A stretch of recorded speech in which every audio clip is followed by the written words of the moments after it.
A tale unfolds of a novice cultivator who, upon receiving a miraculous boon, embarks on a series of transformative endeavors, ultimately evolving into a formidable being and saving the world. In the myriad realms of existence lies a particular world.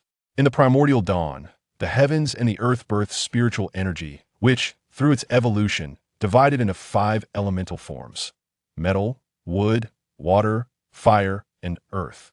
Over the vast expanse of time, these energies were refined and purified, each forming a core essence that gradually transformed into sentient artifacts capable of wielding the 5 elements. Each artifact harbored its own consciousness and unique abilities, yet they shared a common mission: to safeguard the balance of this world. The 5 elemental artifacts could manifest in myriad forms, endowing all living things with spiritual power. Beings harness this energy for self-cultivation and the casting of spells. However, when a being cultivates with malevolent thoughts or negative emotions, their inner turmoil gives rise to inner demons. These demons lead the soul into depravity, ultimately seizing control of the being's body, siphoning off their desires and essence, thereby augmenting their own strength. The elemental artifacts soon discerned the existence of demonic entities and guided the beings in a campaign to eradicate them. An elder, holding the hand of an 80-year-old boy, arrived at the foot of the blazing peak. The boy gazed in awe at the surrounding scenery.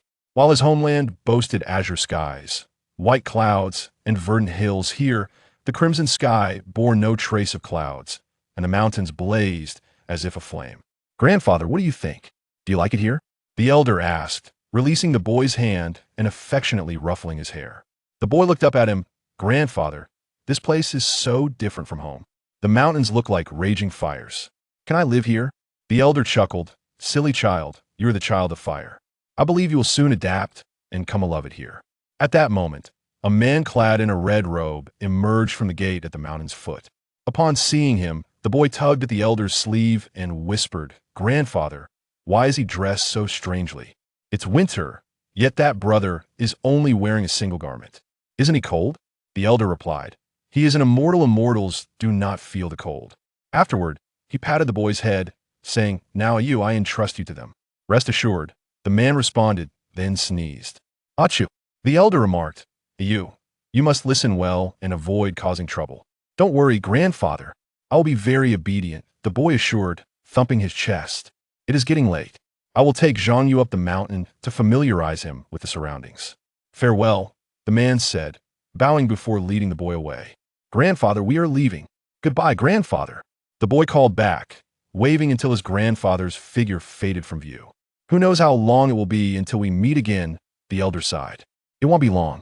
I believe the one I have chosen will be exceptional." A voice drifted through the air, unknown in origin, heard only by the elder. He turned to glance at the mountain peak, murmuring, "Let us hope so." Zhang Yu followed Guo Pengxian into the mountain's embrace. With a smile, Guo Pengxian said, "Here we are, just the 2 of us. No need to be shy. Would you like your brother to assist you?" "What a ridiculous notion. How could I engage in such an embarrassing act?" Guo Pengxian laughed. "Zhang Yu, the higher we ascend, the hotter it becomes. With you dressed so warmly, you'll soon find it unbearable. This attire is specially designed, providing insulation and fire resistance. Thus, in the fighting arena, it only alters during competitions, leaving little shelter nearby." Wiping his brow, Zhang Yu replied, "Brother, I could simply change in a shaded area." Further up, his words trailed off as he suddenly felt disoriented, his body swaying uncontrollably before darkness enveloped him. He vaguely heard Guo Pengxian calling his name before slipping into unconsciousness. When Zhang Yu regained consciousness, he exclaimed, "Ah, my clothes. When did I change?" Guo Pengxian chuckled. "I changed your clothes while you were unconscious and gave you some water to drink. Now that you're in our robes, you need not fear the heat. It seems your spirits have revived, though I was concerned you might not wake before reaching the summit. Those who cultivate with water draw strength from the waters of the Azure Spirit Lake, which possesses spiritual energy. Thus, here, the water does not evaporate and is refreshingly cool," Guo Pengxian explained. "Is that water not exceedingly precious here?" Zhang Yu inquired. "Indeed. Each year, our peak master retrieves water from there, distributing it according to cultivation levels. Once it's gone, we must wait another year for more, Guo Pengxian replied. I understand, big brother. Zhang Yu said, I just drank your water. Does that mean you have none left? Not all. Tomorrow, we can collect more, Guo Pengxian reassured him. The water I gave you was only a sip. I was worried you might spill it, so I fed it to you. Fed? How did you do that? Zhang Yu asked. Of course, I used my mouth, Guo Pengxian answered. Zhang Yu's eyes widened in disbelief. Brother, please put me down. Once released, Zhang Yu hunched over, mouth agape, overwhelmed by a nauseating sensation that refused to subside. Noticing Zhang Yu's pale countenance, Guo Pengxian asked with concern, Zhang Yu, are you all right? Zhang Yu slowly turned his head to meet Guo Pengxian's gaze, weakly assuring, I'm fine. Really? Guo Pengxian knelt, gently stroking Zhang Yu's head. Your complexion suggests otherwise. Are you truly unwell? Indeed, I am well, Guo Pengxian smiled. We have arrived. Finally, Zhang Yu's feet touched solid ground, prompting him to ask, where have we arrived? To our main hall, the fire hall, where our peak master resides, Guo Pengxian replied, gesturing toward a massive inferno blazing before them. Chapter 2, Descending into the Devil's Hall. Feeling an emptiness within myself, I questioned how I could still be considered youthful. If heaven were to grant me another chance, I would surely cherish life more profoundly. Suddenly, a voice jolted me from my reverie. It turned out that I was not dead. A kind-hearted soul had saved my life. As Zhang Yu opened his eyes and realized he was lying on a bed of flames. He jumped up and exclaimed to the little girl, You knew I was alive, so why did you attempt to incinerate me? With unwavering resolve the little girl replied, Which of my eyes have seen you being burned to ashes? I saw it with both my eyes. I just emerged from that fiery pit. Zhang Yu retorted, Think for a moment with your thick skull. You have been lying there for quite some time. How could you possibly emerge unscathed and be conversing with me now? The little girl countered. Indeed, Zhang Yu suddenly realized. I apologize, little sister. I mistakenly accused you. The little girl chimed. I never imagined my sister possessed such a knack for boasting. My dear brother, I am not easily deceived. Zhang Yu chuckled, and the little girl, with a mischievous grin, snapped her fingers. The flames around her seemed to heed her call, swirling and enveloping her, growing ever more intense. Moments later, the fiery mass ascended, leaving Zhang Yu in awe of the spectacle before him. Now that is more like it, the girl declared, turning gracefully to soar towards her fiery throne. She settled into her seat and languidly remarked, You may rise, my dear subject. Thank you, sister, Zhang Yu responded, rising to gaze upon the striking figure before him. The girl's demeanor exuded an air of supreme authority, as if she were a celestial being, instilling a profound sense of intimidation. It is not beyond the realm of possibility to spare you, she continued. In 7 days, there will be a new student assessment. Should you fail to secure first place, I shall reduce you to mere ashes. Zhang Yu stammered. Do you still not grasp my meaning? She inquired. Zhang Yu hastily replied, I understand. Tears of despair streamed uncontrollably down Zhang Yu's face. Guo Pengxian set him down and knelt beside him, gently patting his back, saying, It's all right, it will be fine. Zhang Yu ceased his weeping. Why should I cry? This wretched person has just cast me into the depths of hell. Observing Zhang Yu's cessation of tears, Guo Pengxian stood and said, Let me take you to your lodging. Seeing the situation, Guo Pengxian smiled and knelt down, offering, Allow me to carry you out. No need, I can manage, Zhang Yu insisted, striving to move one leg forward. After a moment, he successfully stepped out with his left leg and exclaimed, See, I told you I could. However, this pose proved short-lived, as Zhang Yu soon tumbled to the ground. As they approached the dormitory, they noticed an aunt sitting at the entrance and approached her to greet. Guo Pengxian said, Auntie, good afternoon. Good afternoon, she replied. Auntie replied, noticing a head peeking out from Guo Pengxian's back, and inquired, Is this a new fellow cultivator? Indeed, Auntie, Guo Pengxian responded, his leg seems to be injured, so I carried him here. Poor child, Auntie remarked, Come with me. The new cultivators are in that room. All right, Auntie, Guo Pengxian agreed. They arrived at a chamber where Auntie knocked on the door, and the occupant inside, hearing the sound, opened it. The two were startled to see someone who had been lying there for 3 days finally awake, and they rushed over to check on him. One of them exclaimed, Fellow cultivator, are you all right? Another echoed, Yes, you've been asleep for 3 days and nights. We were worried you might never wake up. Zhang Yu chuckled, How could that be? You must be jesting with me. How could that be so? Senior brother Guo came by yesterday to bring you water, one of them explained. Seeing you still asleep, he placed the water beside you. Indeed, the other chimed in. Zhang Yu continued to inquire, May I ask where that senior brother is now? The person replied, After delivering the water, he went down the mountain to complete a task. Oh, I see, Zhang Yu thought to himself, resolving to express his gratitude and apologize for his previous demeanor upon the senior brother's return. By the way, I just realized, what were you arguing about earlier? That is a long story. They responded. Chapter 3, A family within the room. That is indeed a lengthy tale, both said in unison.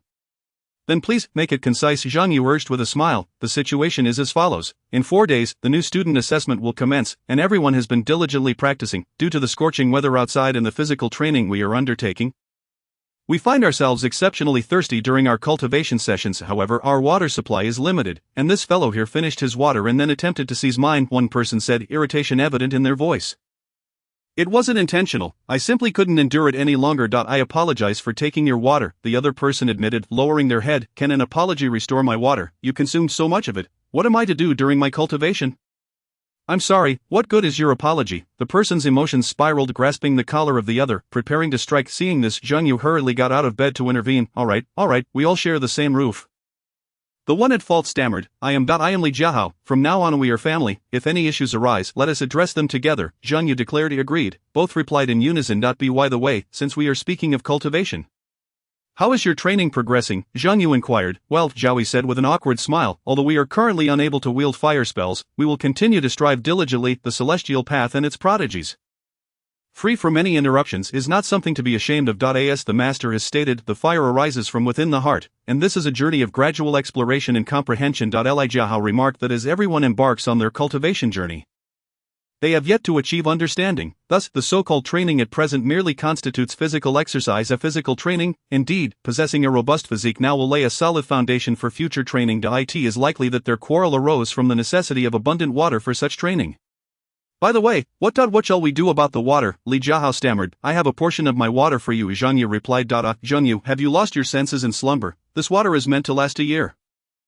If you give us your share, will you not find yourself in want? Zhao interjected. It matters not, Zhang Yu reassured. Good brothers, should you encounter difficulties in the future, we shall undoubtedly lend our steadfast support. Zhao asserted. I feel the same way. Li Jiahao echoed. Thank you, my friends, Zhang Yu expressed gratefully. Zhao patted Zhang Yu on the shoulder, saying, what thanks, we are all family here. Zhang Yu nodded and continued. So how should we proceed with our cultivation? A master will guide us. We already had a full day of instruction yesterday. Li Jiahao explained. You were unresponsive yesterday, no matter how we called, we could not rouse you. Zhao even suggested using silver needles on you to awaken you. Oh, and what? Silver needles? Zhang Yu hurriedly checked his body for any signs of injury. What are you two whispering about so furtively? Zhao inquired. It's nothing. The two sat on the bed, breaking into a cold sweat. The temperature in the room was significantly lower than outside. How could you both be sweating so profusely? You must be unwell. Allow me to diagnose and treat you. While saying this, Zhao moved to retrieve his silver needles from the bedside cabinet. No need. We are perfectly fine. Zhang Yu's cold sweat intensified. You have just awakened and are already sweating so much. Let me examine you. Zhao approached them, holding several long needles. Those needles are so thick and long. Is your treatment meant for healing or for murder? Zhao jested. Li Jiahao chuckled. It's not that exaggerated, but the master did mention that there would be a mysterious grand prize for the top performer. Everyone is quite curious and eager to obtain it. Zhang Yu inquired, do you know what the assessment entails? Li Jiahao shook his head, saying, the master did not disclose that to us, insisting on maintaining an air of mystery. Zhang Yu found himself both amused and exasperated. He then heard Zhao's voice. What's the point of keeping it a mystery? It's clear we'll be engaging in combat, although I have practiced martial arts with my grandfather since childhood. I have only ever competed with him, leaving me uncertain of my true abilities. However, this opportunity could serve as a means to gauge my progress. Indeed, it is quite a peculiar circumstance. After finishing breakfast, Zhang Yu and his companions made their way to the classroom. Zhang Yudong glanced around, questioning whether the teacher was conducting lessons in this vacant space. Certainly not. Do you see that small stone tablet ahead? Li Jiahao pointed in that direction. Zhang Yu narrowed his eyes, faintly discerning a protruding object in the distance. That was the lock to our academy, and the key was our hands. The trio approached the stone tablet, which bore the imprint of a palm. Li Jiahao placed his hand upon it, and soon the tablet emitted a crimson glow. Suddenly, Li Jiahao shouted, run! What on earth is happening? Another one of these doors. Why am I so unfortunate, always encountering such situations lately? Zhang Yu mused as he attempted to gauge the temperature of the fiery portal with his hand. It's scorching. This fire feels entirely different from the last fiery gate I passed through. Stepping through this would surely lead to demise. As the fiery portal gradually dissipated, Zhang Yu pondered whether to proceed when voices emerged from behind. Indeed, I can enter doors opened by others, just like Zhao. A crowd drawn by the dazzling beam of light that had just ascended into the heavens had arrived at Zhang Yu's location. A woman approached him and inquired, young disciple, were you also attracted by that beam of light? Why are their pits significantly farther than Li Jiahao's? At that moment an elderly man arrived at the stone tablet. Noticing Zhang Yu standing there in a daze, he gently patted Zhang Yu and remarked, The first time I encountered this method of entering the academy, I was equally taken aback and attempted several times before succeeding. The elder then placed his hand on the tablet and continued. You are still young, do not give up, the lecture is about to commence, allow me to assist you in passing through. With that, he hoisted Zhang Yu and soared into the pit. I didn't wish for this. Chapter 4, Enlightenment. Zhang Yu awkwardly chuckled a few times saying, well, I still don't know how to proceed, and now you've all vanished. Li Jiahao replied, it's our fault for not explaining it to you beforehand. The elder coughed twice, signaling the trio engaged in a small meeting to cease their chatter. The three straightened in surprise. The elder stated, the distance of the entrance pit to the academy reflects your speed limits. If you exert yourselves fully, you will arrive here. Next time, I do not wish to see anyone lingering above, contemplating abandoning the entrance. Yes, the elder stroked his beard and remarked, the stone tablet harbors a fragment of Lord Fire Palace's consciousness. Thus it can assess our abilities. The emergence of the light may indicate that something significant is about to transpire. No, I suspect that old crone from the Fire Palace is deliberately targeting me. Zhang Yu rested his chin in his hand, listening to the elder's words with a sense of despair. There mustn't be a next time. If I place my hand upon it again, I would cease to be human. Fortunately, no one witnessed my actions this time. Should anyone observe me next time, they might consider me a strange being, casting peculiar glances my way, and that would spell my doom. The elder cleared his throat and continued, do you have any further questions? If not, the new disciples may remain, while the rest may disperse to pursue their respective cultivation. He then proclaimed, today, I shall elucidate the cultivation of your fire spirit power. The elder resumed, cultivation is a long and arduous journey. Some individuals become formidable through their own efforts, while others, unable to resist temptation or burdened by deep-seated obsessions, descend into the path of darkness. I sincerely hope none of you present here will become a part of that dark realm. Zhang Yu raised his hand and inquired, Sir, are those who succumb to the dark path solely individuals who have practiced cultivation? The elder replied, not necessarily, what I just mentioned is but a fraction of the truth. Could it be that there are still mortals? Zhang Yu posited. The elder nodded in affirmation. Li Jiahao could not help but question, mortals lack spirit power, and those with ulterior motives would merely fall under the control of the demonic entities.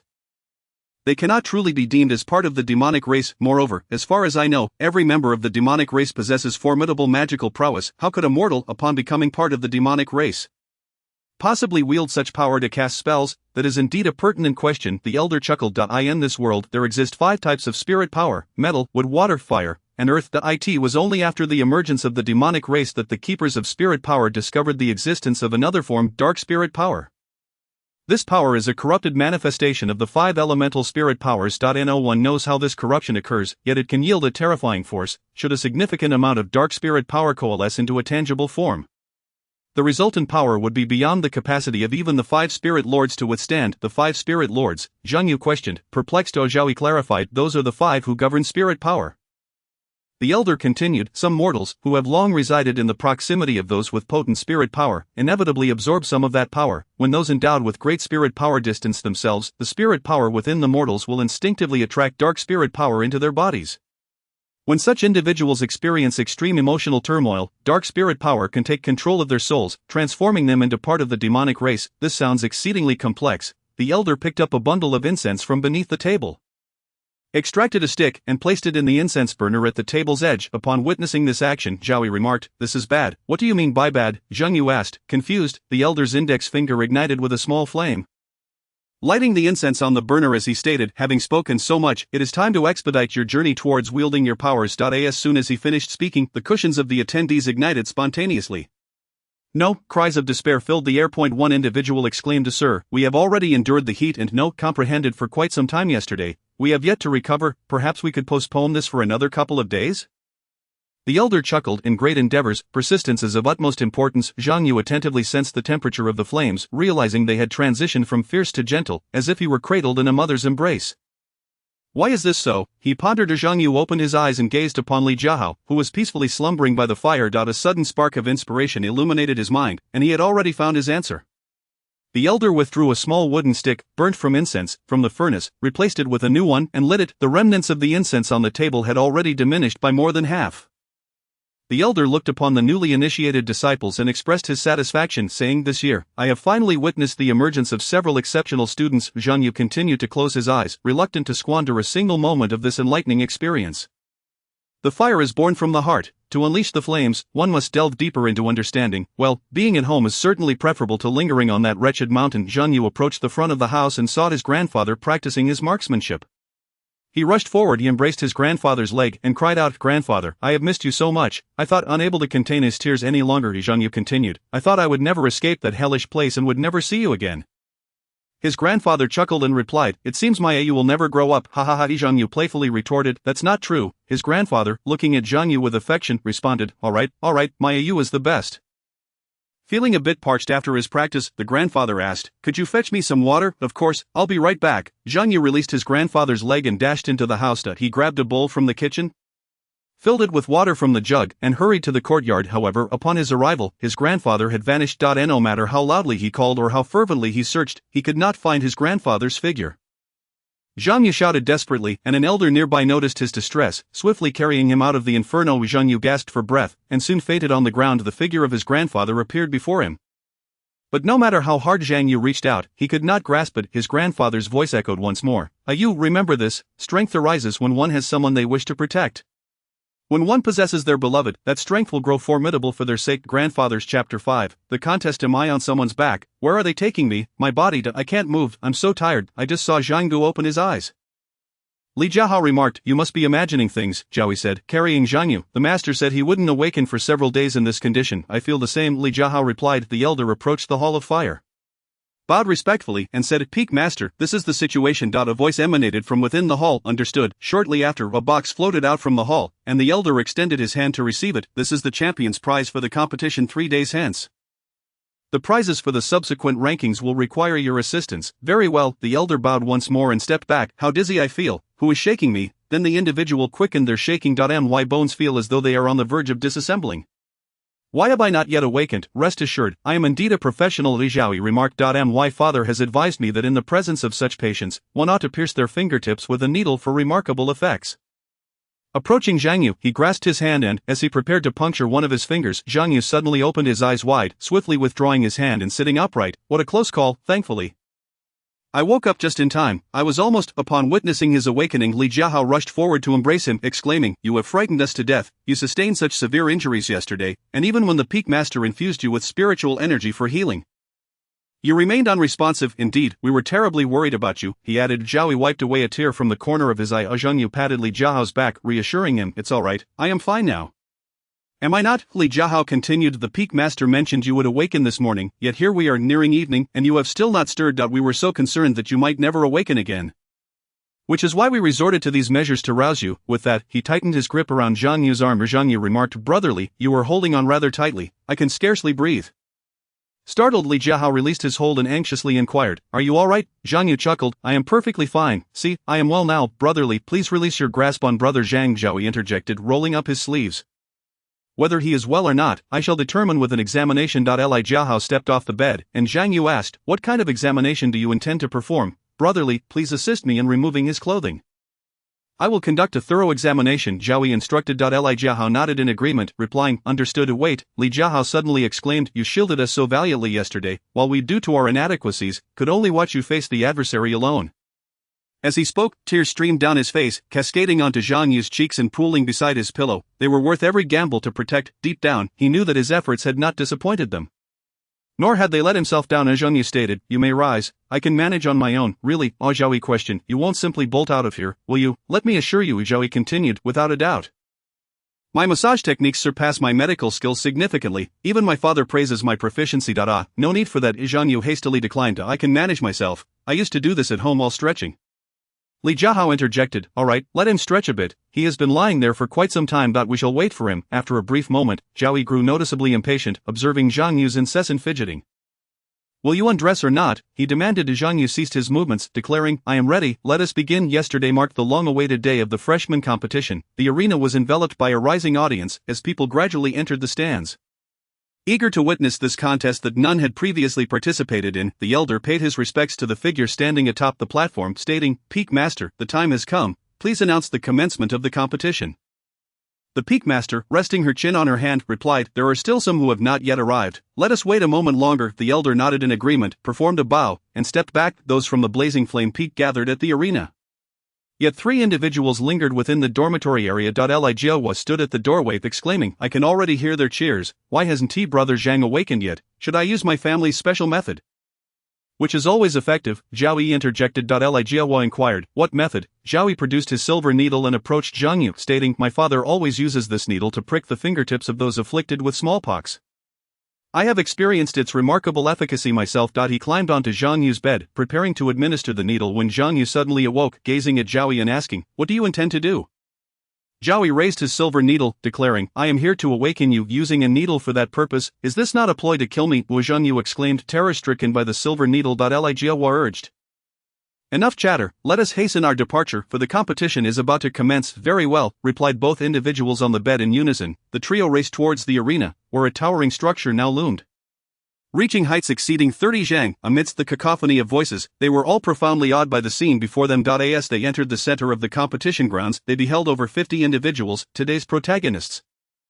The Peak Master proclaimed, now that everyone has gathered, let the competition begin. Zhang Yu looked up at the Peak Master and thought, is that radiant figure, glowing with fiery brilliance, truly the Peak Master? The light is so blinding that I can scarcely discern her face. Such luminescence is a hallmark of the strong. There's someone beside her. The Peak Master's radiance is overwhelming. The elder addressed the newly initiated disciples, outlining the rules of the competition. The competition consists of individual and team events. In the individual rounds, pairs will face each other, determined by the order in which you donned your robes upon ascending the mountain, with distances from the foot of the mountain serving as the criteria for pairings. Victors will advance to the next round. The top 3 individuals situated farthest from the mountain's base will receive a buy-in progress directly to the next round. The elder then called forth the first participants, Huang Zhangzi. Zhao Yi, they stepped forward, while Zhang Yu and Li Jiahua encouraged, go for it, brother Zhao. Zhao Yi gave them a thumbs up. The elder cleared his throat twice, stating, those not involved should promptly exit the stage. Zhang Yu and his companion replied, understood, and jogged to the viewing area. We meet again, Zhang Yu remarked as he turned to the left, astonished. Isn't that the senior sister from that time? Li Jiahua questioned. Do you know her? Zhang Yu smiled awkwardly and said, at that time, when I stood alone by the stone tablet, the senior sister exchanged a few words with me. The young woman smiled and replied, greetings, my name is Li Shi. I entered the peak just 5 years earlier than you. When I joined, I was around the same age as you. Zhang Yu inquired, does the senior sister understand the significance of the sequence mentioned by the elder? Li Shi responded, if I recall correctly, it pertains to certain talents, right? The higher one climbs, the better the talent seems to be. I believe that's the gist of it. Zhang Yu remarked, in fact, the senior brother Guo Pengxian understands it even better than I do. When he returns from his task, you might inquire with him. Thank you, senior sister, Zhang Yu said. Li Jiahao patted Zhang Yu on the shoulder and said, Zhao has 1.0. I didn't even have the chance to look before it was over? Li Jiahao waved his hand, indicating Zhao Yi and the others were over there. Zhao Yi approached them and declared, in a melee, I, Zhao Yi, have never been defeated by anyone. Zhang Yu applauded, saying, congratulations, congratulations. Li Jiahao added, Alright, you should sit down and rest well. Preparing for the next match of the competition was in full swing, and a man beside Li Shi rested his chin on his hand, stating, this is rather dull. The newly initiated disciples can't even utilize fire spells. What is the point of such contests? Li Shi smiled and replied, this is the most primal and pure form of combat for humanity. Shen, do you not find such contests reminiscent of days gone by? The man, blushing, said, yes, you make a valid point. In their childhood, the boys practiced their martial arts while the girls watched with smiles beside them. Chapter 6, Trust 1. Li Jiahao chuckled. They arrived at the arena, where the elder announced the commencement of the match. Li Jiahao pointed behind Han Hua and shouted, brother Han, what is that behind you? Zhang Yu, puzzled from the audience, wondered what Li was up to. Han Hua turned around, searching for a long time without discovering anything. At that moment, Li Jiahao charged forward and knocked him unconscious with a kick. Zhao Yi applauded, what a fine feint. The elder declared Li Jiahao the victor. Excellent. Zhao Yi grinned. The elder proclaimed, the first match has concluded. The winner shall proceed to the arena for the second match. After all, you have been unconscious, Zhang Jiahao added. Zhang Yu chuckled and said, let us descend quickly. Very well. The two nodded in agreement. Upon arriving at the arena, the elder announced the rules for the second match, which would be a team competition with 3 members per team, the order determined by drawing lots. The disciples organized into teams and came forth to draw lots, proceeding with their matches in order.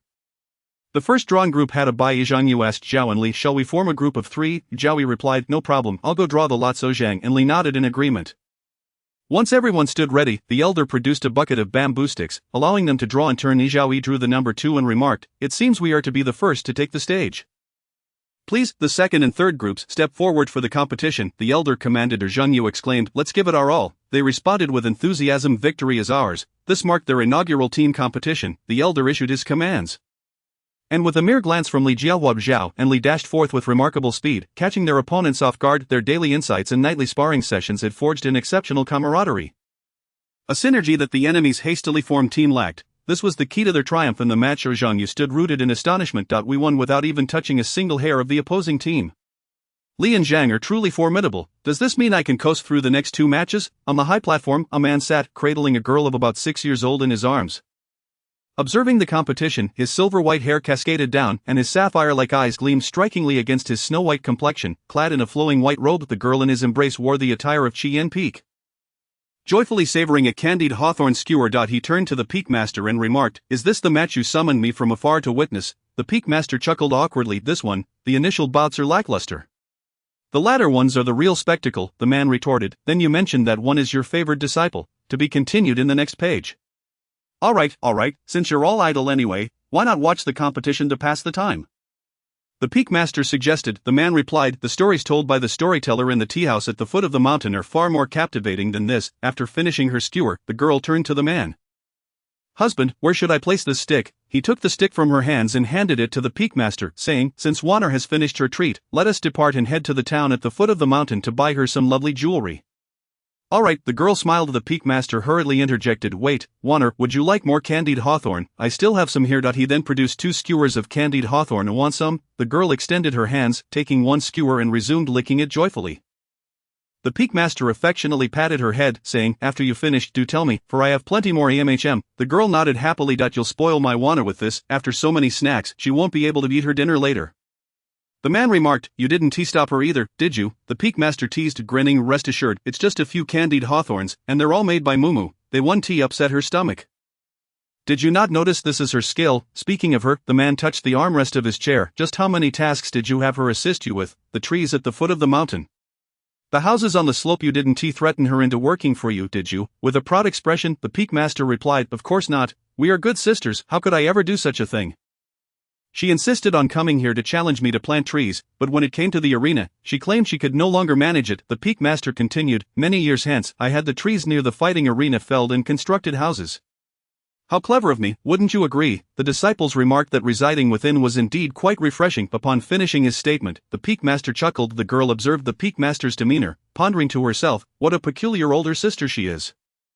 Just then, a man faced the Peak Master and, with indignation, exclaimed, "Could you please refrain from being so dazzling? What if my Wanner is blinded by your brilliance?" The first round of the second match had concluded, leaving 5 groups standing in the arena, awaiting the draw for the subsequent round. After the draw, the group that had previously drawn a bye found themselves fortunate once more. Oijawi commented, "Another bye. How is their luck so extraordinary?" Zhang Yu replied, "Luck is also a facet of strength." Li Jiahao suggested, "Let us depart from this place. The next match is about to commence." After the 3 left, the remaining 2 groups began their contest. Zhang Yu's match concluded with yet another effortless victory. Only 3 groups remained on the sidelines, drawing lots to determine the order of appearance for the next round. Zhaoyi gazed at the lot in his hand and glanced at the group that had consistently enjoyed buys since the team competition began, saying, "I envy them so much. I wish I could snatch their lot." Li Jiahao laughed, "Let it be. We've just fought 2 matches. The experience we've gained is something they lack, which means we are advancing faster than they are." The elder announced, "The competition commences." The man on the high platform observed the scene, casting a glance at the Peak Master while chuckling. "This is rather amusing." Zhaoyi smiled and said, "In fact, yesterday Li and I had a discussion." Zhang Yu looked at them in confusion. Li Jiahao added, "The gentleman informed us yesterday about the competition rules for today, regarding the team match, Zhao, and I agreed to strive for breakthroughs in these contests." Zhaoyi remarked, "Primarily, I am concerned about your safety. If you were to sustain an injury, it would lead to a few days of rest, and in the end, you would miss out on the prize and fall back into slumber." Li Jiahao chuckled. "Yet, I did not anticipate that we would perform so remarkably, advancing straight into the finals," Zhaoyi asserted. "From here on, we must intensify our efforts, aiming for a first-place finish," Zhang Yu added, "provided we prioritize safety." The elder ascended the stage and declared, "There will be a half-hour intermission." The girl finished her last candied hawthorn and leapt down from the man's thigh. The man stood up, taking the girl's hand as they prepared to leave. The Peak Master inquired, "Where are you 2 headed?" She exclaimed, "Wait, this is merely a halftime break. The competition will resume shortly." She pulled out 5 more candied haws and asked, "Wanner, would you like some more?" Wanner replied, "Thank you, sister, but I have already consumed 6 candied haws and cannot eat any more." The man asked, "Do you need me to assist you with something?" The Peak Master nodded in response.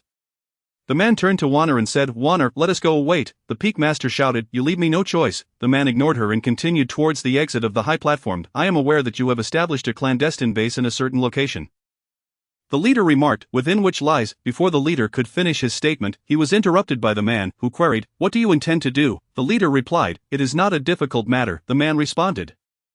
"I can assist you, but only this once. Should you bring up the matter we just discussed, do not blame me for my ruthlessness, rest assured." The leader chuckled. The man continued, "Warner consumed too many unsuitable delicacies earlier. I shall take her outside for a stroll to aid her digestion." With that, he took Warner by the hand and departed from the area. The leader observed their departure and mused silently. A person once devoid of weaknesses has become rife with vulnerabilities due to love. What folly this is. Chapter 7. Victory. Jean Yu also set his chopsticks aside and suggested, "Let us take a walk outside." The three of them rose and left the dining hall. They meandered about the blazing peak. Jean Yu kept his head lowered, kicking pebbles as he walked, preoccupied with thoughts of the recent competition. Why had he been unable to move during the contest? If only he could lend a hand to Zhao and Li. Assisting them in their endeavors would be splendid. Should he lose the match, he would not feel remorseful. If he won, he would not perceive himself as merely inconsequential amidst the competitors. Watch out! Jean Yu raised his head at the sound, but it was too late. He was knocked to the ground by a girl who was running and unable to stop in time. The girl appeared quite young, clad in a Taoist robe, likely a neophyte disciple like them, yet, why had he not seen her on the grounds before? Jean Yu gazed curiously at the girl in his arms. Could she be an older sister who had entered the mountain before him? Or perhaps she was older but simply not tall. No, that could not be. She appeared to be merely a 6-year-old child. Behind the girl, a man in white strolled leisurely. Upon witnessing the girl fall, he instantly appeared beside her, helping her up and checking for injuries. The girl smiled at the man in white and said, "Husband, Warner is fine." The man playfully pinched the girl's nose and admonished, "You must not be so reckless next time." The girl nodded in agreement. Jean Yu, still on the ground, observed the pair. Husband? Was the girl his child bride? The age disparity seemed rather excessive. The man rose and regarded Jean Yu, taking a moment to appraise him before stating, Jean Yu's gaze shifted from the girl to the man. Zhao. He remarked, "The chilling aura that mysterious man exuded made my legs tremble uncontrollably." Li Jiahao added, "Indeed, it was terrifying. His fearsome gaze seemed as if he wished to tear us to shreds." Jean Yu looked at their trembling legs and said, "You two are exaggerating, aren't you? Is that so?" The two glanced down at their legs, realizing they were indeed shaking violently. Jean Yu got to his feet, brushed off the dust from his clothes, and declared, "Let us hasten to the combat arena. The time is drawing near. The two nodded in agreement. As dusk enveloped the arena, it shimmered in golden brilliance, akin to a crown of victory, eagerly awaiting its sovereign to don it. Gleaming resplendently in the heart of the fighting ground, two teams converged as the elder declared the commencement of the contest. Zhao Yi and Li Jiahao surged forth as they had previously, yet this time, unlike the prior encounters, they found themselves unable to repel their adversaries with ease. Instead, their opponents executed a deft sidestep, encircling them within their ranks, creating a pincer movement. Zhao Yi and Li Jiahao were swiftly overwhelmed, suffering considerable setbacks in the process. Indeed, the team that had been resting possessed ample time and energy to scrutinize their rivals and strategize. Conversely, Zhao Yi and Li Jiahao remained oblivious to their opponent's tactics and capabilities. "Ah, how swiftly they have arrived," marveled the Peak Master. A man remarked, "The power of emotion is boundless. This is precisely why we encourage humanity to cultivate their skills. They can astonish us in unforeseen ways."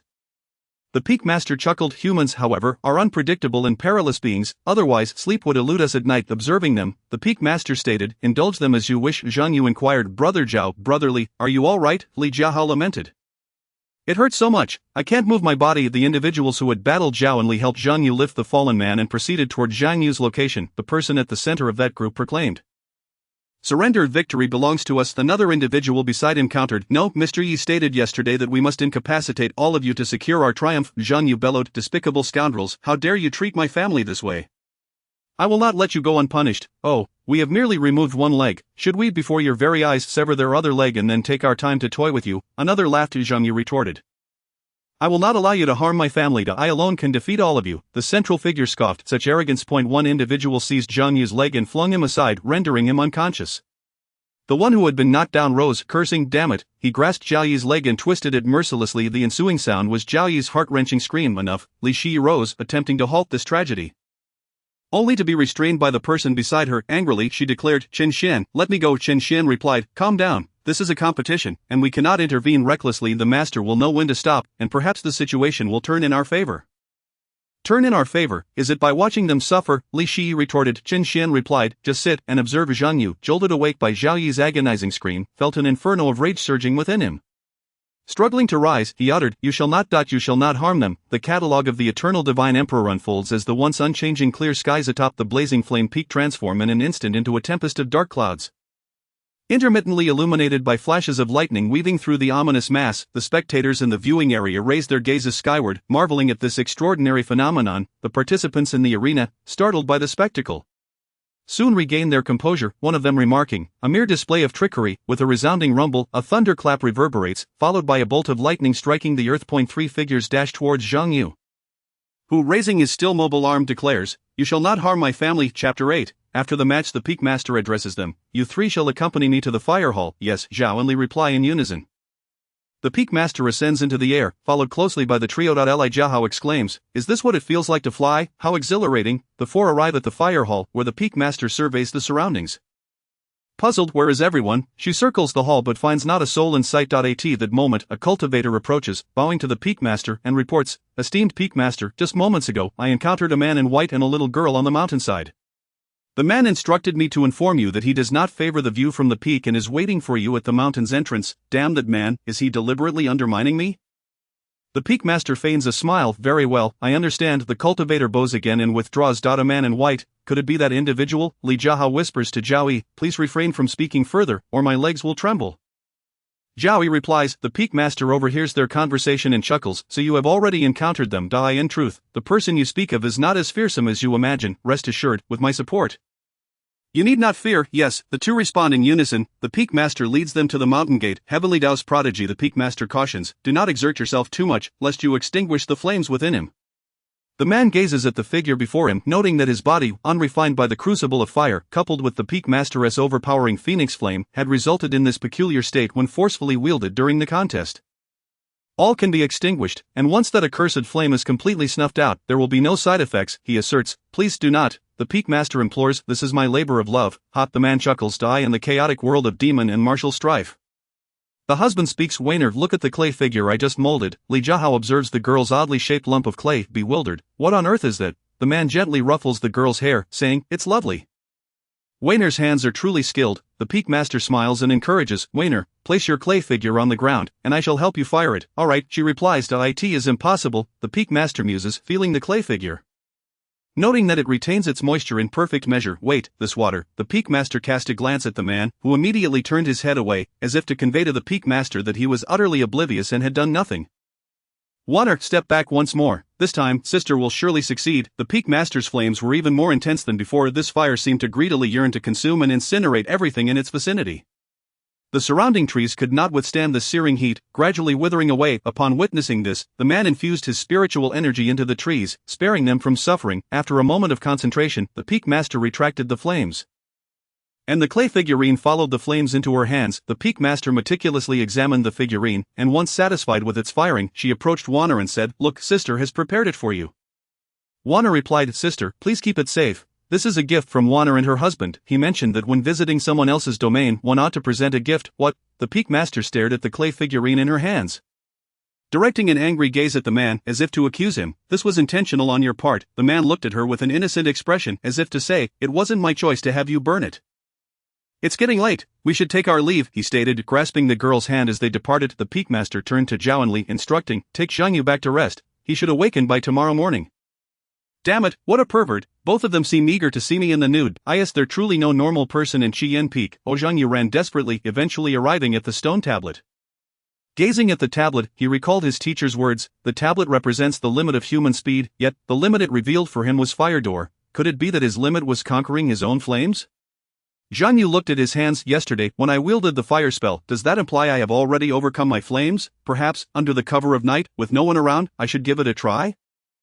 He placed his hand upon the tablet, which emitted a brilliance as dazzling as before. However, the beam of light did not manifest. Instead, he felt an intensifying heat within himself. The two opposing flows of spiritual energy within him surged rapidly, and the agonizing sensation of their mutual restraint caused Zhang Yu to release his grip from the tablet. Collapsing to the ground, lying on his back, he gasped for air, gazing up at the resplendent starry sky.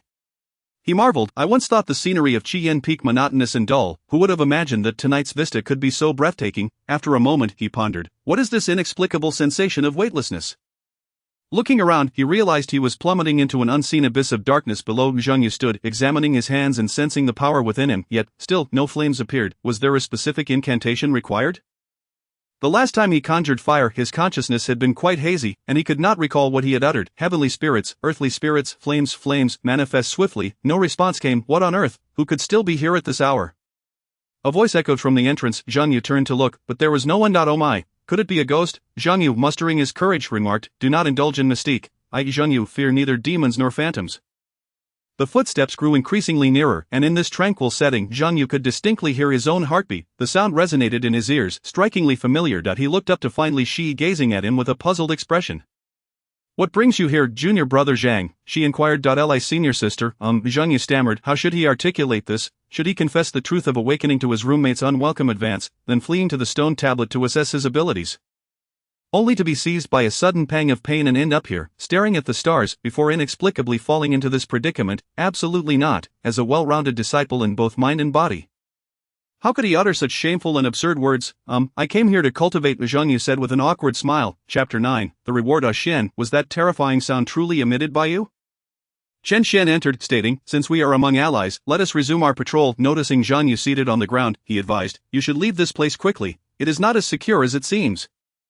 Zhang Yu regarded him with confusion, and it appeared Chen Xian discerned his lack of understanding, explaining, there exists a location within the academy that suppresses a portion of exceedingly pure and formidable dark spiritual energy.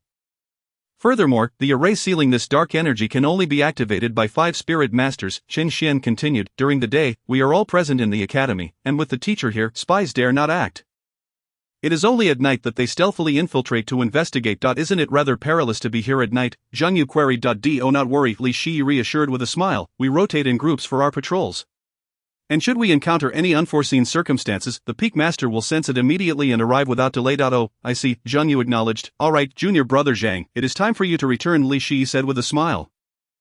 Zhang Yu nodded and approached the door. Turning to them, he asked, may I inquire about something? Do you still have questions, junior brother Zhang? Li Shi responded with a smile. Zhang Yu lowered his head, fidgeting, and hesitantly asked, how do I get out? Li Shi chuckled softly. Well then, we should also depart this place. Chen Xian nodded in agreement, and the two left. At that moment, a shadow appeared within the academy, its silhouette casting a reflection on the wall where Zhang Yu had previously cowered. Touching the wall, it mused, I've figured it out. Zhang Yu returned to the dormitory area, gently opening his door to find Zhao Yi and Li Jiahua peacefully asleep in their beds, and he exhaled in relief. He tiptoed quietly to his bedside, holding his breath as he slowly climbed onto the bed and lay down. The earlier adventure had left him somewhat fatigued, and before long, he drifted into slumber.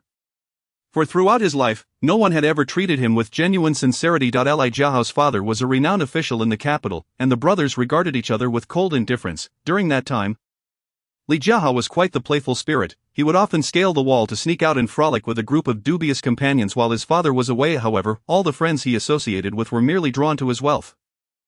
Before long, a servant unlocked the door to his confinement and informed him that his father awaited him in the front hall. Upon arriving, Li Jiahao saw an elderly man conversing with his father. The old man donned peculiar vibrant red garments, and upon noticing Li Jiahao, he smiled and said, the young master has arrived. Li Jiahao looked at him in confusion. His father, shedding his usual stern demeanor, remarked, Howard, quickly pay your respects to this venerable sage. Howard pays his respects to the sage, Li Jiahao said as he bowed. His father chuckled, my son lacks manners. I hope the sage will be forgiving. No matter, the old man replied, then this young master shall accompany me. Very well, his father responded with a smile. Before Li Jiahao departed, his mother embraced him and wept for a moment, handing him some luggage while admonishing him to behave and avoid causing trouble.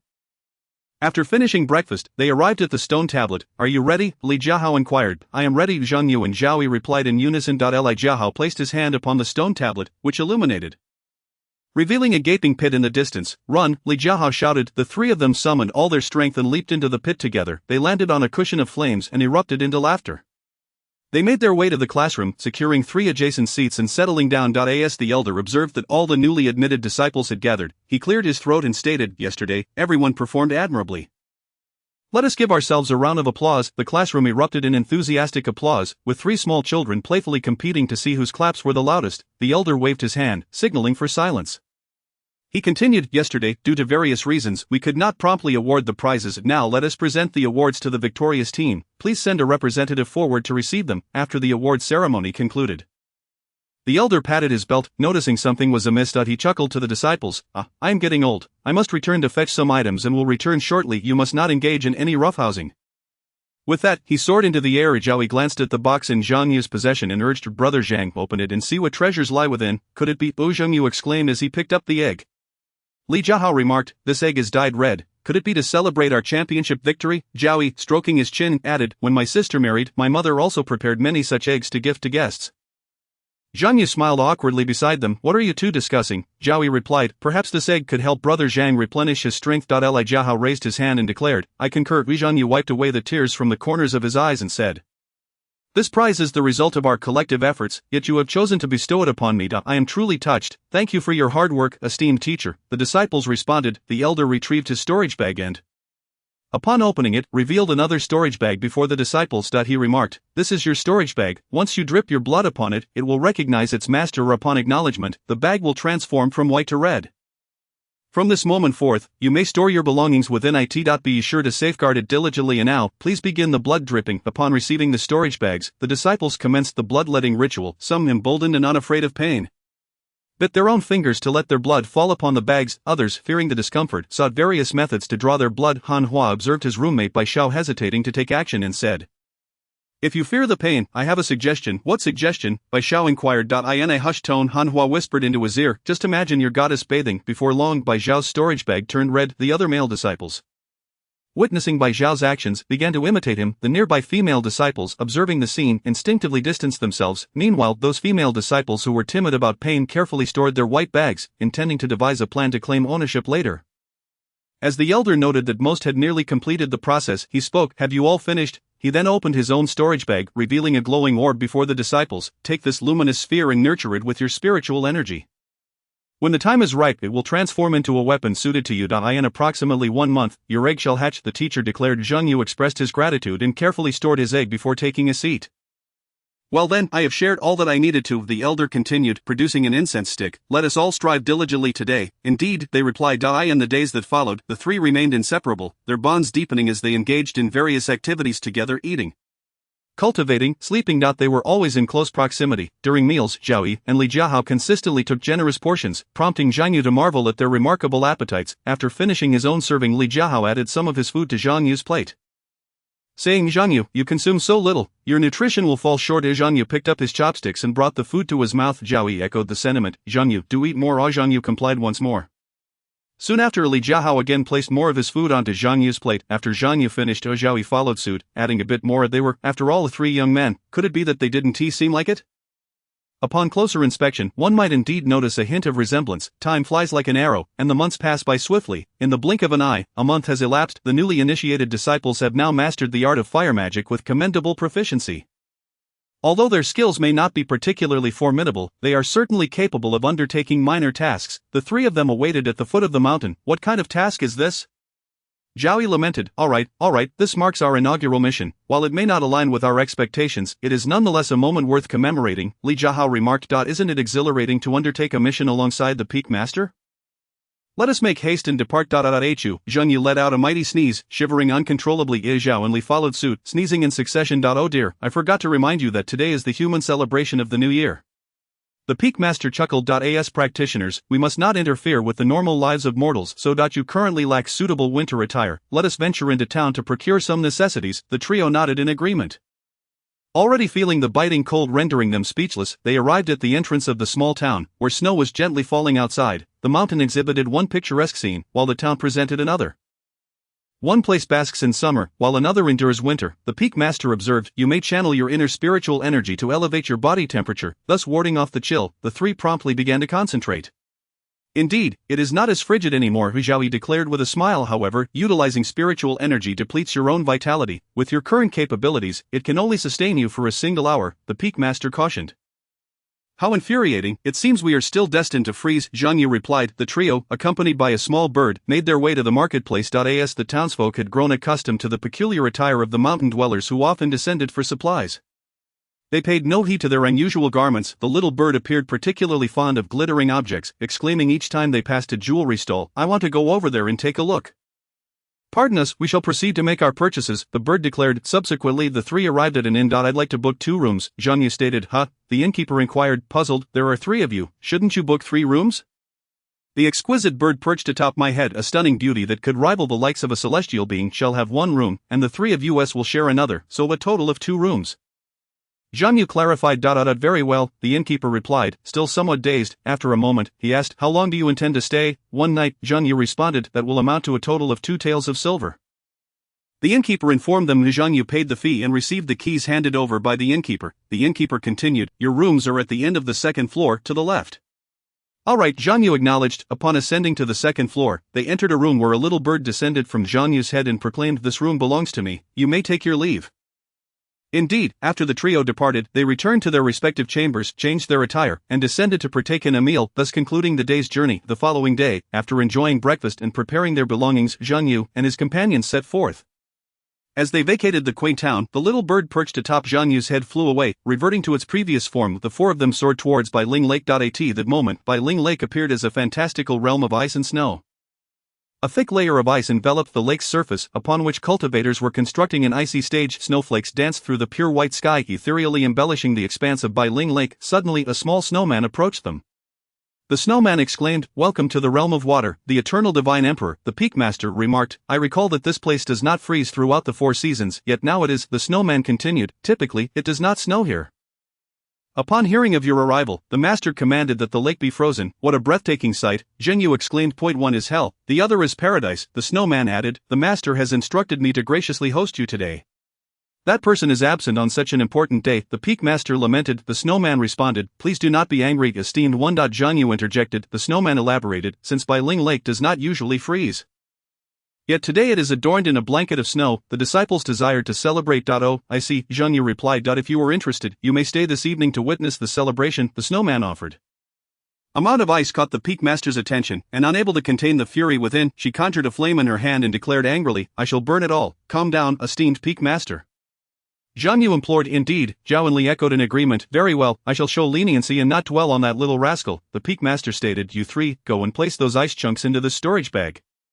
Yes, the 3 responded. The ice possessed a potent spiritual essence, making it impossible for them to summon it into the storage bag. They could only toss it in piece by piece. What splendid ice! Li Jiahao exclaimed, poking at the ice. Zhang Yu advised, Li Jiahao, simply channel your spiritual energy into your hands. Of this manner of energy expenditure won't be as taxing as yesterday. Li Jiahao nodded, grinning, understood. He adeptly circulated his spiritual energy, touching the ice block, and chuckled. Indeed, it's no longer freezing. After 2 hours, all the ice blocks were finally secured within the storage bag. The peak master produced another storage bag and declared, this contains this year's fire seed.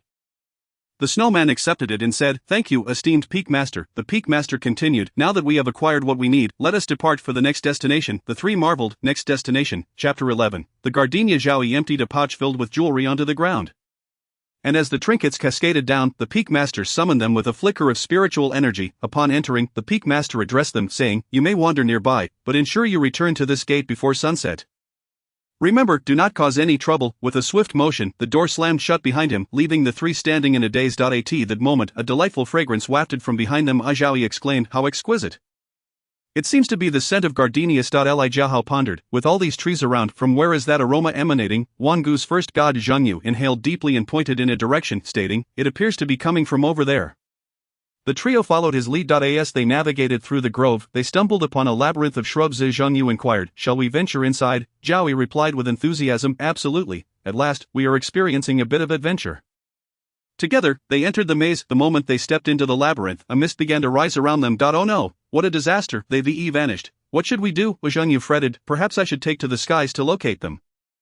He suggested, soaring upwards. He found the fog too thick, obscuring his view entirely. Despite his efforts to fly through, the dense mist held him captive, and he called out the names of his companions as he ascended. The girl remarked, that's the master of this botanical garden. Zhang Yu marveled, she seems extraordinarily powerful. The girl smiled and replied, indeed, my master is the mightiest person in the world. Oh, by the way, she added with a grin, my name is Yi Zi. Zhang Yu echoed, Yi Zi. She nodded and asked, how did you arrive here? Well, Zhang Yu said sheepishly, I got separated from my companions and somehow ended up in this place alone. That's unfortunate. This area is vast, and the flowers absorb the spiritual energy we emit, making it impossible for me to help you find your friends, she explained, a faint blush gracing her cheeks. However, I know how to exit this place. Once we are outside, I will take you to my master. She will assist us in locating your companions. Let me guide you out of here. Zhang Yu nodded in agreement. They meandered through the sea of flowers, and Zhang Yu found himself irresistibly drawn to the blooms, instinctively crouching to admire their beauty. Yez remarked, "This floral expanse is known as the gentle trap." "Gentle trap," he echoed, as they departed the floral sea and entered a small thicket. Yet, as they wandered through the woods, they found no discernible path leading out. Yez, do you know what this place is called? Zhang Yu inquired. Yez chuckled, "It's simply the little woods on the outskirts." Zhang Yu replied, "Such a lengthy name." "Indeed," Yez remarked, "I merely mentioned it offhand. In truth, I do not know the name of this forest." Zhang Yu replied, "Oh, is that so?" Yez gazed at the surrounding trees, her brow furrowed in confusion as she said, "Strange, I recall that after exiting that sea of flowers there was no such forest." Zhang Yu suggested, "Could it be we have taken a wrong turn?" His face flushed an even deeper shade of red. Yez, feeling a sense of urgency, asked, "Are you alright?" Zhang Yu released her hand and sank to the ground.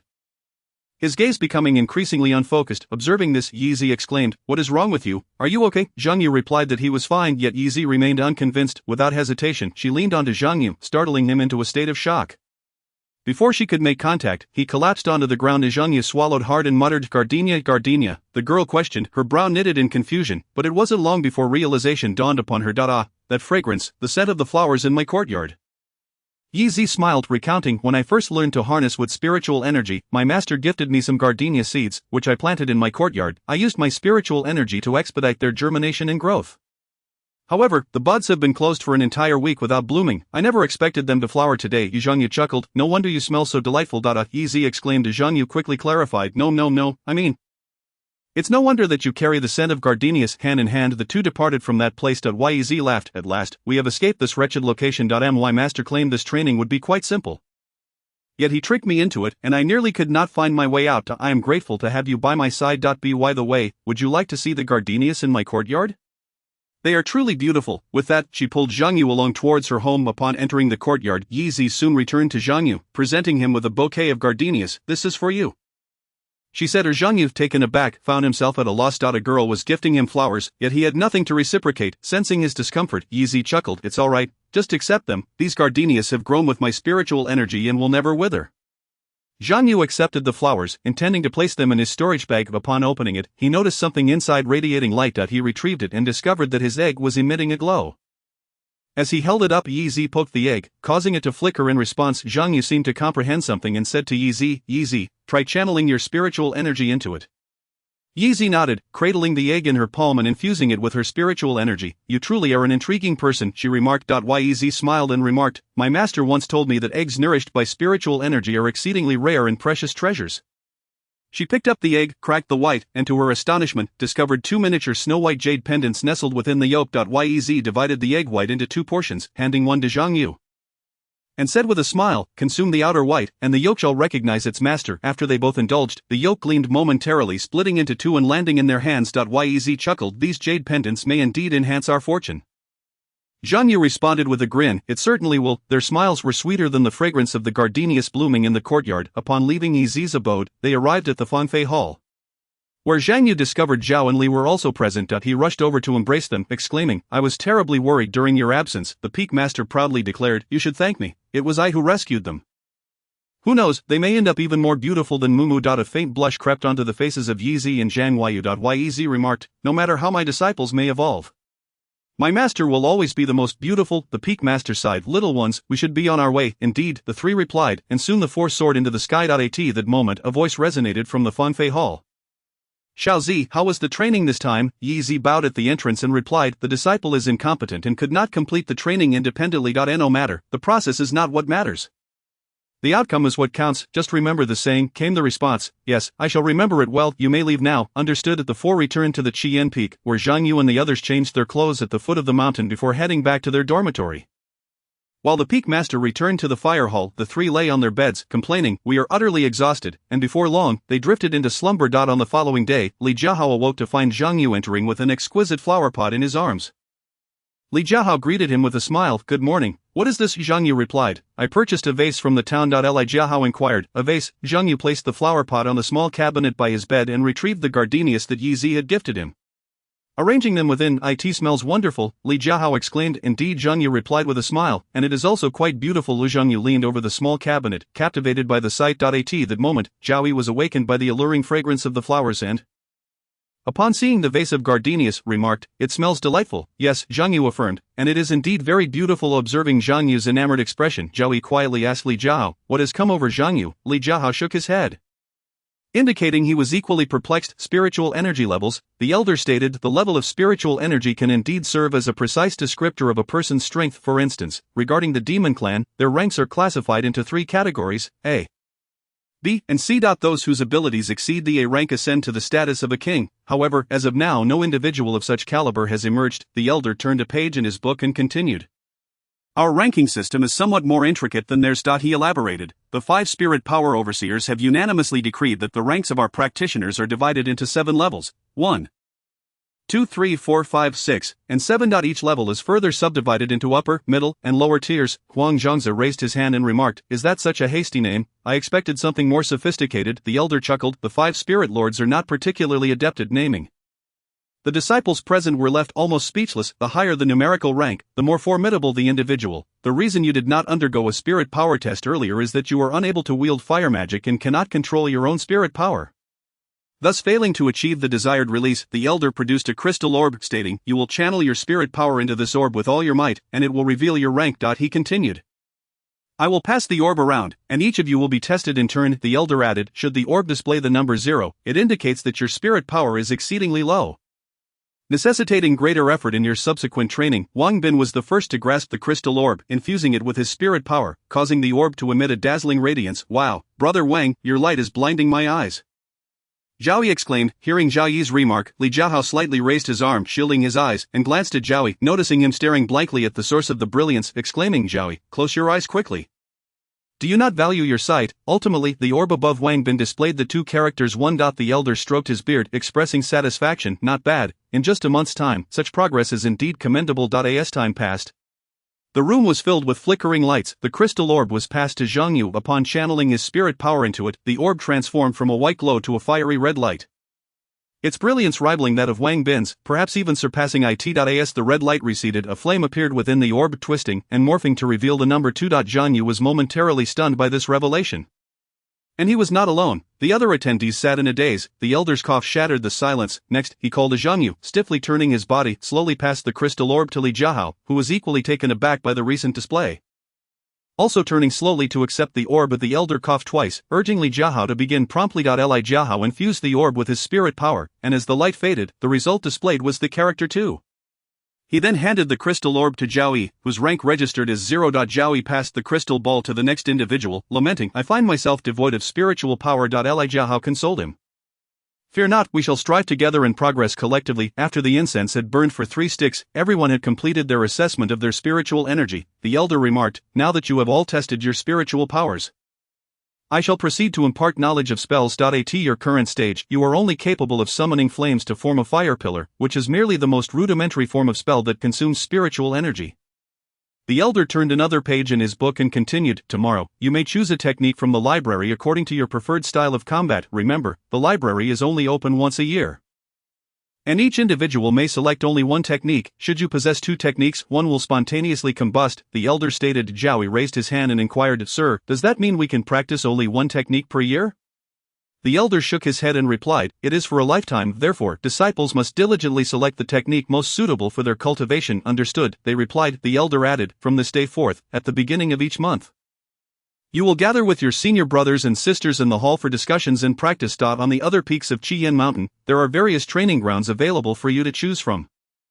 "Yes," they affirmed. The elder continued, "Regarding your tasks, I shall entrust them to my junior sister. You will collect them from her at the appropriate time." "Understood." Zhang Yu turned to Li Jiahao and asked, "Who was the master's junior sister?" Li Jiahao replied, "The lady seated at our doorstep." "Oh, I see." Zhang Yu nodded. The elder then asked, "Does anyone have further questions? If not, you may disperse." Zhang Yu raised his hand. "Sir, regarding the phenomenon of my crystal ball." At that moment, a round of applause echoed from the entrance. The elder inquired, "Who is it?" Zhang Yu approached the fire hall, having transformed from the timid individual who feared such flamboyant flames a month prior. He performed a bow at the hall's entrance and said, "Peak Master, I have some questions I wish to discuss with you." "Come in," was the reply. Yes. Zhang Yu stepped through the flames and entered the void. Subsequently, a fiery door emerged from the ground. Zhang Yu passed through and arrived at the location of the Peak Master. Chapter 13, Apprenticeship. The Peak Master stated, "Let me address your queries. Point 10 years ago, The 5 esteemed spirit lords decided to each take a uniquely gifted individual for elite training. Is that not simply a desire to take on a disciple? No need for such elaboration. Zhang Yu thought. The peak master continued, upon your birth, the fire spirit lord personally descended to welcome your arrival. Tell me, do you not feel an overwhelming sense of honor to receive such attention from the fire spirit lord? Not particularly, Zhang Yu replied. The peak master went on. Therefore, you are the chosen one, the son of fire, selected by the fire spirit lord. Do you not feel a flicker of excitement? The catalogue of the supreme deity of eternity does not exist. Zhang Yu stated. It does, and I am incredibly honored to have been chosen by the Lord of Fire Spirits. The joy within my heart is beyond the capacity of words to express.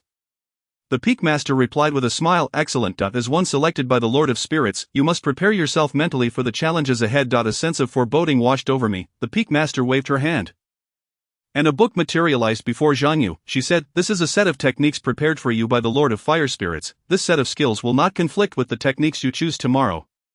Then Zhang Yu began. The Peak Master interjected, your spark was personally planted in you by the Lord of Fire Spirits, not acquired through your own cultivation. Therefore, you may unleash flames during the upcoming competition to secure victory. However, since the spark was embedded in your body, it appears that you have begun to experience a series of adverse reactions. Merely touching the spark can induce fainting spells. Your subsequent training has merely allowed you to adapt to the spark within you.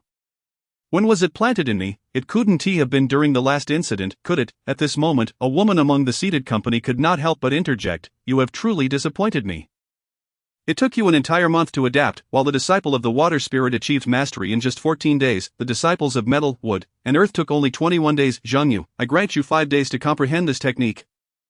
After 5 days, you shall present your results at the fire hall. Do not disappoint me, or the Lord of Fire Spirits warned. 5 days. Are you not overestimating my abilities? The Peak Master replied, enough of this nonsense.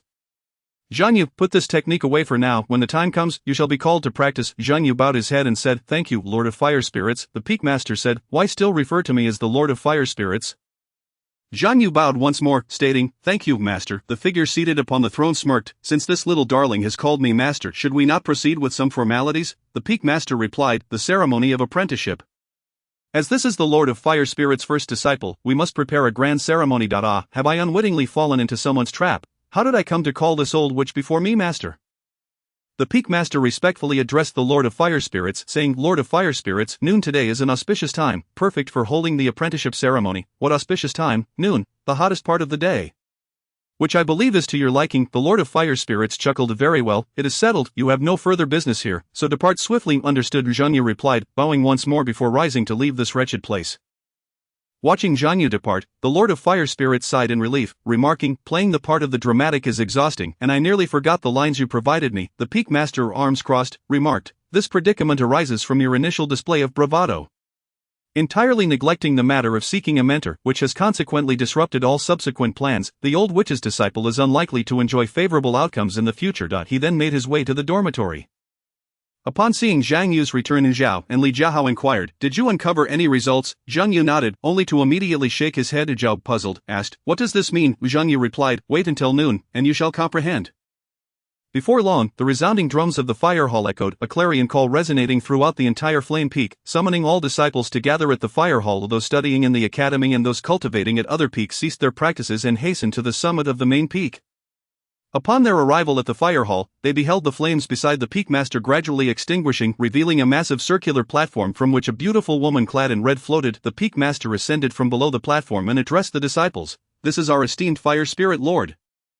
The disciples bowed and exclaimed, we pay our respects to the Fire Spirit Lord. The Peak Master continued, the purpose of gathering you all today is to announce a matter of great significance.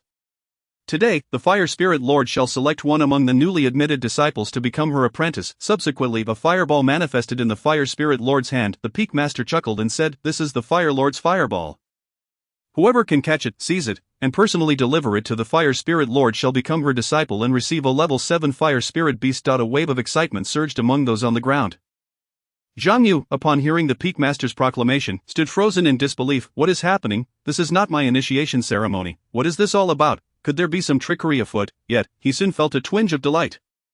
This way, the old witch's disciple can take the position if they wish to. I shall simply refrain from contending for that wretched fireball, and the path to happiness will soon be mine. Zhao, observing Zhang Yu's dazed smile, whispered to Li Jiahao, doesn't it seem like Zhang Yu is eager to become her disciple? To be honest, the Fire Spirit Lord is indeed the most beautiful person I've ever seen. Becoming her disciple would surely bring immense joy.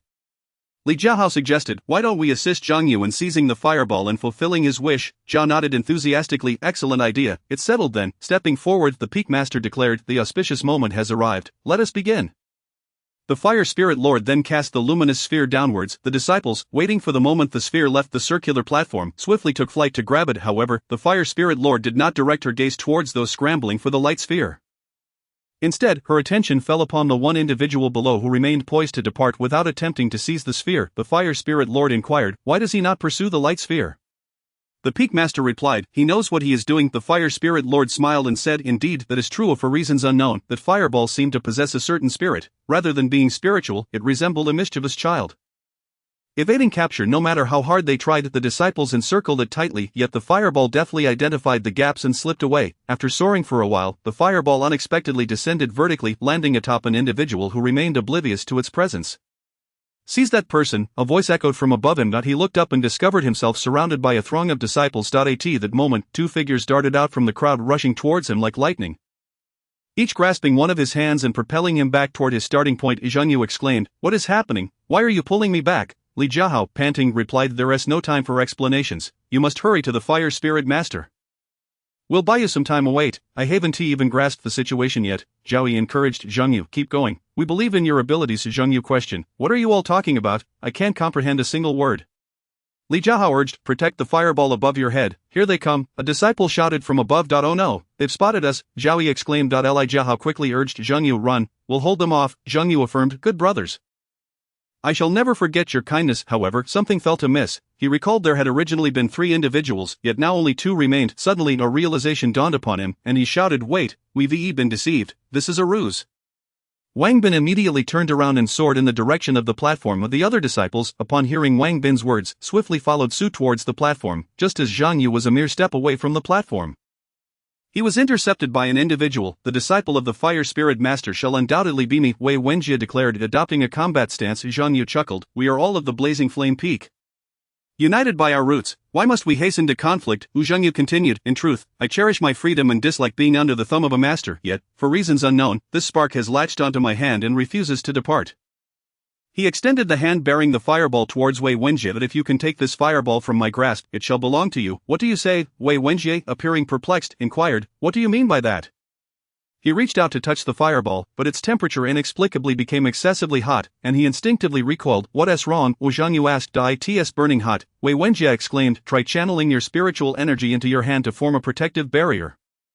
Then touch the spark again, Zhang Yu advised. Wei Wenjie nodded, alright. He followed Zhang Yu's instructions and, when he attempted to touch the fireball once more, its flames suddenly intensified, and its temperature escalated to several dozen times higher than before. At that moment, after yawning, the Fire Spirit Master observed the 2 individuals standing in a daze for quite some time and said, only the victor is entitled to claim this fireball. The Fire Spirit Master secretly rejoiced, realizing that it was indeed the old witch's doing. Thus she thought to herself, fight for me, if I feign defeat at the hands of Wang Bin, I can rid myself of this bothersome fireball. Zhang Yu remarked, since the Fire Spirit Master has spoken, we must engage in a contest. Wei Wenjie chuckled, then I shall show my clumsiness. Zhang Yu replied, come forth. Wei Wenjie summoned spiritual energy, unleashing a fiery line that struck Zhang Yu directly. Following the trajectory of the attack, Zhang Yu was propelled backward, landing on the ground as he weakly uttered, Wei. Brothers. Strike is. Formidable. After coughing a couple of times, he confessed, I have lost. A voice, seemingly from nowhere, echoed, they have arrived.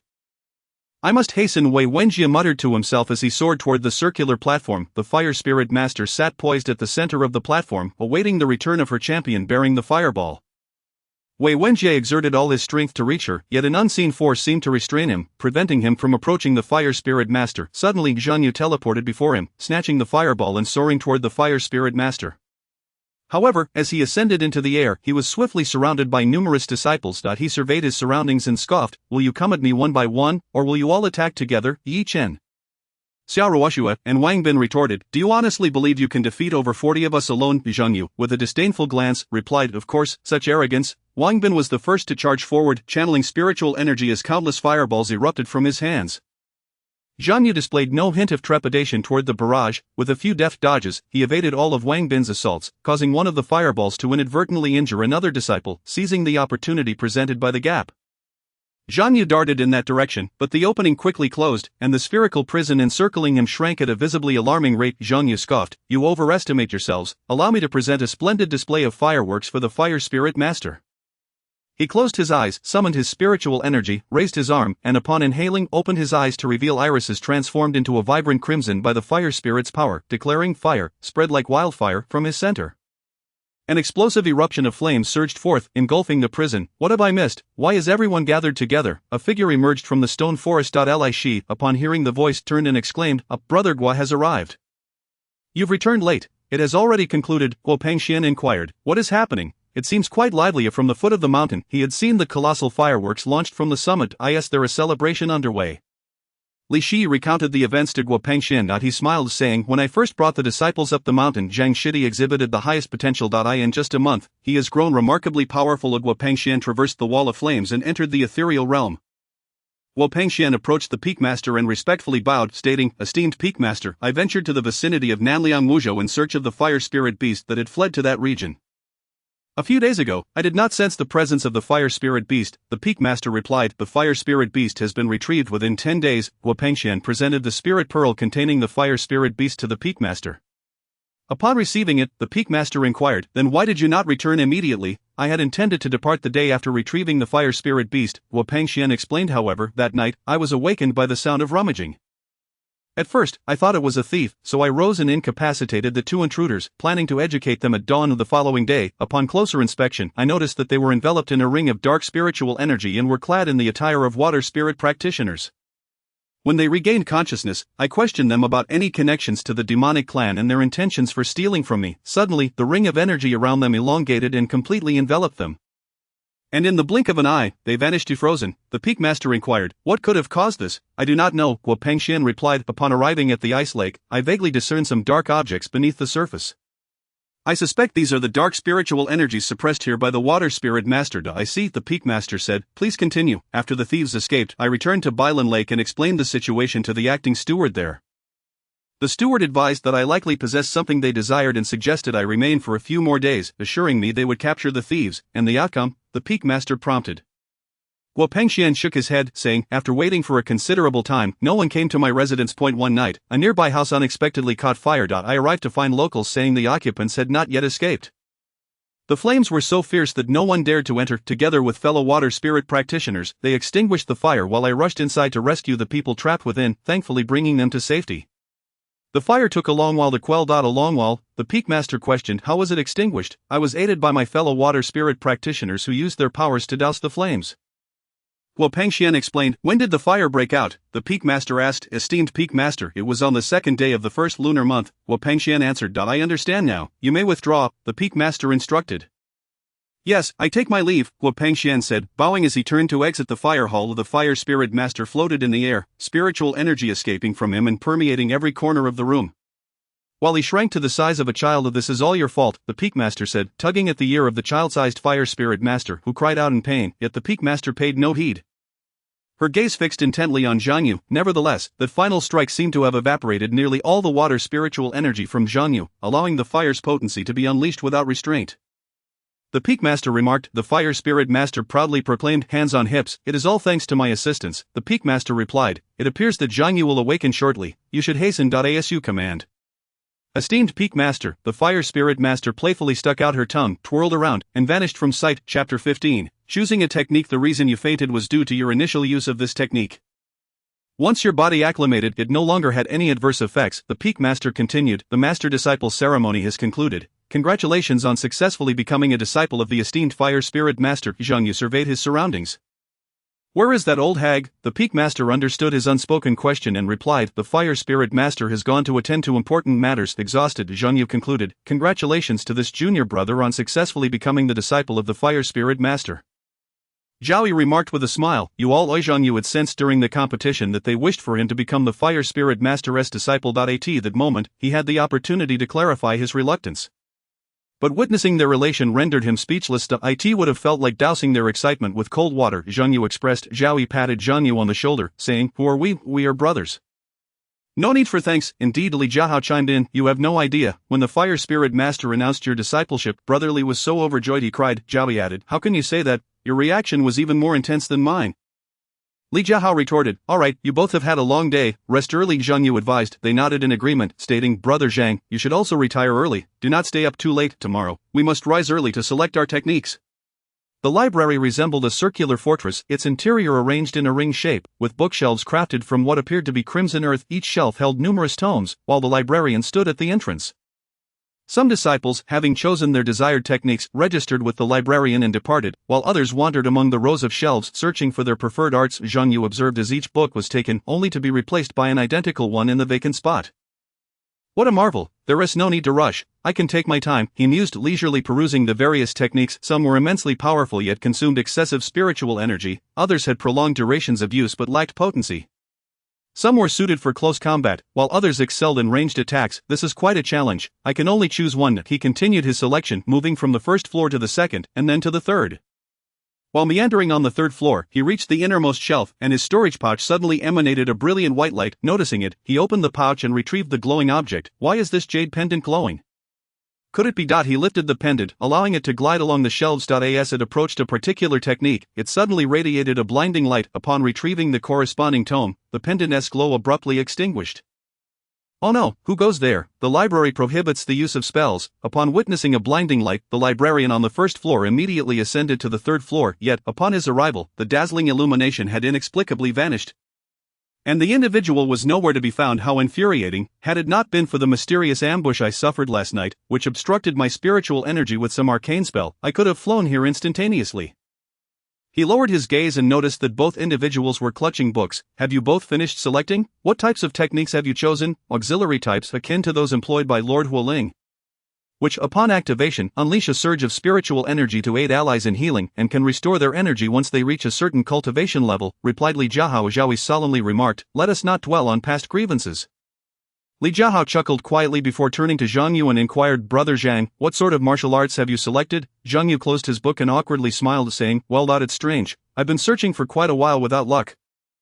Upon returning to the first floor, he was met with a group of menacing individuals glaring at him, causing cold sweat to bead on his back. But he awkwardly smiled and said, apologies for keeping my junior brothers waiting. I shall register you all forthwith. Fire condenses in action, and matter is utilized. Zhang Yu stated, wow, that sounds incredibly impressive. The two exclaimed in unison. Though they could not comprehend, they still found it remarkable. Oh Zhao, have you not yet found a technique to your liking? What are you seeking? I can assist you in your selection and call you over once I find something, offered Zhang Yu. Li Jiahao eagerly nodded, adding, I can help too. Zhao replied, no need, my good brothers. I can manage on my own. Zhang Yu countered, what is the need for such formality? We are family, we are brothers. Zhao insisted, it's no trouble, I am nearly done with my selections. Very well. Zhang Yu conceded with a hint of resignation. The two followed Zhao as he navigated the library. Zhang Yu scrutinized the techniques in his hands. Good, Li Jiahao affirmed. Zhang Yu hastily departed. I certainly do not wish to acquire such embarrassing techniques. He reached the third floor, deliberately slowing his pace to appear inconspicuous. Upon reaching his original position, he turned his head to ensure the surroundings were clear. He reached out to casually grab a book. But just as his fingers grazed it, a sudden flash emanated from the storage pouch at his waist, prompting him to retract his hand immediately. That was close. I nearly found myself in the same predicament as before. I distinctly remember not having erred in my path. Zhang Yu surveyed the shelves laden with books, yet still failed to locate a volume that matched the one in his grasp. But never mind. I shall not dwell on that matter. Instead, I must contemplate my next course of action. If this approach proves futile, perhaps I should set this book aside and procure another. Suddenly alarmed, Zhang Yu hurried to the side of the book and picked it up. How vexing! What must I do to extricate myself from this situation? One option is to discard the storage bag, but that is not feasible as it contains items of great importance. I do not wish to place it in an insecure location. Alternatively, I could ask someone else to safeguard it, yet this may arouse suspicion and draw unwanted attention, leading to a barrage of intrusive inquiries. As Changsheng pondered his predicament, a sudden weight fell upon his shoulder. Chapter 16, Cultivation. As Zhang Yu deliberated on his next course of action, he was startled by a hand that clapped upon his shoulder. He turned to discover Li Jiahao and Zhao standing behind him. Zhao inquired, have you located your belongings? If not, should we assist you? Zhang Yu stammered, I found them. But he forced a smile for a moment before noticing the cultivation method in Zhao's hand and asked, have you made your selection? Zhao proudly patted his chest and declared, I've chosen the most formidable technique. Then let us proceed with the registration, Li Jiahao suggested. Certainly, Zhang Yu replied. The administrator noted down the title, adding a mark beneath it in a separate ledger. Observing the 3 marks under that title, Zhao queried, what is this? The administrator explained, for each book borrowed, we make a mark beneath it. As the marks accumulate, It provides a clear indication of which techniques are most popular among the disciples, allowing for better organization of training spaces and resources of this year. As in previous ones, this technique remains the most sought after. Ah, I see. Thank you for clarifying, senior brother. Zhaoyi responded with an awkward yet courteous smile and BOW.no need for gratitude. The administrator replied, your book has been registered. Next, indeed, due to the regulations of the pavilion. Once the registration is complete, one must not linger within. Zhaoyi gestured towards the door, indicating that they should wait outside. Zhang Yu and Li Jiahao nodded in understanding, and after Zhaoyi confirmed, he exited. Li Jiahao approached the administrator. The Ring of Light. As the administrator recorded the title, he remarked, in my decade of service here, I have observed that healing techniques are typically chosen by female disciples. You are the first male to select such a path. Upon hearing this, Li Jiahao's face inexplicably flushed, and he replied, the practice of techniques knows no gender. I chose this method because I have a particular affinity for healing arts. The administrator chuckled, I meant no offense, senior brother. I wish you a swift mastery of this craft. Li Jiahao bowed in gratitude. Thank you, senior brother. Alright, next. Yes. Li Jiahao departed from the library. Zhang the administrator mused over the peculiar choices of borrowers this year. Are you certain you wish to borrow this book? Suddenly alarmed, he exclaimed, you are a disciple of the Fire Spirit Lord. If the Lord has requested you to borrow this, I shall register it immediately. Zhang Yu stood before him, smiling awkwardly. At present, his toes seemed capable of burrowing a hole to entomb himself, rendering him invisible to all. Of the distribution of spiritual energy across the two peaks of the secondary summit varied slightly. The closer one approached the mountain's apex, the denser the spiritual energy became, making it increasingly conducive to cultivation. The energy at the fire peak was inclined towards dominance, while that at the flame peak leaned towards neutrality. With the side facing the main peak exhibiting a fierce intensity, and the opposite side displaying a gentler disposition, within the secondary peak, 3 regulations were established. Only one disciple may cultivate in a designated area at a time. No disciple may exceed a single day's practice in one location, and a disciple may not revisit the same cultivation site within a 7-day period. The foot of the mountain was predominantly occupied by newly initiated disciples. As one ascended, the level of spiritual energy among cultivators increased. Once a disciple's energy level surpassed the 4th tier, they could choose whether to practice at the main peak. Disciples training at the main peak had their tasks assigned there. Yet many preferred not to remain solely at the main peak for their duties, opting instead to linger at the secondary peak. Zhaoyi chose to cultivate at the fire peak, while Li Jiahao selected the flame peak. The spiritual energy of the magma exceeded my expectations. It felt as though my body was being incessantly refined by the molten substance, with a copious amount of energy flooding into me. My body felt as if it had been hollowed out, and my mind was devoid of any distractions. Ultimately, I relished the sensation, gradually rising from the depths of the spring until I lay supine upon its surface. What is he doing? Inquired the Peak Master. Alright, nodded the Fire Spirit Lord. The Peak Master summoned a fiery portal, stepping through it and vanishing from sight. The Fire Spirit Lord conjured a chair with a spell, seated himself, crossed his legs, and rested his chin on his hand, observing the ashes that fell piece by piece with a sense of ennui. It was only when the ashes ceased to drop that the Fire Spirit Lord switched hands and called out, Time's up, come on up, impudent disciple. The Fire Spirit Lord exclaimed, striking the side of the chair, How dare you harbor such thoughts? I hereby decree that you be expelled from the sect and banished to the wilds. Spare me, master, disciple, Zhang Yu cried out in protest, bowing his head, yet before he could finish, he was abruptly interrupted by the Fire Spirit Lord. I have no disciple by your name, do not call me master. Spare me, master. Zhang Yu continued to bow, his head never ceasing its motion. What are you doing? The Fire Spirit Lord queried, observing Zhang Yu's incessant bowing and his mumblings for mercy. Perplexed, Zhang Yu froze mid-bow, pondering whether what had just transpired was merely his imagination. How had he become unable to restrain himself? How embarrassing! He longed to escape this dreadful place. Help! Where is the book? The Fire Spirit Lord appeared to have lost patience.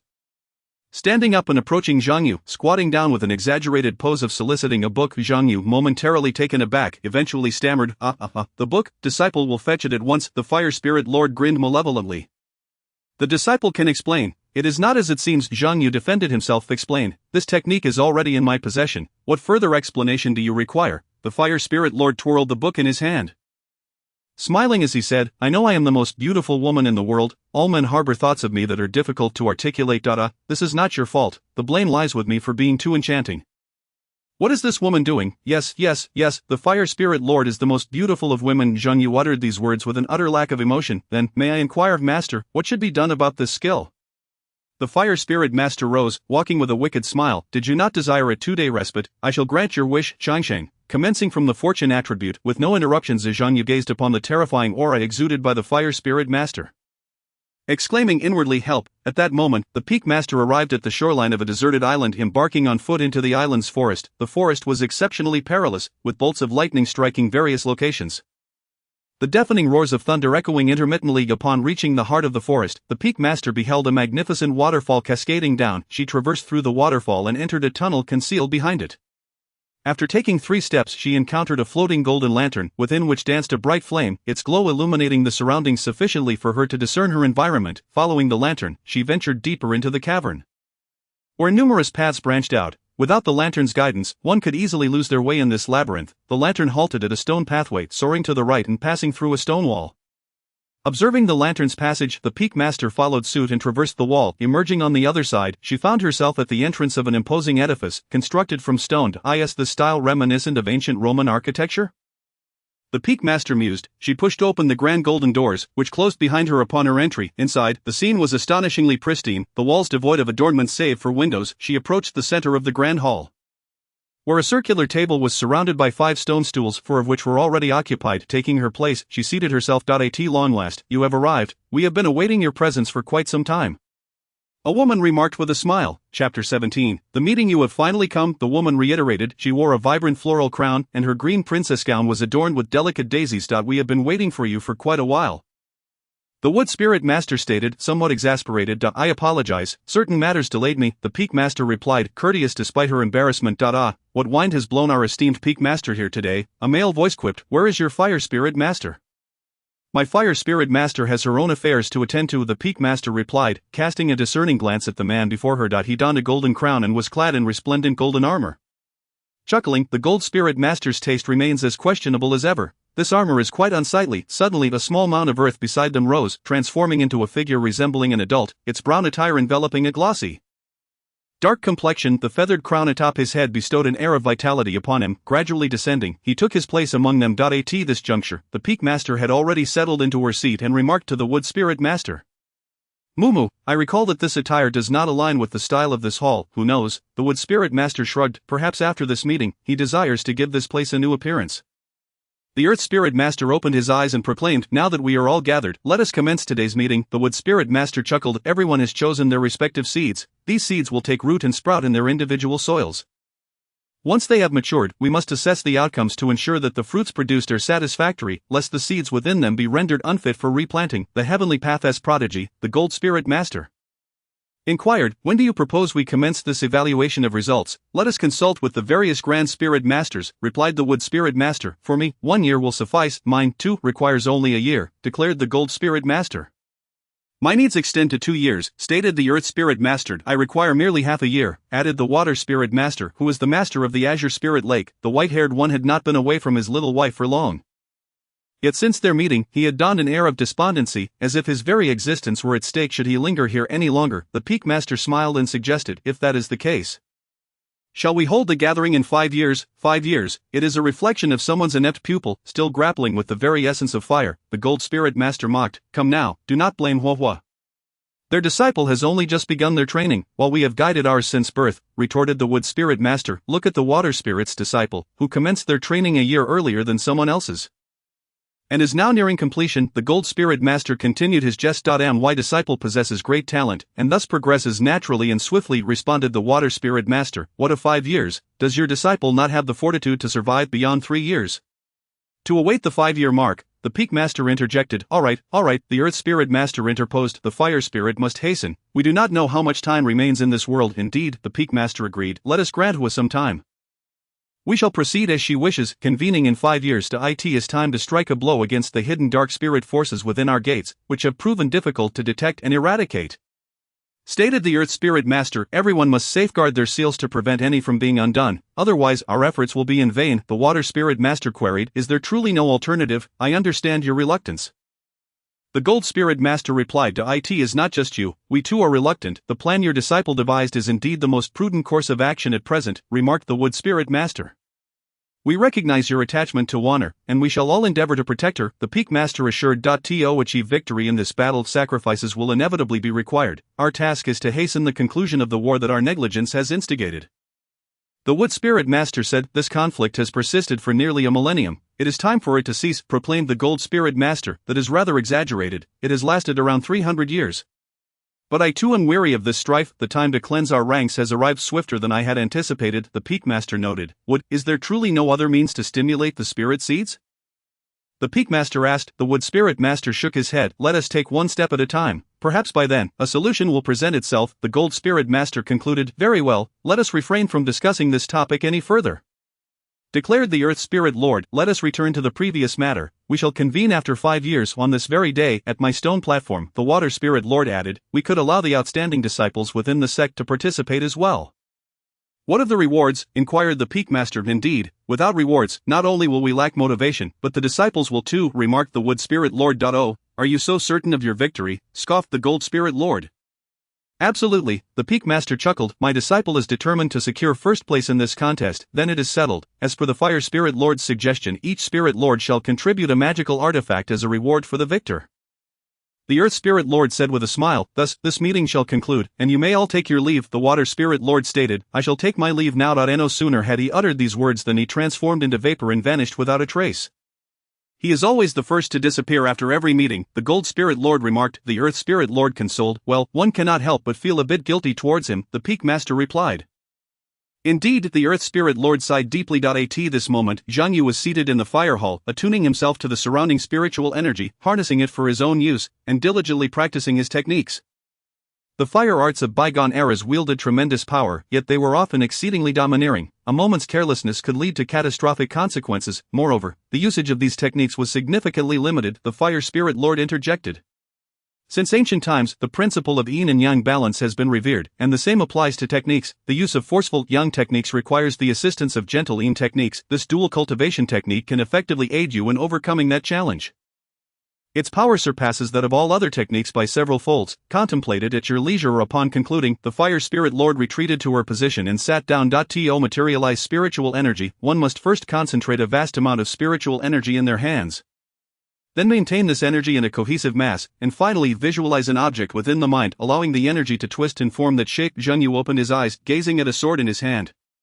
Filled with joy, "How simple, this will be a breeze." He rose and approached the Fire Spirit Lord, stating, "Disciple has completed the first step." The Fire Spirit Lord scoffed. "Are you certain?" With that, she raised her right hand and flicked her finger at the sword.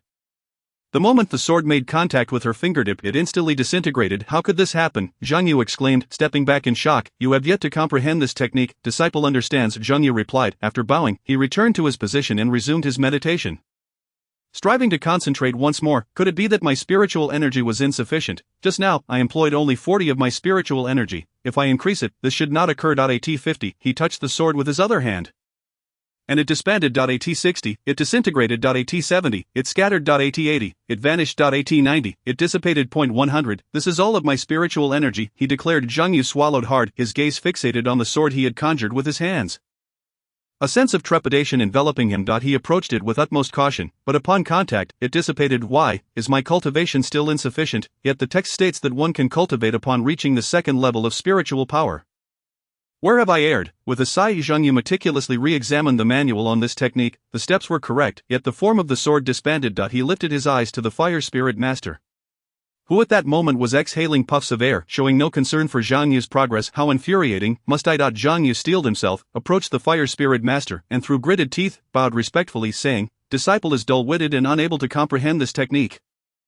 "Ha!" the Fire Spirit Master scoffed. "Your acknowledgement of your incompetence is not particularly foolish." Zhang Yu lowered his head, fists clenched tightly. After a moment, he slowly uttered a few words. "What should I do then?" "Do you understand why you have failed?" the Fire Spirit Master inquired with a smile. Zhang Yu shook his head and replied, "I do not know," the Fire Spirit Master explained. "This technique is termed a dual cultivation method because each step necessitates the collaboration of two individuals rather than merely toiling away in solitude." Zhang Yu lifted his gaze to the Fire Spirit Master. "Today, I shall impart to you your first lesson," the Fire Spirit Master stated calmly. "Indeed, your initial thoughts were misguided. This principle applies not only to techniques but also to external tasks. In this world, not all matters can be resolved by one alone, rather, they are the fruits of collective effort, for the strength of a community far surpasses that of an individual. In consideration of the Peak Master's standing, I shall graciously and reluctantly engage in cultivation alongside you." "Why do you gaze at me like that? Meditate, understood. After settling into meditation, the fire spirit master followed suit before Zhang Yu transformed the ethereal into the tangible. Where one individual manifests the spirit into action while the other infuses spiritual energy, solidifying its form and preventing it from dispersing. Chapter 18, Dual Cultivation. Very well, we shall conclude here for today. You may immerse yourself in that spring for the duration of an incense stick. After that, you are free to depart, the fire spirit master instructed, yes, observing as Zhang Yu entered the heart of the magma spring. The fire spirit master beckoned the peak master to a nearby spot and inquired, what was discussed in today's meeting? What do you mean by our time is running short? The peak master chuckled wryly. In 5 years, the 5 spirits tournament will be held, and all disciples of the spirit masters must participate. Oh, I see, the fire spirit master nodded, only to be struck with realization. Wait, 5 years? The peak master shrugged helplessly.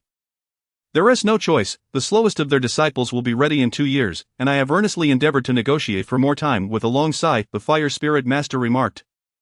Well, 5 years to master 3 techniques is not an excessively short span. What truly matters is the flexible application of one's spiritual energy and the body's capacity to bear it. The supreme deity of eternity smiled and remarked. Then I shall rely on you, master of fire spirit. The master of fire spirit grumbled, isn't this disciple of yours the one you selected? His comprehension is abysmally poor. It will take him at least a year or 2 to master this technique. And during that time, he must undertake various tasks. The peak master comforted, this technique should be perfected within 6 months, but its adept application will require additional time. Engaging in tasks will enhance his training in this regard. The master of fire spirit responded, it better be that way. The peak master glanced at the length of incense, saying, the time is almost up. The master of fire spirit replied, I know not. No sooner had the words left his lips than he vanished without a trace. The peak master gazed at Zhang Yu in the spring side and pondered, life and death are dictated by fate, but are we the arbiters of fate? Zhang Yu rose from the bed and extinguished the fire. They are striving so hard, I too must diligently cultivate my skills. In the chaotic world of demon martial arts, he found himself as a prison warden. He arrived at the fire hall, repeating the same scene as the day before. Meditating by the magma spring for the duration of an incense stick, upon awakening, he saw the master of fire spirit waiting for him by the spring. He stepped out of the spring and approached the master. Bowing in respect, and together they sat in meditation, commencing their training. Day after day, a year passed, yet this technique showed no signs of progress. One day, after 2 hours of joint practice, Zhang Yu transformed his spirit into a sword.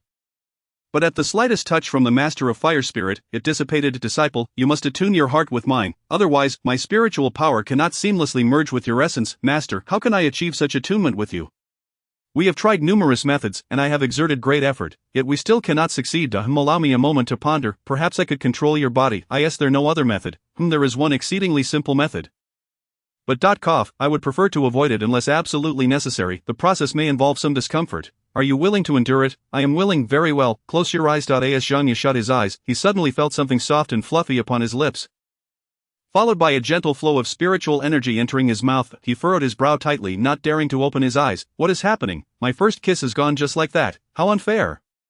Zhang Yu's attention was wholly consumed by this kiss, while at that moment, the master of fire spirit's spiritual energy began to take form, and his body flushed slightly, after the duration of an incense stick.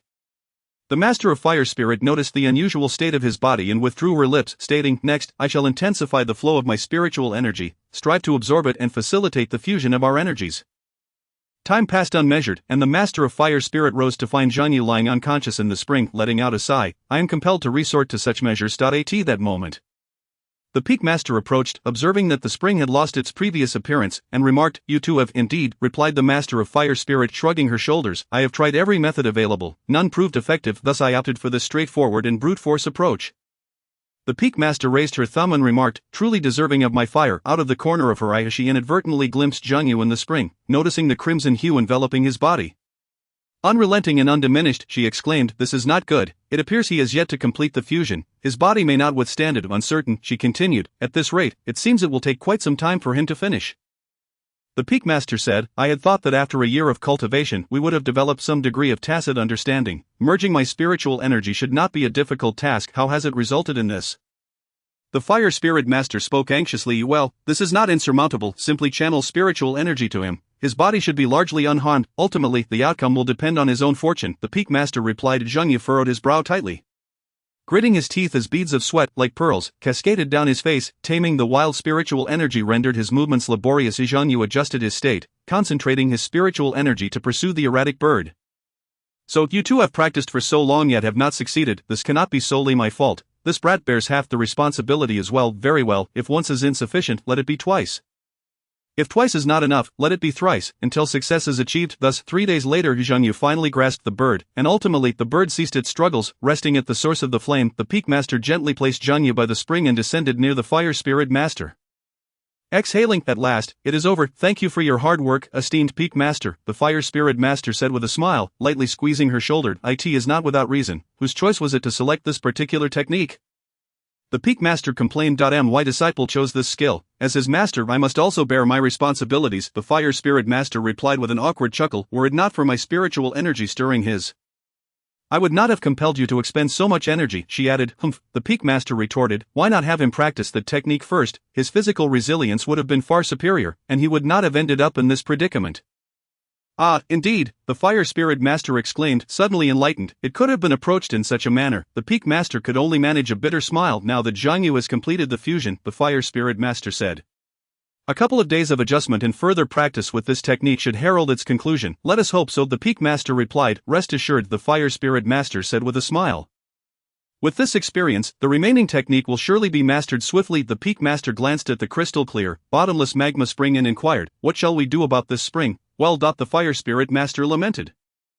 My 500 years of effort have vanished just like that. Did you not begin constructing it 20 years ago? The peak master said with a sly grin, stepping closer to her. Observing this, the fire spirit master retreated a few steps, asking, what do you intend to do? What do I intend? The peak master replied, brandishing a dagger. A few drops of your blood should suffice to restore this spring to its original state.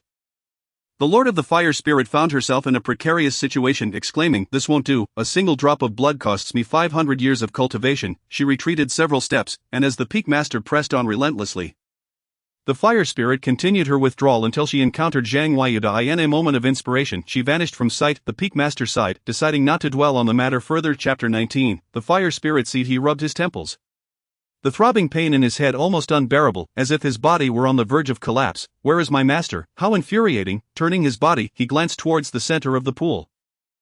Suddenly, a revelation struck him. I remember now. I came here to meditate in this pool. Did I inadvertently fall asleep during my meditation, causing me to soak for too long and suffer adverse effects?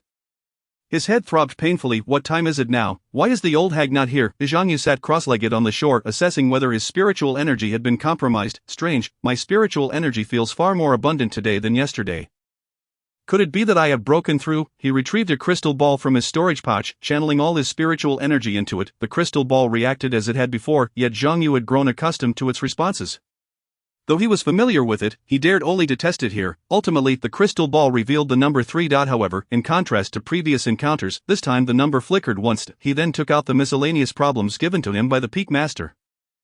Flipping to the section concerning the crystal ball's manifestation, upon reaching level 3, the crystal ball would indicate a refined level. A single flicker denoted lower, 2 flickers indicated middle, and 3 flickers represented upper.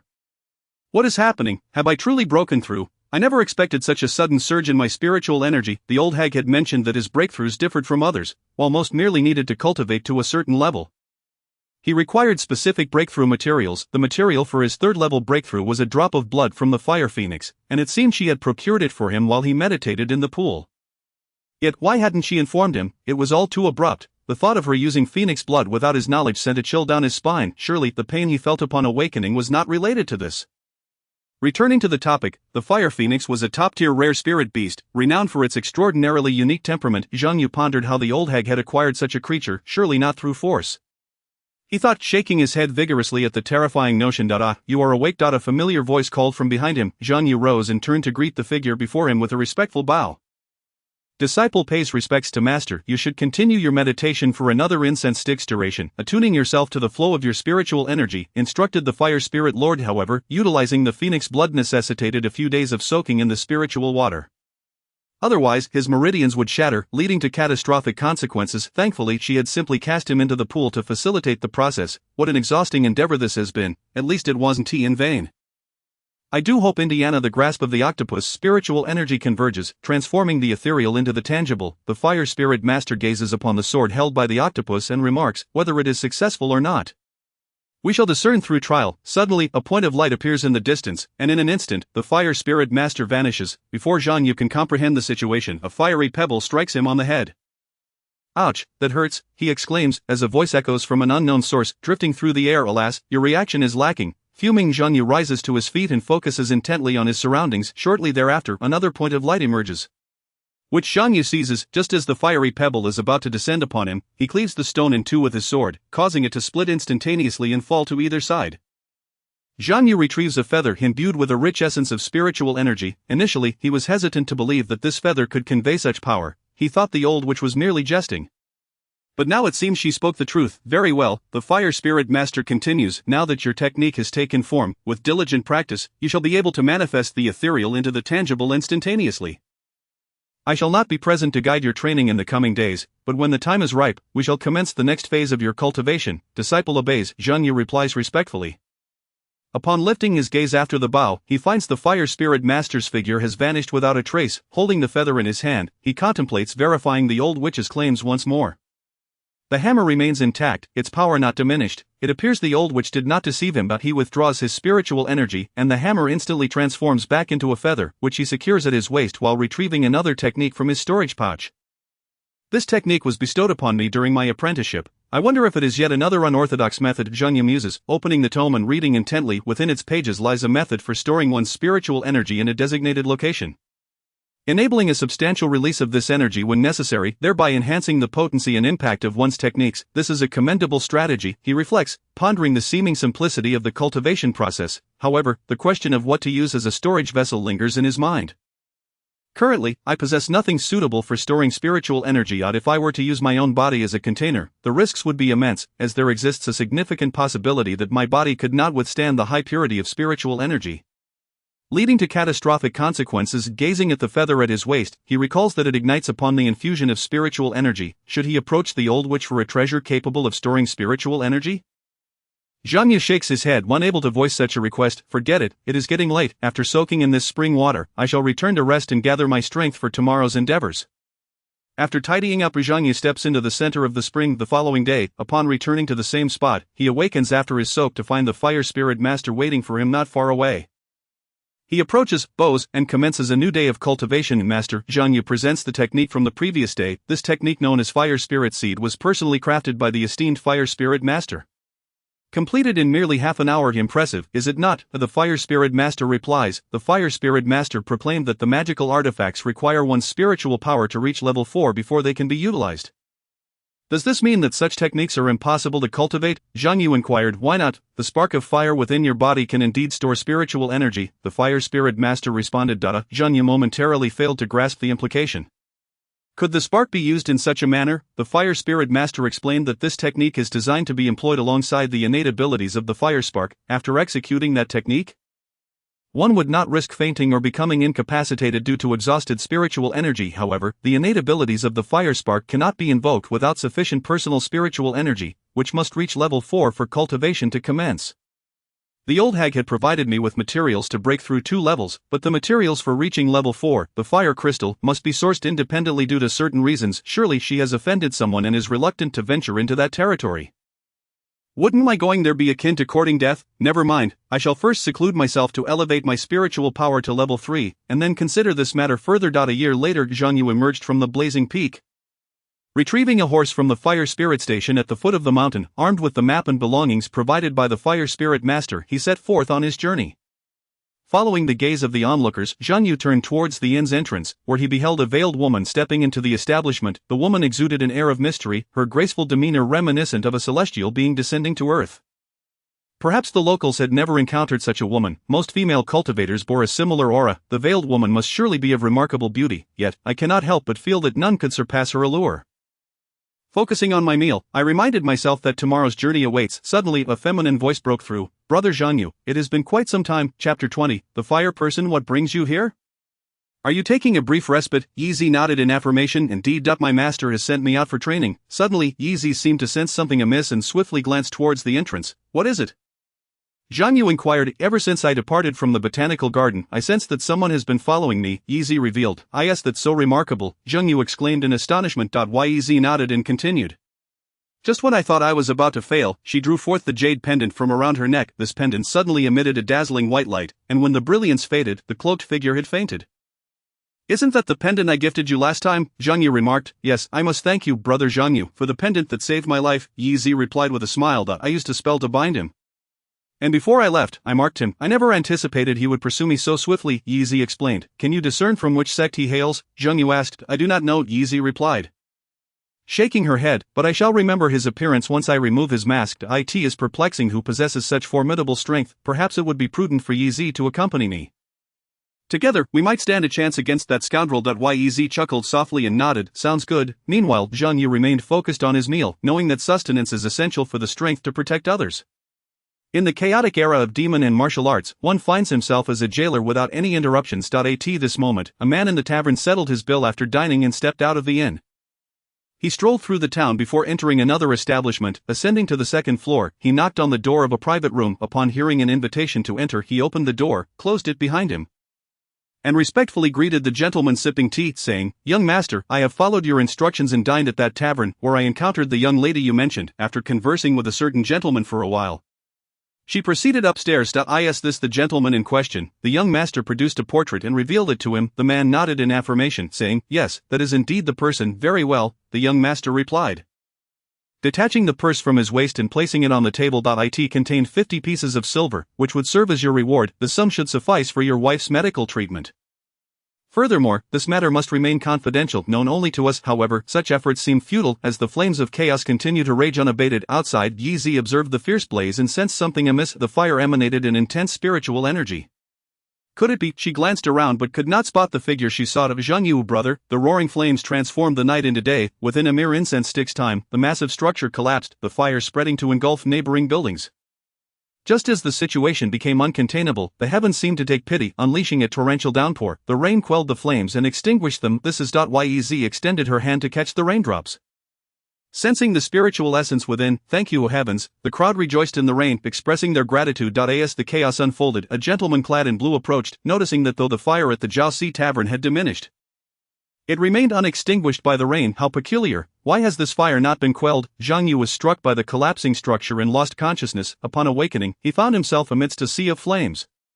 Pinned beneath the debris, everyone flee, the gentleman in blue shouted, yet the crowd was in disarray. Some, stricken by fear, fainted on the spot. Others fled in terror, dragging their dazed loved ones with them. In the end, only Yi Zi and the gentleman in blue remained. The gentleman approached Yi Zi and inquired, Why has this young lady not yet escaped? Wait, I sense a fluctuation of spiritual energy about you. Could it be the ability to perceive spiritual energy, apart from Zhang Yu? I seem to be able to sense the aura surrounding this man as well. Understanding dawned upon Yi Zi as she gazed at the gentleman, and she declared, You are the one who brings the rain. Indeed, the young lady is astute. I am Lan Jinming. Though I am a practitioner of water spirituality, I have failed to extinguish this fire, which is truly regrettable. Is it possible for this gentleman to use his powers to douse the flames? The townsfolk inquired. Certainly. Before Lan Jinming could finish his sentence, a figure emerged before them, and he swiftly shielded Yi Zi behind him, exclaiming, Be cautious, my lady. Yi Zi cried out, shielding her eyes with her hand as she turned around. Yi Zi, what is wrong? Said Huoren. Lan Jinming pointed at Zhang Yu's bare form, his gaze instinctively darting elsewhere. Zhang Yu looked down at himself, utterly exposed. What should I do? He lamented, feeling overwhelmed and at a loss. The storage pouch on his person flickered momentarily, absorbing the chaotic flames surrounding him. At last, the fire was extinguished, and Zhang Yu slowly approached the two, saying, Yi Zi, it's all right now. My sincerest apologies. Yi Zi turned to look at Zhang Yu, her cheeks flushed like ripe apples. This fire, Lan Jinming's voice pierced the awkward silence. I'm truly sorry for the inconvenience I've caused you both. Zhang Yu admitted, I had no idea that my meditation would lead to such a significant upheaval. Yi Zi smiled, Didn't your master mention such occurrences? How could the old witch possibly say that? In a mere breath, the flora around them twisted and transformed, revealing a new one before their eyes. This establishment was not constructed from lifeless timber, but rather from vibrant, living plants. A botanical inn. I have never encountered such a thing. Lan Jinming remarked, though I could not replicate its original form, I believe they would appreciate this sort of lodging. Yi Zi stated, Thank you, Yi Zi. Zhang Yu expressed, I am glad to be of assistance to brother Zhang Yu. She replied, By the way, after such a lengthy introduction, allow me to introduce myself. I am Zhang Yu, and this is Yi Zi. May I inquire how you prefer to be addressed? Zhang Yu inquired.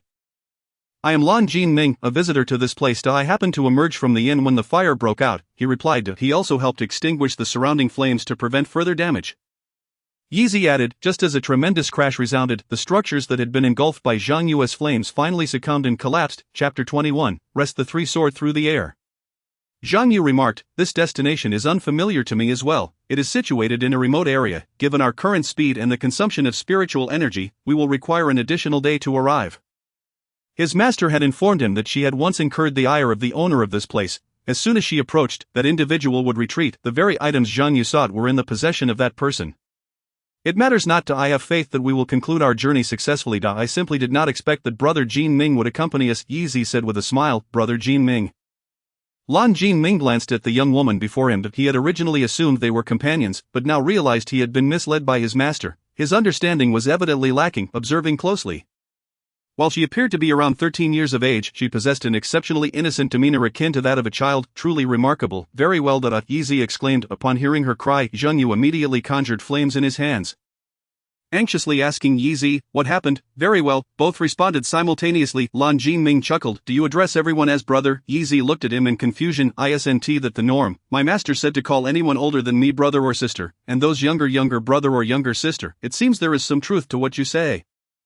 However, are these terms not meant for familial addresses? Lan Jinming remarked. To the master mentioned that if I encounter someone I hold dear outside, I may regard them as family and address them as such.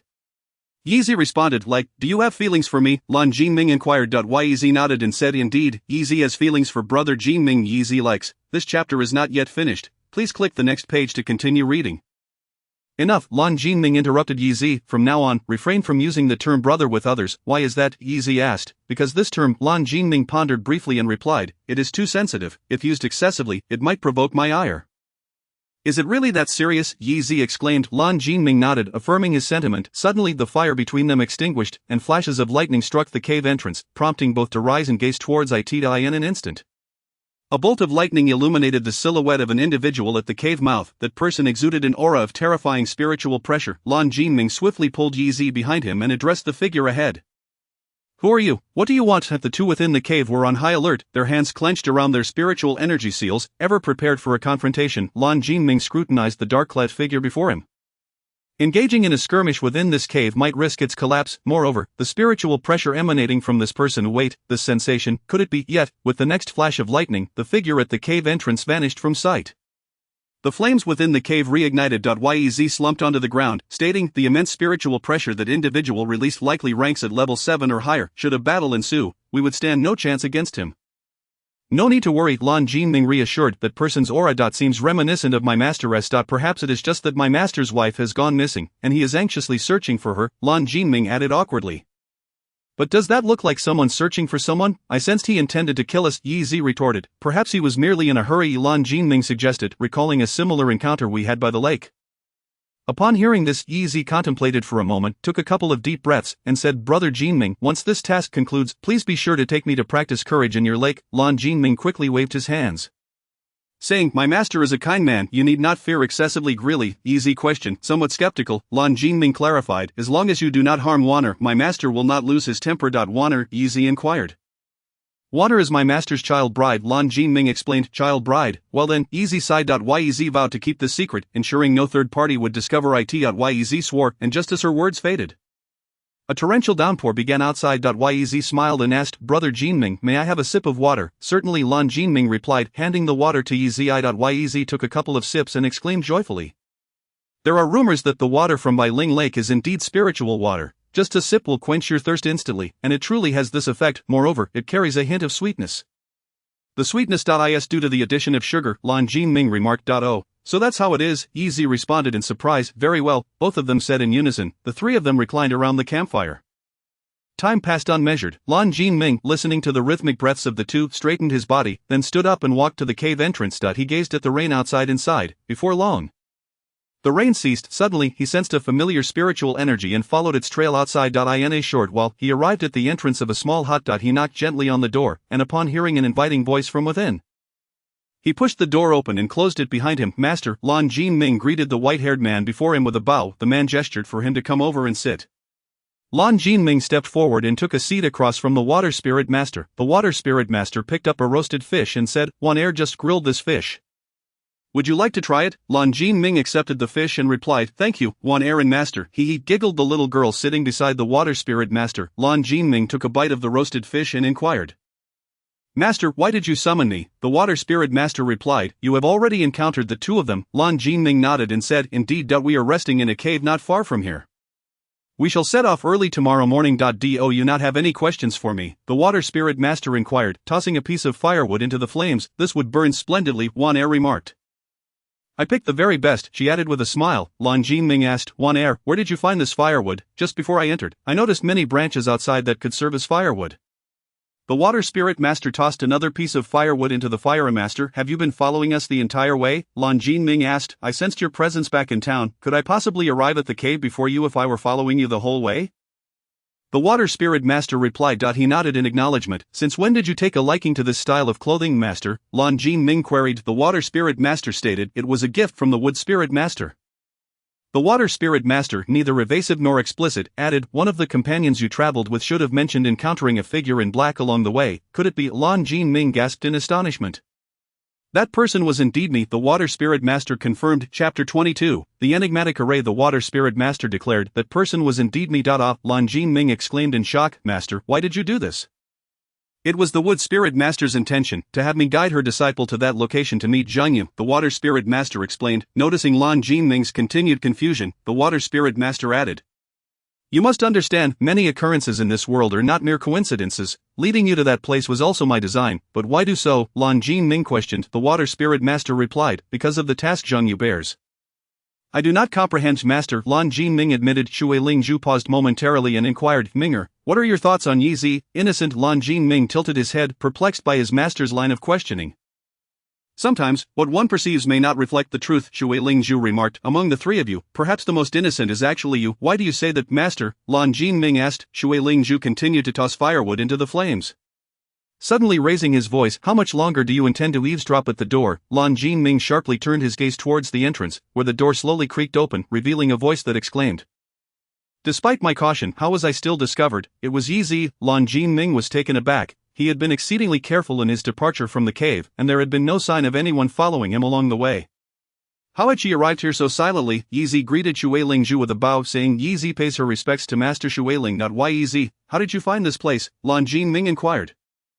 Yi Zi smiled and replied, the water you provided was so delightful that I found it hard to part with it. Lan Jinming was startled, producing the water flask and scrutinizing it carefully. Finding no anomalies, shaking the flask, he exclaimed in terror, what is inside? It is a seed sown by Yi Zi, she explained. Let the one at the door enter as well, Shui Lingzhu instructed. A head peeked through the crack of the door and then entered. Scratching his head awkwardly, sporting a sheepish grin, seemingly at a loss. Zhang Yu is here too, Lan Jinming remarked. Zhang Yu chuckled, my apologies, I know eavesdropping is not the hallmark of a gentleman, but our curiosity got the better of us. So when did you arrive? Lan Jinming questioned. We began listening when you said, what do you think of Yi Zi? And were caught in the act. Zhang Yu sheepishly admitted eavesdropping is not commendable behavior. Water chimed in. Shui Lingzhu patted the girl's head. You have engaged in such antics more than once. Wana stuck out her tongue and smiled. Well then, instead of standing idly, come and sit with us. Shui Lingzhu suggested. The two bowed, thank you, Master Shui Ling, and subsequently settled around the fire. Let me ponder what tale to share, Shui Lingzhu mused, stroking his chin. Let us discuss the Hongxing mountain range. Zhang Yu, your task does indeed have a time limit, does it not? Shui Lingzhu inquired. How did you know about my task? Zhang Yu expressed his surprise. This mission regarding the Hongxing mountain range was collectively decided by the five of us spirit masters, assigning our respective disciples to undertake the trials within the mountains. Shui Lingzhu elucidated. If it is a trial, why did my master not inform me of this matter? Yi Zi questioned. Indeed, I only just learned of it as well. Lan Jinming concurred. The maze of the mountains was devised by my subordinates today, as your goal pertains to the Hongxing mountain range, hence the decision to withhold this information from you. Shui Lingzhu explained. Thus, it is said that the disciples of the other two spirit lords are also present within these mountains, inquired Zhang Yu. The water spirit lord nodded, indicating that they were hastening from the opposite side of the mountain. And if one were to calculate the days, they would arrive almost simultaneously with you. By tomorrow, the water spirit lord tossed some firewood into the flames and remarked, your trial this time is to ascend to the summit of this peak and retrieve your respective crystal stones. Crystal stones? Aren't they materials for breaking through to the fourth rank? Questioned Lan Jinming. We have already made our breakthrough. Why do we still need the crystal stones? The crystal stones can store a certain amount of spiritual energy for ordinary cultivators, and you may exchange them with other practitioners for equivalent magical artifacts, the water spirit lord explained. She further added, the maze can isolate you from the outside, which is why we have placed magical beasts within. Just exercise caution. The three nodded in acknowledgement. The water spirit lord smiled, saying, relax, The Hongqing mountain range is not particularly extraordinary. We are currently situated 30 kilometers from the base of the mountains, precisely where fire has arranged for you. Proceed another 20 kilometers, and you will reach the edge of the maze, at which point you must enter the mountains on foot, lest you be repelled by the spells in place. The magical beasts inside are all of the C rank. Comparable in strength to you, while those guarding the crystal stones are of the B rank. You shall do well, the water spirit lord chuckled. You must thank fire. Without her, we would not have been able to procure so many magical beasts. How infuriating. It turns out that old witch had it all planned out. All that talk about offending the master was mere deception. She even tricked me into believing that the master was soft-hearted, suggesting that mere words would suffice to persuade him, thus eliminating the need for any defensive equipment. How could one possibly defeat magical beasts with mere words? How could I have been so gullible as to trust that old hag? Brother Zhangyu, what troubles you? Nothing, he replied. The water spirit lord gently touched the girl who had unknowingly fallen asleep against him and said, it is getting late, you should all rest now, though your expenditure of spiritual energy from the recent rain was minimal. It is still necessary to recuperate, understood. Lan Jinming meditated for a while before eventually lying down to sleep. A ray of sunlight streamed into the small room, illuminating Lan Jinming's face. He raised his hand to shield his closed eyes and, after a while, lazily opened them. Looking around, he realized that his master and Xiaoxua had vanished without a trace. He glanced at the two who were still peacefully slumbering on the ground and cautiously rose. Tiptoeing outside to stretch, Lan Jinming nodded. I have no idea when they departed, but it matters not. He has always been like that. Oh, Zhengyu responded. Good morning, Brother Zhangyu. Brother Jinming greeted Yizi as she opened the door with a smile. Good morning, Yizi, they chorused in unison. Zhangyu declared, since we are all awake, let us organize ourselves and set off. Alright, Lan Jinming agreed. After a day's journey, the three finally arrived at the entrance of the mountain range. They cautiously entered the valley on foot, meticulously observing their surroundings, wary of any sudden magical beast attacks. Uncertain of how much time had elapsed, the mention of demons had rendered even the bunnies of the mountains unseen. In the midst of chaos, Lan Jinming remarked, this mountain seems rather too tranquil. Zhangyu inquired, is it due to the maze? Lan Jinming replied, I am not sure. Yiz, gently caressing the bark of a tree, said, speaking of which, we have been in this valley for quite some time. Apart from the silence, I have yet to sense anything amiss. Upon finishing her words, she wrapped a vine around the trunk of the tree as a marker. Perhaps we have wandered a bit too long. Shall we regroup and take a rest? The others nodded in agreement, settling down to catch their breath, just as Zhangyu was about to sit. Faint rustling emerged from the bushes behind them. What is that sound? Yizi asked. It seems to be voices, came the reply. The trio shifted into a combat stance, for it was their first encounter with the demonic race. At this moment, they felt not only tension but also a surge of excitement. On the opposing side, it appeared they had sensed something amiss, halting their conversation, yet their footsteps grew increasingly rapid. As the trio listened to the hurried approach, their hearts raced to their throats. Two figures emerged, a man and a woman. Their appearances were peculiar. The girl possessed sapphire-like eyes and flowing golden hair, while the boy bore skin of an unusual shade of black. Upon sighting these strange individuals, Yizi initiated an attack, ensnaring them with vines. However, the golden-haired maiden swiftly broke free, exclaiming, what are you doing? Are demons truly this formidable? Yizi marveled, astonished at how effortlessly she had been freed from her binds. The bound boy quickly grasped their intent, stating, we are not. Before he could finish, Lan Jinming's water orb struck with precision, landing squarely on the unsuspecting boy's head, rendering him unconscious as he collapsed to the ground. The golden-haired girl, witnessing her companion fall, summoned a shield and spear, declaring, how dare you harm Danny? I shall fight you. With that, she charged forward. Chapter 23, Retribution. Upon seeing this, Yizi promptly ensnared the stomping girl with vines. The golden-haired maiden cried out, release us at once, you foolish beings. Would we have captured you if you were not foolish? Yizi retorted with a playful grimace, encountering you demons, it is only fitting that we give you a taste of your own medicine. After all, you demons are quite wicked. How despicable. Release me. The girl struggled in vain. Meanwhile, within the wooden cabin the previous night, several individuals engaged in conversation. Yiz asked, Lord Water Spirit, are you saying that the disciples of the Earth Spirit and the Gold Spirit will also arrive here? The Water Spirit nodded in affirmation. Zhangyu turned to Yizi, questioning, what troubles you, Yizi? Thus, they diligently exerted themselves daily, nurturing the flowers with their spiritual energy and tending to them with care. Indeed, diligence rewards the earnest. For many of the disciples' flowers finally blossomed. The Water Spirit Master gently caressed the slumbering little Shui and remarked, the flora within the botanical garden is nurtured by spiritual energy.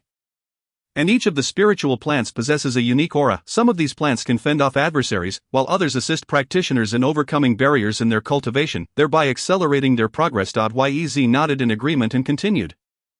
The flower we cultivate is known as the delicate beauty, a potent spiritual herb. However, a thief took advantage of our slumber to wreak havoc, plundering every single flower we had painstakingly nurtured. Her voice brimmed with indignation as she added, The following day was designated for presenting our results to the master, yet our flowers had vanished entirely. The master, upon seeing our lack of, assumed we had not devoted ourselves sufficiently to our training and imposed upon us the task of fertilizing the vegetable garden. Fertilizing? Zhang Yu inquired. The water spirit master chuckled softly. We mean shoveling dung. Indeed, it is quite foul. Only disciples who have erred are typically assigned such tasks, Yi Zi lamented, while I was engaged in this duty. My master came to the garden searching for me and inquired about my activities. I explained the situation to her, and she chuckled sheepishly, saying, My apologies, for yesterday the golden spirit master visited and expressed a desire to gather a few flowers as a birthday gift for his disciple. I consented. Never did I anticipate it would unfold in this manner. Yi Zi, incensed, declared. The disciples present were instantly consumed by rage, wishing to bind him and force him to partake in the fertilizing. Zhang Yu sighed. None could have foreseen such an event. Yi Zi nodded affirmatively. Indeed. One must repay their debts. The golden thief has toyed with us, and I shall ensure his disciple receives a taste of retribution. Indeed, it seems that girls are not to be trifled with. As Yi Zi observed the blood from Zhang Yu's hand dripping onto the ground, staining the grass a deep crimson, he nodded in agreement. The golden-haired girl sat on the ground, whimpering, and Yi Zi, seizing the opportunity, hoisted them up into the trees, stating, We shall use them as bait. The magical beasts will undoubtedly come to their rescue upon discovering they are suspended, thereby reducing our obstacles along the way. The golden-haired girl, hearing this, grew frantic, thrashing her body in a desperate attempt to free herself, but Yi Zi made a face and said, Don't waste your energy. These vines cannot be dislodged. Well done, a voice exclaimed. The vines instantly released their grip, sending the golden-haired girl tumbling head over heels. Ha ha! Yi Zi roared with laughter, reveling in the girl's disheveled predicament amidst the grass. What is so amusing? The golden-haired girl retorted, fury igniting within her as she summoned her spear and charged at Yi Zi. Unfazed, Yi Zi retaliated by ensnaring the girl's spear with vines and yanking it from her grasp. Leaving it suspended in the tree, the golden-haired girl stamped her foot in exasperation. At that moment, Danny, who had been lying on the ground, awoke to the unfolding scene, bewildered by the chaos. Upon seeing the boy awake, the girl rushed to support him, exclaiming, Danny, are you all right? He shook his head and addressed the three. We are not of the demon race. I am Danny, a disciple of the Earth Spirit Master. She is Lucy, a disciple of the Golden Spirit Master. Lan Jinming forced a smile and said, Why didn't you tell us earlier? You've caused us to mistakenly harm our allies. Ruth retorted, Who considers you allies? I have no such foolish companions who cannot distinguish between friend and foe. Yi Zi made a face, mocking, Who told you to sneak around looking so peculiar? That's why we apprehended you. Ruth, indignant, exclaimed, Sneak around? We did not approach stealthily at all. Zhang Yu sighed. All right, enough of the bickering. I sincerely apologize for the misunderstanding. Our master did not inform us of your arrival, and we were completely taken aback by your unexpected appearance. I hope you can forgive us for the earlier incident. Ruth crossed her arms and turned her head to the side, saying, Given how foolish you all seem, I shall grant you my forgiveness. This personality, I should have adjusted the flames to a higher temperature, thought Yi Zi. She manipulated the vines, untangling them from the spear, which then floated gently into Ruth's hands. With a snap of her fingers, the spear vanished from sight. Danny remarked, Ruth has such a temper. I ask for your understanding. Yi Zi replied, I comprehend. I, being magnanimous, forgive her. Who asked for your forgiveness? Ruth huffed. Those 2 times you threw me were quite painful. Enough of the quarrel. Zhang Yu interjected, swiftly changing the subject. Danny, what led you to decide to meet us? Danny replied, I don't know, we were simply wandering through the forest when I suddenly felt an encounter similar to when I met Ruth. I thought it must be you, so I consulted Ruth about meeting you. In the face of the perilous beasts, it is much safer for us 5 to be together. It makes sense now, Lan Jinming said. Defeating the final tier beast is impossible with just the 3 of us, but with 5, we might stand a chance. Let us hasten our journey, Zhang Yu stated. We need to reach a safe haven before nightfall. Oh, do you know where it is? Ruth inquired. Zhang Yu pointed ahead, saying, The map indicates a location nearby. Ruth was astonished. You have a map? Zhang Yu asked. Don't you? How did you arrive here? My master brought me, Danny explained. Me too, Ruth echoed. Zhang Yu silently wept inside. This is what having a master is like. Why am I not afforded such treatment? The 4 followed Zhang Yu, who led the way, while Lan Jinming and Yi Zi cautiously surveyed their surroundings. The forest was eerily silent. There were no birds singing, no sound of flowing streams, and no rustling leaves stirred by the wind. It was so quiet that only their breathing could be heard. Displeased with the atmosphere, Ruth began to whistle leisurely from the back. Unable to tolerate it any longer, Yi Zi addressed Ruth. Ruth, could you please be a bit more serious? Danny remarked, Do not be so anxious. I can sense the unusual sounds emanating from the land within a 10-mile radius. What about those flying magical beasts? Lan Jinming inquired. Danny replied, The smaller flying magical beasts appear in swarms, thus the sounds they produce while in flight are undoubtedly easy to detect. What should we do?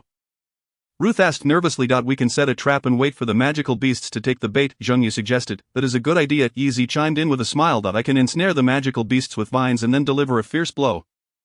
No way, with your flimsy vines, the magical beast would break free after a couple of hops, Ruth scoffed. In my view, we should dig a pit and fill it with golden spikes. That way, if a magical beast falls in, we can swiftly eliminate it. How deep should that pit be? It should utilize a net, Yeezy argued. A pit, Ruth insisted. A net, a pit, a net, a pit. The two continued to bicker, and just as Zhang Yu was about to mediate, a magical beast appeared before them, letting out a deafening roar. Chapter 24. The encounter. The sudden arrival of the magical beast caught the five off guard as Zhang Yu shouted, "Everyone, scatter! This is a ghost flame baboon."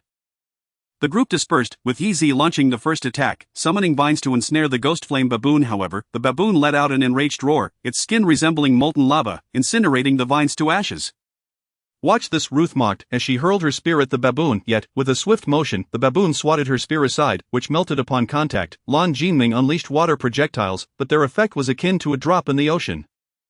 Although the targeted area was extinguished, it immediately reignited. Nick extended his palm towards the ghost flame baboon and then clenched his fist, causing a wall of earth to rise and encircle the baboon.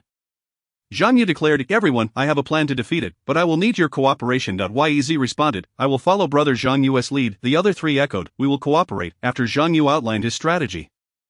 The five began to counterattack in unison. Danny summoned his spiritual energy to confine the baboon. As the baboon attempted to leap out of the earthen walls, Lan Jinming seized the opportunity to strike its heart with a water projectile while it was still airborne. Ruth swiftly followed up by piercing the baboon's heart with her spear before it could reignite. "Have we won?" Yeezy asked, gazing at the fallen baboon, which had lost its magical aura and reverted to its original form. Ruth looked at the deceased baboon, puzzled. "Is this what a magical beast formed from an ordinary baboon looks like?" Lan Jinming nodded and explained, "Ordinary animals transform into great sea magical beasts upon mutation, while spiritual beasts that utilize spiritual energy become grade B magical beasts. Grade B beasts can evolve into grade A magical beasts by consuming more magical energy. Do not underestimate grade C magical beasts.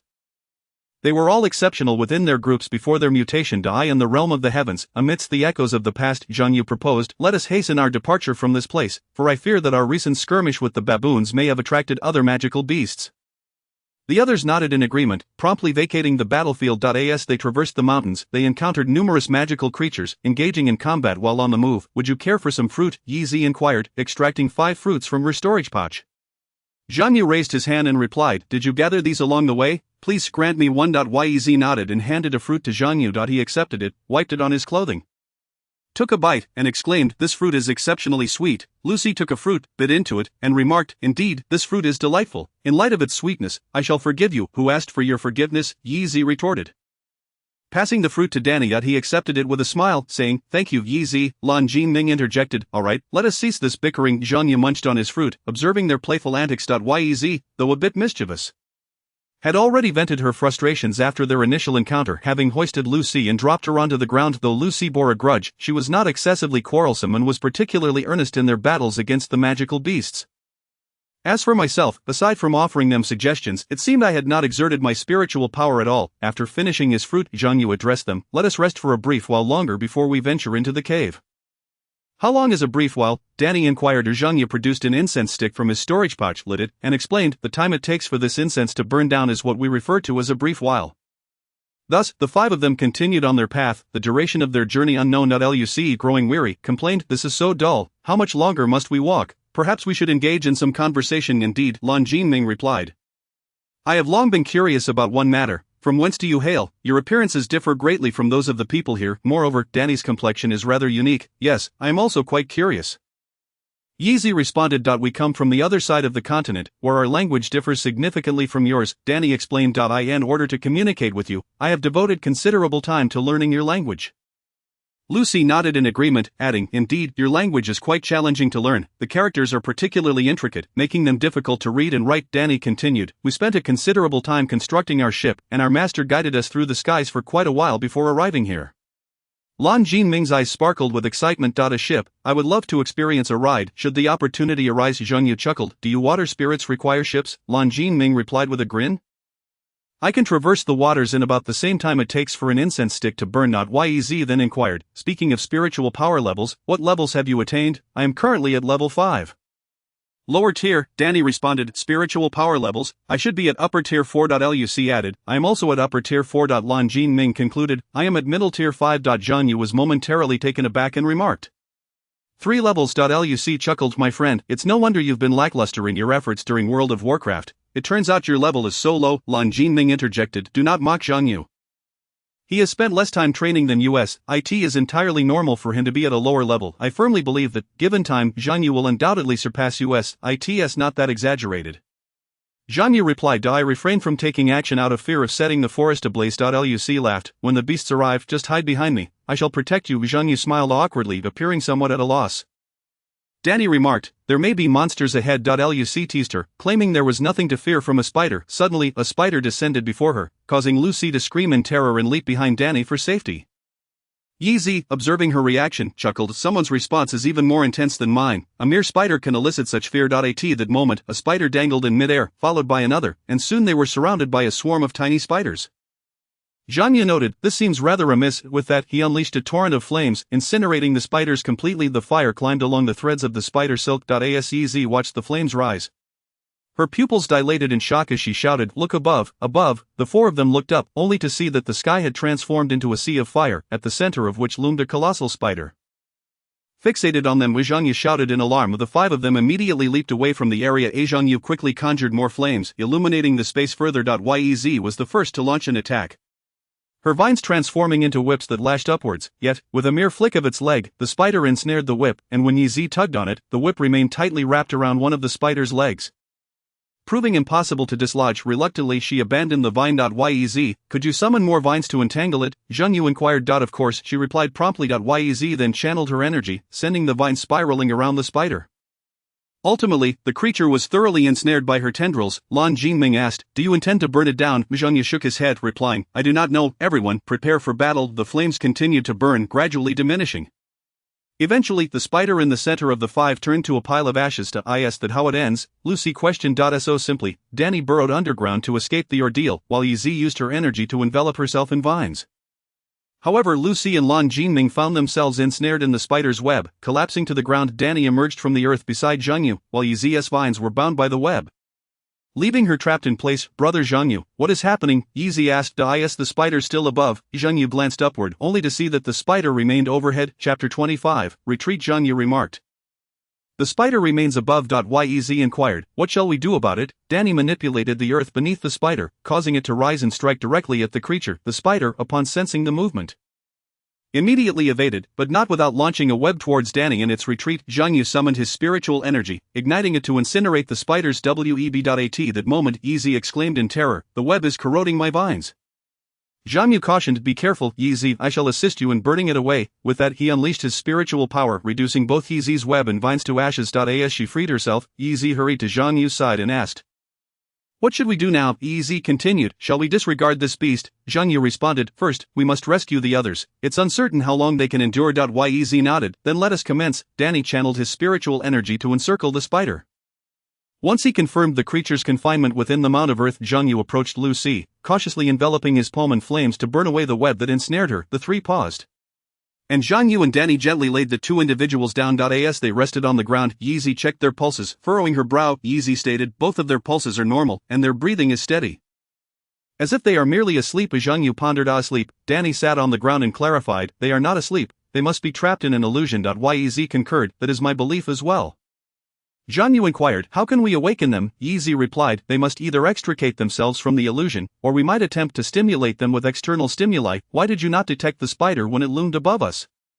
Yez asked. If my conjecture is correct, Danny likely sensed the sounds emanating from the ground to ascertain the beast's location. However, the spider we encountered remained stationary once it positioned itself above us. Thus Danny did not perceive it. Danny sighed. Yez is truly astute. Her assessment is entirely accurate. Zhang Yu remarked, had I not been negligent, neither of them would have succumbed to the spider's venom. Yez commented, the situation startled us all. We did not expect that massive spider to break free from the vine's grasp. Suddenly Danny rose, his expression grave, stating, it seems to be pursuing us. Zhang Yu gasped, so soon? Yez summoned her spiritual energy, weaving her vines into a protective cage around the two individuals on the ground. Zhang Yu immediately illuminated the space, and the three awaited the impending battle. A colossal web hurtled towards them, but Zhang Yu incinerated it with fire. Seizing the opportunity while the web burned, the spider lunged at them, and Zhang Yu and the others deftly evaded its assault. Yez asked Zhang Yu, what is the matter? Gasping for breath, Zhang Yu replied, I am well. It was merely that last maneuver which demanded a considerable amount of spiritual energy. I need a moment to recuperate. Danny suggested, then let us provide protection for the three. Yez nodded slightly. Is there anywhere you feel unwell? Lan Jinming rose, stretching his limbs, and replied, it seems I am fine now. At that moment, Lucy suddenly opened her eyes, sitting up with alarm, exclaiming, you nearly scared me to death. Yez inquired, what happened? Lucy shook her head, saying, did I just fall asleep? I remember we were fighting the spider, and then got caught in its web. And then Lucy patted her face, striving to recollect the events that had transpired. Then you drifted off into a deep slumber. Danny chuckled. It appears that is precisely the case. Yez concurred. Have we been poisoned? Lan Jinming asked. Yez confirmed. Yes, it's likely that the poison from the demon spider isn't particularly potent, and since we managed to rescue you from the web in time, your poisoning is not too severe. Then we are truly grateful to you, Lan Jinming expressed. At that moment, Zhang Yu also completed his spiritual energy recovery, waking up to find the others conversing. Has everyone awakened? Let us continue our journey. Lucy queried, was the spider defeated? Zhang Yu replied, it should have been vanquished. Lan Jinming suggested, then let us press onward. Luc added, indeed, I cannot bear to linger in this dreadful place for another moment. The five continued their journey, and Zhang Yu increased the number of torches from 3 to 5, illuminating the cave more brightly. Yez touched her throat, then retrieved the fruit she had eaten at the cave entrance and began to consume it. After taking a sip of water, she offered it to Danny. Danny took a sip and remarked, indeed, it has a hint of sweetness. This is the spiritual water from Bai Ling Lake, Lan Jinming explained.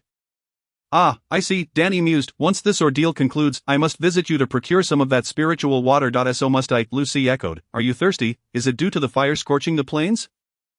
Zhang Yu pondered as he observed them. The five continued on their way, and Zhang Yu recalled that his master had given him 2 maps, one for the outside and another he had yet to unfurl.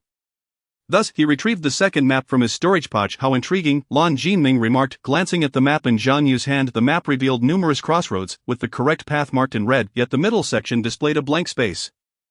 He exclaimed in astonishment, indeed, it truly is. What shall we do? Yez queried. We can only take it one step at a time, Zhang Yu replied, we shall discuss it further when we arrive there. This may be yet another trial from the Lord of Spirits, as for its nature, we will only discern it upon arrival. Danny commented calmly. We have not yet ventured deep enough to ascertain the danger posed by the beasts within. Zhang Yu added. Lucy complained, have we been walking for so long and still not reached the center of this wretched cave? I had thought that after walking for a while, we would be able to escape this wretched cave.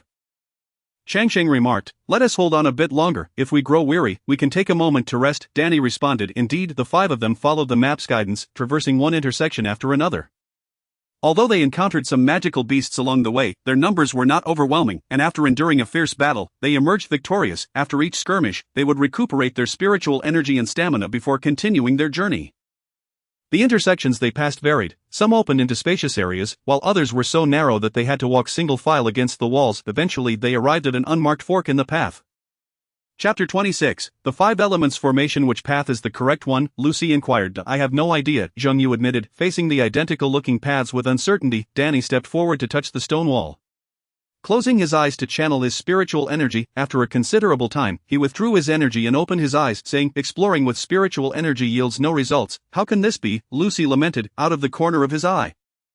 Lan Jinming appeared to notice something, turning to the wall beside him and running his hand along it. I believe I've spotted something here, he announced. Hearing his words, the 4 others gathered around him. Zhang Yu examined the barren stone wall and remarked, there is nothing on this wall. I caught a glimpse of something when Danny withdrew his spiritual energy, Lan Jinming explained. Danny, why not try channeling your energy into this wall?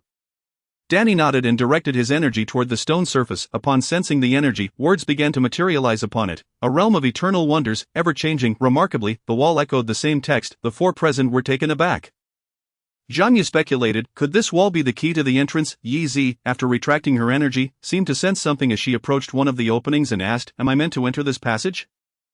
Zhang Yu responded, the activation conditions for the 5 elements formation require 5 cultivators of metal, wood, water, fire, and earth to stand at designated points and channel their energy. With our strength, we might have a chance to defeat a B-rank magical beast. Is that true? Lucy questioned. The power of formations can indeed enhance overall strength, Yez affirmed. Zhang Yu nodded, stating, if we employ this formation, we can gain a boost in power within it should a magical beast enter. The formation can restrain it, diminishing its strength. Lucy exclaimed in astonishment, that's incredible. Activating the formation is quite simple, Zhang Yu said as he drew the pattern of the formation on the ground with his flames. Everyone merely needs to use their spiritual energy to sketch their respective formation patterns simultaneously. This is my formation design. Subsequently, the flames upon the ground extinguished, and Zhang Yu proceeded to inscribe another magical array upon the earth with fire. stating, "This is the array that the Geneling cultivator must draw, which is also the array that Lucy needs to illustrate." After observing for a while, Lucy replied, "I have memorized it." Once more, the flames on the ground flickered out. Thus, after Zhang Zhang demonstrated the magical arrays required by Yizi, Lan Jinming, and Danny, he suggested, "Let us practice for a while to become proficient in drawing the array. And then we shall collectively practice this formation. Let us give it a try." The four of them concurred. Immediately they channeled their spiritual energy, practicing the array in the air according to Zhang Yu's depiction on the ground. After the time it takes for a stick of incense to burn, once the five had become adept in using their spiritual energy to draw, Zhang Yu remarked, "Although this array appears simple, its complexity lies in the fact that when we activate it, we must not only release our spiritual energy simultaneously but also complete the drawing of the array at the same time. And finally, retract our spiritual energy altogether." Yez commented, "That still poses some difficulty." Zhang Yu replied, "Having endured numerous battles, I retain a measure of confidence in our synergy. Upon my count of 1, 2, 3, everyone should begin to channel their spiritual energy." Understood. 1, 2. The four concentrated, awaiting the arrival of 3.3. The five simultaneously unleashed their spiritual energy, sketching in the air. However, Lan Jinming, likely due to a higher level of spiritual energy, completed the drawing first, while Zhang Yu was the last. The five-element array did not successfully activate, yet they remained undeterred. Lan Jinming slowed his pace of drawing, while Zhang Yu hastened his efforts. Fortunately, fate smiled upon them, and after a dozen failures, they successfully activated the formation. "We did it," the five exclaimed joyfully. Zhang Yu declared, "I knew we would succeed," just as they reveled in the triumph of their array's activation. A sudden glow emanated from the cave entrance behind them, and something unexpectedly reached out, pulling them into the cave. By the time they realized what had transpired, they found themselves ensnared within, and the entrance had sealed shut. "Ouch," Zhang Yu muttered, rubbing his rear. Reflecting on the moment, he recalled seeing the cave entrance behind the four glow, and something emerging from within. Just as he was about to alert them, a fiery rope had suddenly ensnared his body, yanking him into the cave, ultimately throwing him heavily to the ground, illuminating the surroundings with fire. Zhang Yu inquired, "Have I entered within?" He stood up and brushed off the dust from his clothes. "Well, it doesn't matter. Since my retreat is no longer an option, I shall forge ahead." Zhang Yu began to traverse the cave, surveying the stone walls. Indeed, without Danny, he felt a diminished sense of security, uncertain whether the magical beasts might strike him unawares. "If I am not mistaken, this should be a trial designed by my master and the others. That old witch must have known the structure of this cave, which is why the map she provided me contained gaps. Speaking of which, the map of the cave that she bestowed upon me was initially imbued with a restriction. When I first acquired it, I found myself utterly unable to open it, had I not suddenly recalled the existence of another map and attempted to see if it could be unfurled. I would not have anticipated that the restriction would dissipate, otherwise, we would still be at a loss regarding our path within this cave. I had no inkling of the depth of this cavern, nor could I ascertain how many days we had traversed its depths. Time eludes us here. I distinctly remember the old witch mentioning, just before my departure, that if I were still ensconced in this cursed place by the 2nd day of the 12th lunar month, I would be courting disaster. I remain oblivious as to what calamities might ensue. Furthermore, the labyrinthine formations spoken of by the esteemed water spirit have yet to manifest. I wonder if they will appear further along our journey. I can only hope they reveal themselves soon, for navigating this journey alone is fraught with uncertainty. Indeed, 5 companions would afford a greater sense of security. It appears that this trial is designed as a personal test for each of us, with each individual's exit converging upon a singular location, specifically the position marked by the red line that emerges in the blank space of the map. Zhang Yu continued to tread onward, unaware of how long he had been walking, yet the silence within remained unbroken. Could this trial merely be a figment of his imagination, or perhaps he has yet to reach the crux of it? As he wandered, he suddenly encountered a fork in the path, which left him in a quandary regarding which route to choose. At that moment, his storage pouch flickered to life. Zhang Yu gazed at the jade pendant, skepticism clouding his thoughts. Having been deceived once during the selection of the tome, could it be that he was being led astray once more? The jade pendant exhibited no reaction, prompting Zhang Yu to exhale deeply and declare, "Very well, I shall trust you this once." With that, he set his course towards the right path. However, after only a few steps, the jade pendant abruptly began to gleam, exerting force that propelled Zhang Yu towards the left path. Upon crossing over, he found himself amidst a flower bed. Raising his gaze, the cerulean sky indicated that the brightness he beheld was the result of sunlight streaming in, although he remained within the cave. It appeared that the upper section of this area was open, allowing sunlight to penetrate. The presence of an open expanse above suggested the possibility of flight to the outside world. Regaining his composure, he stood and meticulously surveyed his surroundings. Something felt amiss. At this moment, an abundance of flowers was in bloom, while I distinctly recall that many of these blossoms only flourished during the summer solstice. Yet here they were, blossoming at this time. He surveyed the area, and aside from the entrance through which he had entered, he noted another cave opening across from him. Chapter 27, The Fragrance of Flowers. Yeezy sighed in disappointment. After a moment, she patted her face and silently chanted to herself, "Let me see what makes this place so special." She wandered through the flower-laden ground, and ultimately, she became so enraptured by the beauty surrounding her that she forgot her initial objective of exploring this space, instead succumbing to the allure of the scenery, twirling and dancing. "The sunlight feels so delightful," she exclaimed before inhaling deeply and reveling, "and the fragrance of these flowers is simply divine." Fragrance. Zhengyu cast his gaze downward at the flowers beside him, crouching to inhale the scent of one of the blossoms. Fragrance. None could be detected. "From the moment I entered this place, I have discerned no scent whatsoever. Is my sense of smell failing me?" Yeezy observed Zhang Yu's peculiar demeanor and inquired, "Zhang Yu Gij, what is the matter with you?" Zhang Yu inquired. "Why can't I perceive the fragrance of the flowers you mentioned?" Yeezy responded, "I can smell it quite distinctly." Subsequently, Yeezy closed her eyes and shook her head gently, then gazed at Zhang Yu. "I see so many, brother Zhang Yu, like a tipsy butterfly." Yeezy found herself unable to maintain her balance. Zhang Yu lifted Yeezy onto his back and walked step by step towards the original entrance. But just as he was about to pass through, he stumbled back a few steps as if colliding with an invisible barrier. "What is happening?" Zhang Yu probed the entrance with his foot. The sensation was akin to kicking a wall. A barrier? Surely not. Could it be turning to another entrance? He approached the opening and tested it with a couple of kicks. "There is a barrier here as well." "It can't be, we are trapped." He gently set Yeezy down. Observing her, the slumbering Yeezy seemed to merge with the enchanting floral landscape, resembling a fairy at rest. Captivating and enchanting, Zhang Yu stood beside her, mesmerized for quite some time. Suddenly a thought struck him. He slapped his cheeks twice and exclaimed, "What am I doing?" The priority is to awaken Yeezy and find a way out of this place. However, how could he possibly rouse her? He was not adept at pulse reading. When Yeezy had detoxified them, she had infused her spiritual energy into their bodies, yet his own energy was of the fire element. He wondered what might transpire if he were to do the same to her. Flames ravenously consumed the floral expanse, transforming the once ethereal realm into a desolate wasteland. Just then, a voice echoed in Zhang Yu's ear, and he felt a surge of hope. "Yeezy, are you awake?" Yeezy opened her eyes, taking in the scene before her. "What has happened to me? Where am I?" Zheng Yu explained. "You must have succumbed to the intoxicating fragrance here and fainted. I disrupted this place, and that's when you regained consciousness." As he spoke, he gently lowered Yeezy from his back. "I see," she replied, steadying herself and massaging her temples. Zhang Yu asked, "Do you feel any discomfort now?" Yeezy replied, "I should be fine. I'll meditate for a moment to expel the remaining toxins from my body." Zhang Yu nodded, saying, "All right." Yeezy promptly closed her eyes, channeling her spiritual energy to restore her balance. After a brief interval, she opened her eyes and announced, "Brother Zhang Yu, I'm better now." As Zhang Yu suggested, "Then let us together contemplate how to escape." Yeezy questioned, "Escape?" Zhang Yu clarified, "We are ensnared here. The path we took is sealed by a barrier." Yeezy employed vines to test the surroundings, but inevitably they rebounded, unable to penetrate. She lamented, "How can this be?" Zhang Yu replied, "I am equally perplexed as to how we became ensnared." The sunlight poured in warmly, and before long, the flowers in this place began to miraculously grow at an astonishing rate, blossoming vibrantly. Yeezy, be careful, Zhang Yu cautioned. Yeezy promptly circulated her spiritual energy to prevent herself from being once again ensnared by the intoxicating fragrance of the flowers. "What is happening?" Zhang Yu inquired, perplexed. "I clearly burned them all. How can they have regrown?" After pondering for a moment, Yeezy replied, "Burning this patch of flowers may appear to be destruction, but in reality, it has enriched the soil." "Enriched?" Zhang Yu lamented. "I can distinctly sense that these flowers are blooming even more splendidly than before, and their scent has grown increasingly potent." Yeezy remarked. Shortly thereafter, her legs began to weaken, and her gaze gradually lost focus, causing her to collapse once more. Yeezy, Zhang Yu swiftly caught her and gently laid her down on the ground. "Speaking of which, I have been here for quite some time.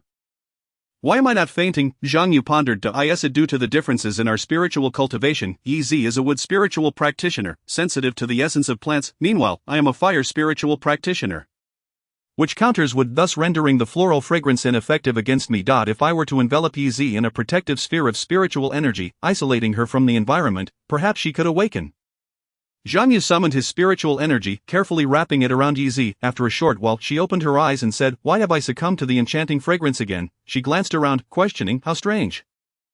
The flowers remain unharmed, yet I have awakened." Moreover, I can no longer detect the floral scent without a protective barrier. Zhang Yu explained, "I created a barrier-like construct with my spiritual energy. As long as you remain in this vicinity, you will not be overwhelmed by the fragrance. A barrier? You can create barriers?" Yeezy asked. "Not quite. I merely fashioned a protective dome with my spiritual energy," Zhang Yu replied, scratching his head. "How long can you sustain this expenditure of spiritual energy?" Yeezy inquired. "Half an hour," Zhang Yu replied. Yeezy furrowed her brow and said, "We must find a way out within that time frame." Indeed. As the sky gradually darkened, Zhang Yu illuminated the space with flames. Yeezy remarked, I never imagined such a peculiar place would experience nightfall. I assumed it would remain bright. It's a pity to lose such splendid sunlight. I hadn't basked in it long enough. Wait. Yeezy mused, if plants lack sufficient sunlight, they cannot flourish so beautifully. Zhang Yu withdrew the protective barrier around Yeezy and sat down to regulate his spiritual energy. Last time, after burning these flowers, they regrew after a brief interval. I wonder how long it will be this time, Zhang Yu mused. Yeezy said, Brother Zhang Yu, focus on recovering your spiritual energy. If these flowers regrow after a short while, it will be quite troublesome, she continued. The growth of flowers relies on sunlight, and since it is nighttime now, they cannot thrive. Even if they were to regrow, they would only be in seedling form, unable to develop further. If these flowers defy all logic, then we truly have no recourse. After a brief interval, Zhang Yu completed his meditation, opened his eyes in astonishment, and exclaimed, they truly have not regrown. Could it be that the barrier? Yeezy cautiously probed the two openings with a vine and remarked with a smile, the barrier at the entrance has vanished. Zhang Yu pointed upwards and inquired, what about above? In response, Yeezy used the vine to investigate the upper area, shaking her head as she said, the barrier above seems to differ from that of the two entrances. It remains intact, preventing our exit from above. Zhang Yu sighed and suggested, then let us depart from this place swiftly. Yeezy nodded in agreement, stating, that entrance is the one I arrived through. I suspect this one might be the entrance you, Brother Zhang Yu, came through. How should we proceed? Zhang Yu replied, let us take my route. I encountered a fork in the path and chose one entrance, only to find myself here meeting you. Yeezy chuckled. Then we should not delay further, let us leave this place. The two then entered the cave that Zhang Yu had come through. Chapter 28, The Trial. As they traversed the cavern, Yeezy expressed her gratitude, saying, I am fortunate to have encountered you, Brother Zhang Yu. Had you not chosen this path, I might have been trapped there indefinitely. Zhang Yu retrieved a jade pendant from his storage bag and remarked, this pendant guided me to select this route. Yeezy gazed at the jade pendant in his hand and smiled, I must extend my thanks to this pendant as well. Zhang Yu encouraged, we must have faith, we shall surely navigate through successfully. Yeezy nodded, affirming, we must believe in them. Allow us to turn back time to when the five were still reveling in the joy of successfully activating the five elements array.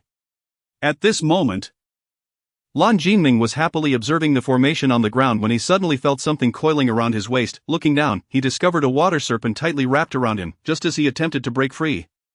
The serpent exerted a force backward, dragging Lan Jinming into the cave. Gazing at the scene before him, he sighed, extending his arms like a blind man deprived of his cane, feeling his way forward. However, he had scarcely taken a few steps when he encountered a stone wall. Cautiously, he began to feel along the wall, unable to discern anything clearly, relying solely on chance, with one hand probing the stone.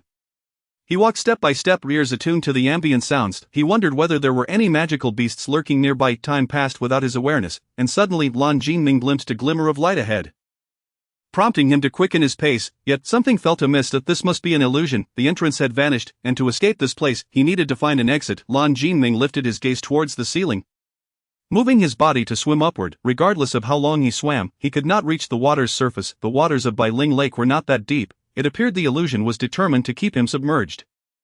Should I harness my spiritual power, I could remain underwater for 6 hours, he mused, realizing he must escape within that time frame. Minger, a voice called from behind him. Turning to look, Lan Jinming saw the water spirit master beckoning him from a short distance away. Master, he queried. The water spirit master replied, have you forgotten your own master after just a few days apart? In the tumultuous era of demon warriors, Lan Jinming bowed respectfully and stated, disciple dares not. The water spirit master replied, the trials of my disciples are all devised by their master. I shall not beat around the bush, let me be straightforward. With that, he summoned his spiritual energy, and behind him emerged a water serpent formed of liquid. He declared, if you can bind this water serpent for the duration of an incense stick, you may exit. Water, being formless, how could one possibly bind it? Zhang Yu arrived at the original fork in the path, excitedly addressing Yeezy, we have arrived. Yeezy pointed to a nearby passage and inquired, should we take that one? Zhang Yu nodded affirmatively. Indeed, the two ventured forth, and after a while, they beheld a radiant light ahead. Approaching the source of illumination, Yeezy asked Zhang Yu, Gij, are you ready? Zhang Yu took a deep breath and replied, I am prepared. Yeezy took Zhang Yu's hand and suggested, let us enter together. Together, they stepped into the light. Emerging from the cave. Yeezy turned back toward the light that had just enveloped them, but had barred her entry. It appeared that within lay the trial of Zhang Yu Gij, and she could not enter. Thus she had reached her destination. She hoped that Zhang Yu Gij would fare well within. At that moment, Lucy and Danny also passed through the radiant light, entering their respective trials. Lucy gazed in astonishment at the rows of metallic weapons filling the cave, momentarily taken aback, but soon became enraptured in this paradise. The cave's illumination emanated from the flames within beautifully crafted golden lanterns adorning the stone walls. Despite the exquisite craftsmanship of those lanterns, Lucy's attention was undeterred. She approached and picked up a long spear, weighing it in her hands. The spear's weight was evidently lighter and sturdier than her own. After setting down the spear, she grasped a sword, wiping its blade with her garment. Eye in the reflection of the sword, she beheld herself, her eyes sparkling with excitement as she exclaimed, "What a splendid sword!" He summoned his spiritual energy to erect an earthen barrier, shielding himself from the engulfing winds. Once the tempest subsided, he dispelled the earthen cover and brushed the sand from his body, occasionally when caught in quicksand. He remained composed, utilizing his spiritual energy to extricate himself. He continued to traverse the desert when suddenly he spotted a stone tablet ahead. Propelling himself towards it, upon reaching the tablet, he found it devoid of any markings. Infusing it with his spiritual energy, the ground trembled violently. Once Danny regained his footing, he was astounded by the scene before him. Lan Jinming glided through the water, evading the serpent's assaults, although the water serpent was unable to execute long-range attacks like water projectiles while submerged.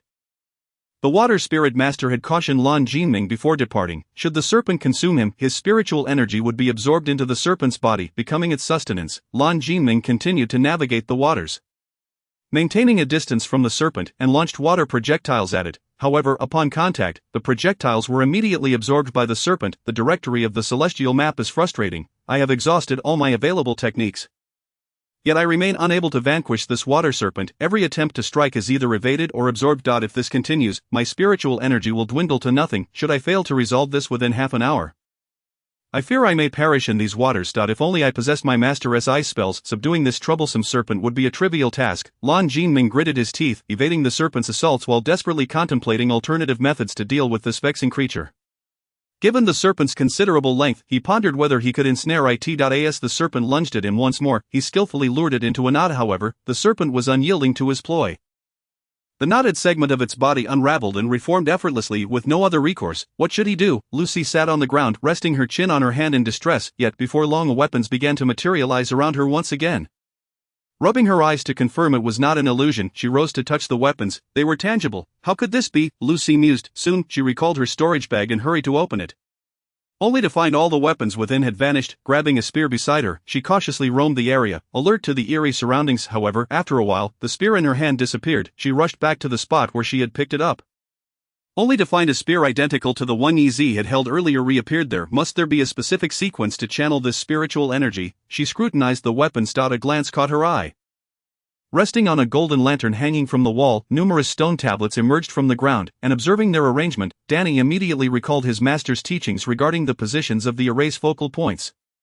These stone tablets must be the key to the exit of this desert illusion. Destroying these tablets would equate to dismantling the array. Once the array is dispelled, the illusion should falter. Danny summoned his spiritual energy, uprooting the tablets and, with great force, transforming them into dust in the air in a designated order. As the array disintegrated, the sand that had once been at the center of the tablet cluster began to whirl, expanding rapidly and forming a tornado. Longsheng. From the fortune attribute onwards, no pop-ups. Danny was left astounded by this tornado. Watching it grow larger, he sensed impending danger and swiftly fled the area. From a distance, he observed the spiraling vortex reaching toward the heavens, silently pondering, how could this happen? This array is a minor ceiling formation, capable only of restraining without any destructive power. I had presumed this formation sealed the exit of this space.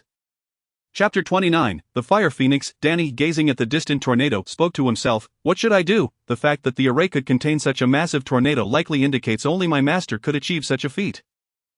A trial. If my conjecture is correct, then this tornado before me is the key to escaping this space. The center of this vortex should lead to the exit. However, Danny stared at the colossal tornado, thinking, it looks so terrifying, I can hardly dare to approach it. Danny adjusted his mindset, unleashing his spiritual power to erect an earthen wall that would shield him from the tempest's fierce wrath. With great difficulty, he advanced step by step. Each inch closer to the eye of the tornado increased the resistance he faced. However, as he neared the center, he reached his limit. The earthen barrier succumbed to the gales, and Danny was swept into the swirling chaos. The tempest gnawed him as he struggled to open his eyes, harnessing his spiritual energy for protection. To extricate himself from this perilous predicament, he had no other choice. Resolutely, he summoned his power, transforming the soil beneath into earthen ropes that yanked him back toward the ground. Ultimately, he arrived at the heart of the tornado, pushing open the stone door at its center and stepping outside. Once more, darkness enveloped him. Had I truly emerged? Gasping for breath, he steadied himself and sat down to replenish his spiritual energy. The higher Danny ascended from the ground, the more energy it required to manipulate the earth below. His recent exertions had nearly depleted his reserves. After what felt like an eternity, he regained his strength and rose to continue his journey. Ruth soared above the weapons, peering down with a sly smile. Indeed. Had I not stumbled upon the pattern on that lantern, I would have been at a loss. Although the designs on each golden lantern appeared identical at first glance, upon closer inspection, subtle differences emerged. Fortunately, my keen eyesight caught the letters within the lanterns. When combined, those letters spelled gold.by, infusing the weapons crafted from gold below with spiritual energy. An exit should manifest. With determination, Ruth channeled her spiritual power. Simultaneously injecting it into the golden weapons, they radiated a resplendent golden light. Soon, the entire space trembled, and a passage opened in the stone wall. Ruth chuckled. How simple it was to escape. I have yet to fully enjoy myself. Subsequently, she grasped a lantern and stepped through the newly formed opening, only to find that the lantern vanished from her grasp. With a hint of resignation, Ruth remarked, as expected, I cannot take it with me. And continued to navigate along the wall. Meanwhile, Zhang Yu traversed the searing terrain, casting his gaze about as he meticulously examined this strange yet familiar environment. This must be my trial. I wonder how Yi Zi is faring. He wandered aimlessly until he stumbled upon an altar. Approaching it with curiosity. At the altar's center lay a spring of magma-like water. He stepped closer and touched the liquid, muttering to himself, this resembles the kind of spring at the fire hall's training ground. After confirming his suspicions, he immersed himself in the spring. Having been away from the blazing peak for so long, I find myself nostalgic for this water, after a fragrant stick of incense had burned down. He emerged from the spring and sat nearby, deep in contemplation. What brings this spring to this place? He surveyed his surroundings, scrutinizing the altar structure. It appeared rather unremarkable. Rising to his feet, he approached a column beside the altar. Examining it closely, the point where the light converged was at the center of the spring. Before long, a fiery gate emerged from the spring's depths, and simultaneously a fire phoenix soared forth from this portal. Yi Chen and Xiao Ruoshui observed as the fire phoenix soared into the sky, addressing Zhang Yu with a commanding tone. This fire gate serves as the exit from this illusory realm. However, the key to it lies firmly in my possession, and if you wish to depart from this place, you must first defeat me. Zhang Yu replied. I must apologize for this. He removed a feather from his waist and infused it with spiritual energy. The orb of spiritual power in his hand transformed into a bow and arrow. He raised the bow with his left hand while drawing the string with his right, causing an arrow of condensed spiritual energy to materialize. Aiming at the airborne fire phoenix, he released the arrow. The fire phoenix deftly evaded, causing the arrow to miss its mark. Cursed be this situation, my spiritual energy is nearly depleted. Suddenly Zhang Yu descended back to the ground, prompting the phoenix to retaliate with a barrage of fireballs. He skillfully dodged the fiery assaults. The ferocity of the phoenix's attacks was overwhelming. On the ground, he struggled to evade, resorting to the skies to escape its relentless onslaught. Though its power was comparable to his own, the phoenix seemed to possess an inexhaustible reservoir of spiritual energy. After such a prolonged exchange, his own energy was dwindling, while the phoenix showed no signs of weakening. Should he resort to the stored energy within his inner fire seed? As he evaded the phoenix's fireballs in midair, his peripheral vision caught sight of a spring below, sparking a sudden inspiration. He flew towards the spring and leaped into its waters. The phoenix, witnessing this, ceased its fiery assault, exclaiming with a smirk, now you find yourself in a predicament. Your master's disciple is not so formidable after all. Master, my master's disciple? Could it be the spirit beast of the old witch? Zhang Yu surfaced, inquiring, are you my master's spirit beast? The fire phoenix replied with pride, indeed, that is correct. Zhang Yu, feeling somewhat embarrassed, chuckled, for the sake of my master? Would you consider sparing me? The fire phoenix retorted, my master instructed me to unleash my full strength upon you, showing you no mercy whatsoever. Why must the old hag treat me this way? I have never wronged her, Zhang Yu continued. What is your name? The fire phoenix answered, name. My master has always referred to me simply as Phoenix. Zhang Yu responded, as a spirit beast, how can you not possess a name? How about this? I shall bestow one upon you, the fire phoenix asserted. My name is solely for my master to grant. It is not for you to decide. Moreover, my master does not even possess a proper name. So I see no need for one myself. That seems to be the case, Zhang Yu conceded. Do you not desire a name that belongs to you? The fire phoenix replied earnestly, certainly not. Zhang Yu asked. Then how should I address you? Shall I call you Phoenix? The fire phoenix corrected him, that will not suffice. The saying goes, once a master, forever a father. Our master is our elder, and as I have been by my master's side longer than you, you must refer to me as sister. Zhang Yu laughed, having called you that. Do you not intend to show me any leniency? Yet, I can only remain here for the duration of an incense stick's burning. After that, I must depart from this place. However, it is indeed beneficial to restore some spiritual energy here. Having a moment to catch one's breath is a luxury in itself. I refuse to believe that I cannot deplete all of your spiritual energy with this. After a brief incense stick's time, Zhang Yu swiftly flew out, channeling his spiritual power to transform it into a sword, and seizing the opportunity before the fire phoenix could react, he thrust the sword toward it. The fire phoenix let out a piercing cry, erupting with spiritual energy that enveloped itself in flames, forming a protective armor. Zhang continued to stab at the fire phoenix with a second strike. But the creature immediately distanced itself and conjured numerous fireballs with its spiritual power, launching them at Zhang Yu. Observing this, Zhang Yu quickly dodged while switching to a bow and arrow, aiming at the fire phoenix. The fire phoenix remarked, "My spiritual energy is nearly exhausted." "You have won," Zhang Yu replied. "Sister, you are truly impressive. No wonder you are my master's spiritual companion." The fire phoenix, with a proud demeanor, stated, "Of course, if it weren't for the spring water my master provided, you would have been thoroughly defeated by me long ago." Zhang Yu, with a wry smile, responded, "Sister, you have been bullying me." The fire phoenix retorted, "You are not so bad yourself. You managed to evade so many of my attacks and inflicted quite a bit of pain." Zhang Yu chuckled, "Next time we meet, I shall reward you handsomely." The fire phoenix cautioned, "Do not break your promise." With that, it darted toward the fire gate, which now radiated a much higher temperature than before. Zhang Yu passed through the fire gate and entered a cavern. He summoned flames with his spiritual energy and spotted Yi Zi sleeping nearby. He gently caressed her face and whispered, "I apologize for keeping you waiting." Chapter 30, The Wooden Cabin. Zhang Yu said, "It's nothing. I am indeed quite formidable." Yi rose and said, "Let us set off." Zhang Yu nodded in agreement. As they traversed the cavern, Zhang Yu recounted his experiences within that space to Yi Zi. She remarked, "It seems this place has 5 trials, each corresponding to a different individual." Subsequently, they arrived in a spacious area filled with numerous openings before them. In the center of this expanse sat a figure. Lan Jinming. Zhang Yu observed the meditating Lan Jinming and inquired, "What brings you here?" Lan Jinming smiled, "I have been waiting for you." Yes, it's simple. Zhang Yu gazed at Lan Jinming with a gleam in his eyes and said, "You still wouldn't happen to be lacking underlings, would you?" Lan Jinming questioned Brother Zhang. "I must admit I do not quite understand your words." Yez asked, "What kind of trial does Brother Jinming face?" Lan Jinming pondered for a moment, then replied, "The exit has been persistently pursuing me, and I have been evading it all along." Lan Jinming proceeded to explain the situation, ultimately chuckling awkwardly had it not been for the words my master imparted before his departure.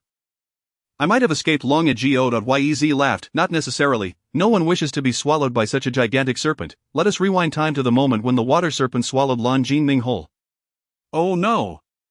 My spiritual energy is draining. I can no longer move." Lan Jinming writhed in agony within the belly of the water snake. However, before long, he suddenly realized something significant. Ever since the serpent had swallowed him, it had ceased to move. Perhaps, by confining this creature, it had rendered it immobile. Could this truly be the means of containing it, after enduring in the snake's belly for the duration of an incense stick? The water snake transformed into a door, and Lan Jinming stepped through it. The surroundings once again plunged into darkness. "I must have returned to the cave," he pondered, "with little spiritual energy remaining. I should first replenish my strength before continuing my journey." He promptly sat in meditation, channeling his energy to restore himself to optimal condition. Subsequently, Lan Jinming resumed his path. "You are all here," a voice called from behind them. The three turned to see Lucy waving at them. "I noticed a flicker of light ahead and thought it might be another trial. I only ventured in after hearing your voices from within." "I'm so delighted to see you, Yi Qinsha, Rua Shui." And Zhang Yu chuckled, "It seems my light startled you." Lucy pouted, "Not at all. It's quite lively in here." Another voice echoed from a different cave entrance, and shortly after a figure emerged. "It's Danny," Lucy exclaimed now that everyone is gathered.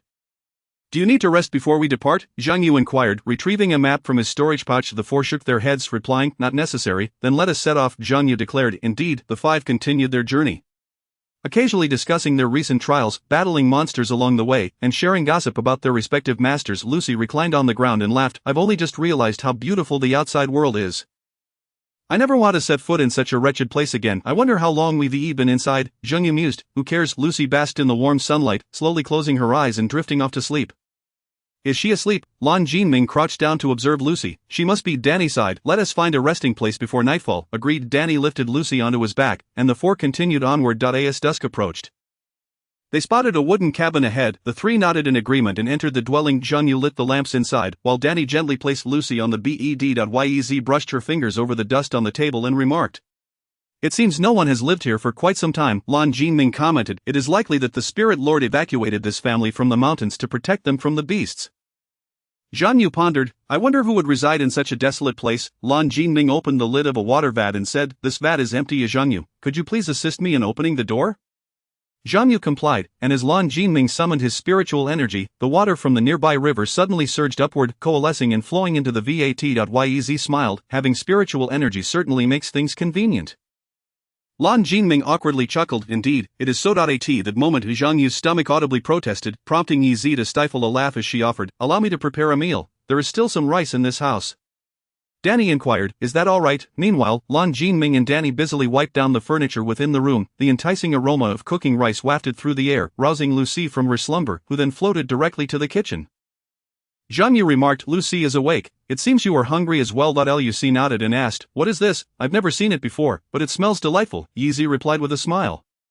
It is merely plain rice porridge, nearly ready. You may wait outside. Lucy nodded in agreement. After a short while, Zhang Yu emerged from the kitchen, carrying 5 bowls of steaming porridge, which she placed upon the table. Lucy eagerly seized a bowl and began to eat. The 4 of them gathered around the long table to enjoy their meal. Danny expressed, it has been ages since I have savored something so delicious.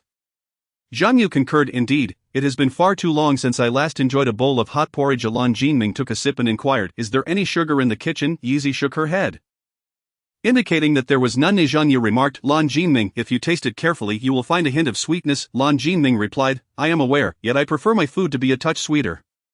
Yizi chuckled, in truth, I too have a penchant for sweeter fare, however, we shall manage for now. Once we leave this place, I will treat you all to something delicious. Lucy's eyes sparkled with excitement as she exclaimed. Really? Yizi nodded, affirming of course. After finishing their porridge, Yizi tidied up the bowls and chopsticks. Lan Jinming then remarked, it seems there is a hot spring outside. Yizi responded, is that so? I haven't enjoyed a relaxing bath in ages. Lucy, would you care to join? Lucy replied, yes. Zhang Yu suggested, you all go ahead, we will join you once you are done. Yizi nodded, alright. Lucy, let us be off. Brother Jinming, could you guide us? Certainly, Lan Jinming replied, and the 3 departed the house together. Zhang Yu tilted his head and said, I wonder if this place is safe. Could there be magical beasts lurking about? Danny reassured him, it should be fine.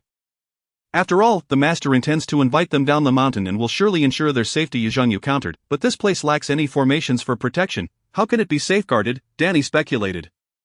It is possible that there are no magical beasts here. Perhaps they are all concentrated in that cave on the mountain. Zhang Yu replied, let us hope that is the case. Danny patted Zhang Yu on the shoulder, saying, do not overthink it, let us relax and enjoy the evening. Lan Jinming led Yizi and Lucy to the hot spring, where Yizi knelt to test the water with her hand, declaring, the water temperature is just right. Lan Jinming gazed at the spring and remarked, it seems something is amiss. Yizi inquired, what is wrong with the spring? Lan Jinming replied, within the confines of the house, I could only sense the presence of a hot spring, yet as I approached this very spring, I felt an unsettling strangeness. With that, he summoned his spiritual energy to lift the water from the spring into the air.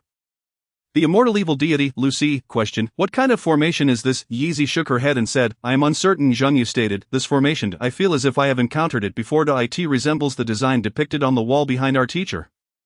In the very spot he frequently occupies, however, I cannot discern its specific purpose. Danny added, if that is the case, I, too, have seen a formation pattern in our. What should we call it? Perhaps the academy? Yes, I have seen a formation pattern there as well, though it differs from this one, and I do not comprehend its significance. Lan Jinming concurred, I am in the same predicament. Yizi and Lucy echoed, we are as well. Danny suggested, let us search the vicinity for other formations.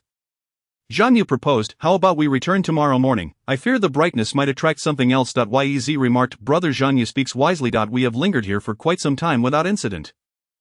Since this formation has appeared in Brother Zhang Yu's academy, it indicates that it likely poses no threat to us. Lucy nodded and said, it is a pity that this formation has deterred me from taking a bath. Yizi laughed, there is no need for undue concern, there is a bathtub within, and we can heat water ourselves. Brother Zhang Yu will assist us, won't you? Zhang Yu had yet to respond. Yizi cast a pleading gaze towards him, and Zhang Yu found it impossible to refuse her request. He nodded and affirmed, I will lend my aid. Chapter 31, Observing the battle. The following morning, after the 5 had partaken of breakfast, they commenced their search for the formation. However, despite their efforts, they could not uncover any additional formations in this location. Zhang Yu, having taken a sip of water inside the house, shook his head and addressed the 4 others who were resting. This is futile. I even searched beneath the bed, yet still found nothing. Lan Jinming pondered, I wonder if there are similar formations elsewhere in this mountain range. Yizi responded, I believe there should be. Danny suggested, then let us depart from this place. I have an unsettling feeling that the longer we remain here, the more peculiar it becomes. Lucy queried, peculiar? Danny nodded, indeed, ever since I first entered this mountain range. Zhang Yu declared, then let us gather our belongings and set forth immediately. Of the 5 prepared to leave, and before departing Zhang Yu made sure to leave a few pieces of silver on the table. Thus, the 5 departed from the wooden cabin and continued their journey. After 2 hours of travel, Lucy began to struggle, beads of sweat falling from her forehead, her legs growing weak and trembling intermittently, until she could no longer endure and collapsed onto the ground. The 4 others, witnessing this, paused to rest for a moment. Ruth inquired, Zhang Yu, how much longer must we travel? Zhang Yu responded with a mixture of laughter and tears, Just hold on a little longer, it's just ahead, Ruth complained. How about we carry master on our backs and fly for a while? Lan Jinming chuckled. With your little cleverness, who knows if our master is secretly observing our trials from somewhere? Yeezy remarked, if we fly to our destination, we would forfeit the experience of battling magical beasts, and our master would not wish for us to do so. Danny concurred. Yeezy speaks wisely. Ruth sighed and said, alright then, given your sentiments, let us continue on our way. Yeezy exclaimed, don't sigh, in fact, it feels rather pleasant to appreciate the scenery along the journey. Ruth glanced around, observing the green leaves on the trees that seemed out of season. Not a single yellow leaf was in sight, prompting her to voice her bewilderment. How strange, shouldn't the trees be bare at this time, and the ground covered in snow? Lan Jinming replied with a smile. Most places in Lian Kingdom do not experience snowfall. Additionally, the trees here shed their leaves around March or April, only to sprout new ones simultaneously. Ruth marveled, this place is truly enchanting. Lan Jinming smirked. Indeed, it is quite magical. Danny added, the world is vast, filled with wonders. Our homeland is not nearly as frigid. Zhang Yu remarked, I am genuinely curious about your homeland. Ruth shook her head and said, in a land perpetually ravaged by war.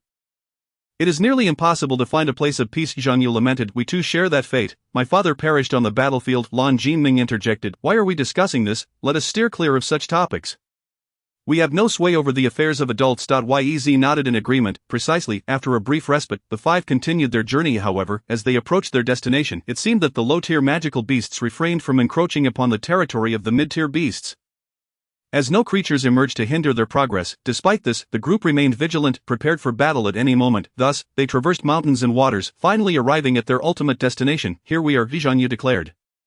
Stowing away the map and gazing ahead, before them lay a solitary bare grave, devoid of any grass atop the freshly turned earth, indicating it was recently constructed. Strangely, this new grave bore no offerings or traces of incense, rendering it unnaturally pristine, almost eerily so. Even more peculiar was the fact that the gravestone bore no inscriptions whatsoever. A gust of wind swept through, a common breeze at the foot of the mountain. Yet in this moment, it sent an unshakable chill through the five. Zhang Yu speculated, could this grave belong to the owner of the wooden house we visited yesterday? Lan Jinming offered a respectful bow, saying, I cannot say. Yez cautioned Zhang Yu, do not speak such things. What if the person is still alive? Zhang Yu remarked, Yeezy speaks the truth. Danny added, I sense no magical beasts in this vicinity. Ruth inquired Zhang Yu, are you certain this is the destination? Zhang Yu responded, the map indicates that this is indeed the destination. Ruth gazed at the gravestone and mused, could it be some sort of entrance? Tentatively she reached out to touch the gravestone, and suddenly it emitted a brilliant light. When the radiance faded, Ruth had vanished. At that moment, the name Ruth appeared on the gravestone. Ruth, the four exclaimed in panic. However, it was not long before they regained their composure. They exchanged nods and placed their hands upon the gravestone. The gravestone shone once more, and after the light dissipated, the four had also disappeared without a trace. Meanwhile, a sparrow that had been perched on a nearby tree for some time, observing the five individuals, could not help but sigh at the unfolding scene. What utter chaos, if there are traps inside! Wouldn't it lead to total annihilation? At that moment, four figures emerged from the forest, one of whom, enveloped in flames, stated, I believe the children's instincts are quite accurate. As the saying goes, luck is a part of strength. Indeed, they have guessed correctly. The sparrow descended, transforming into a human form, and remarked, fortunately they were right. I must have a serious talk with Minger upon my return. By the way, who set up the magical formation inside? The Gold Spirit Master replied, it was I who established it. The Earth Spirit Master inquired, have you concealed it well? The Gold Spirit Master raised his chin proudly and said, of course, unlike certain individuals, I was not discovered so quickly. The Peak Master interjected, rolling his eyes, enough with the idle chatter, let us activate the formation and see what transpires within. The Gold Spirit Master responded, do not rush.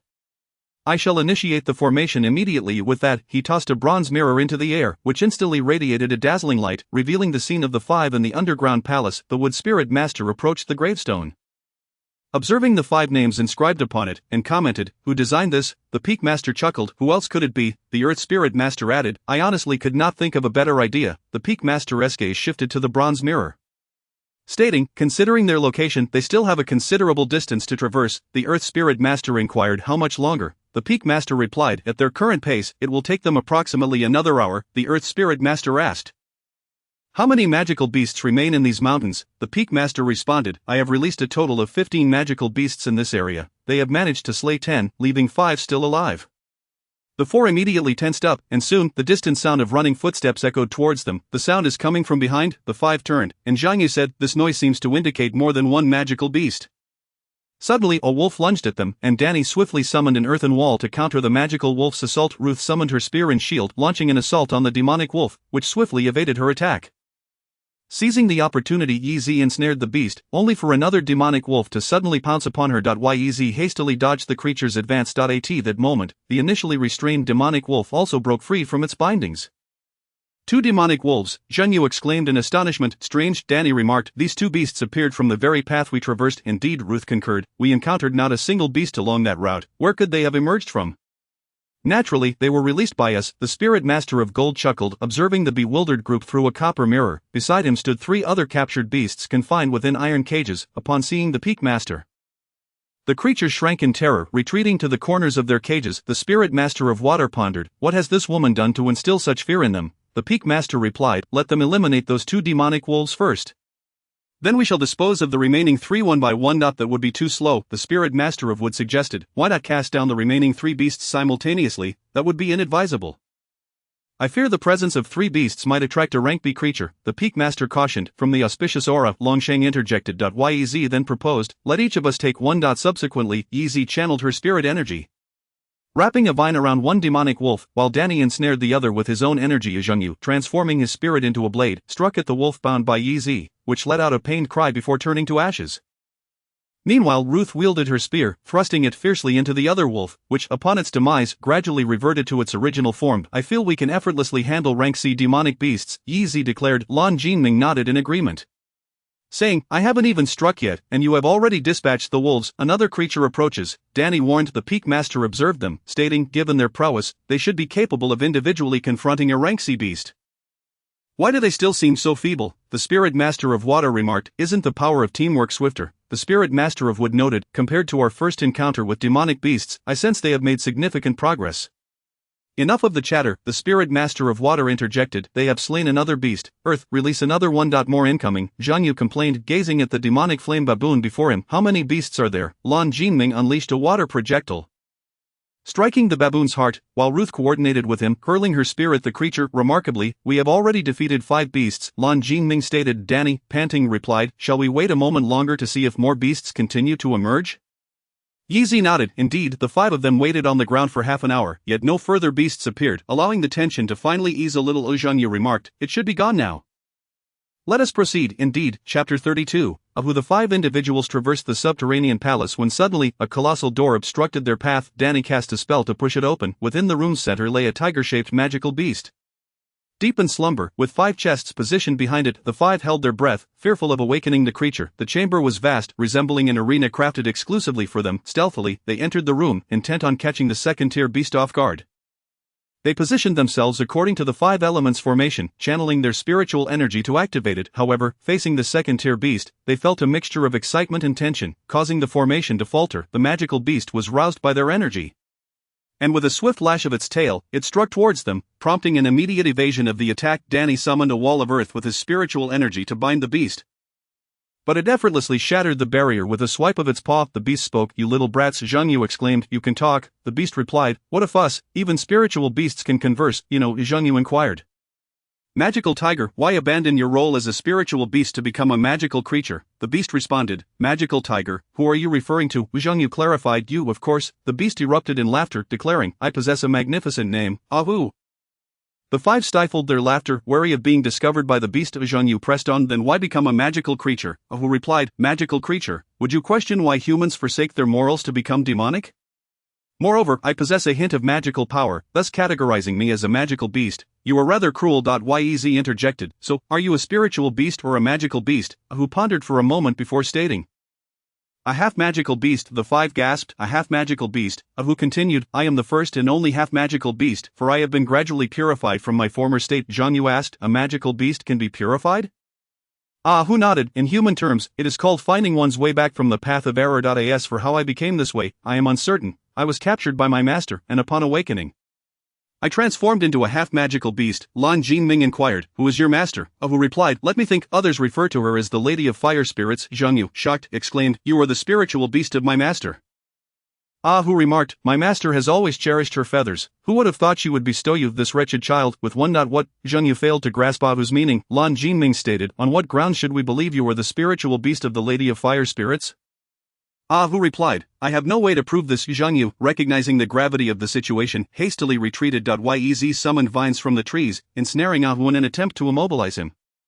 However, Ahu was hardly affected by the tendrils of Yi. Swiftly breaking free from their grasp, Lan Jinming launched a water projectile that struck Ahu. Turning to Lan Jinming, Ahu remarked, "That stings a bit, though seemingly simple." The water projectile had the impact akin to that of a stone. Your strength seems to be around 5, he assessed. Without hesitation, Lan Jinming unleashed a flurry of water projectiles.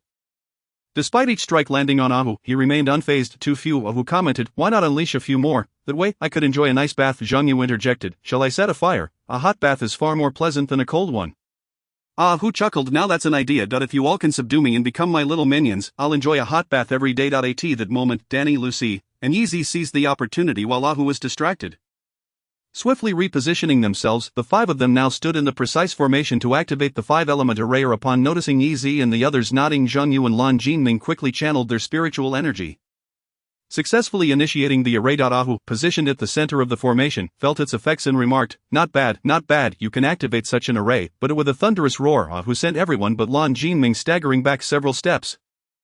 Lan Jinming observed, "This is somewhat challenging. Although the array has weakened its power, it seems Ahu's strength is comparable to that of a practitioner at level 5. Ahu laughed, "Once the array is activated, its effects last only the time it takes to burn a stick of incense, and if you fail to resolve this within that time, we will be drained of all spiritual energy, leaving us with no chance of recovery." Yez directed something towards Ahu, channeling her energy to cause vines to sprout from the ground and ensnare him. Despite his struggles, Ahu could not break free.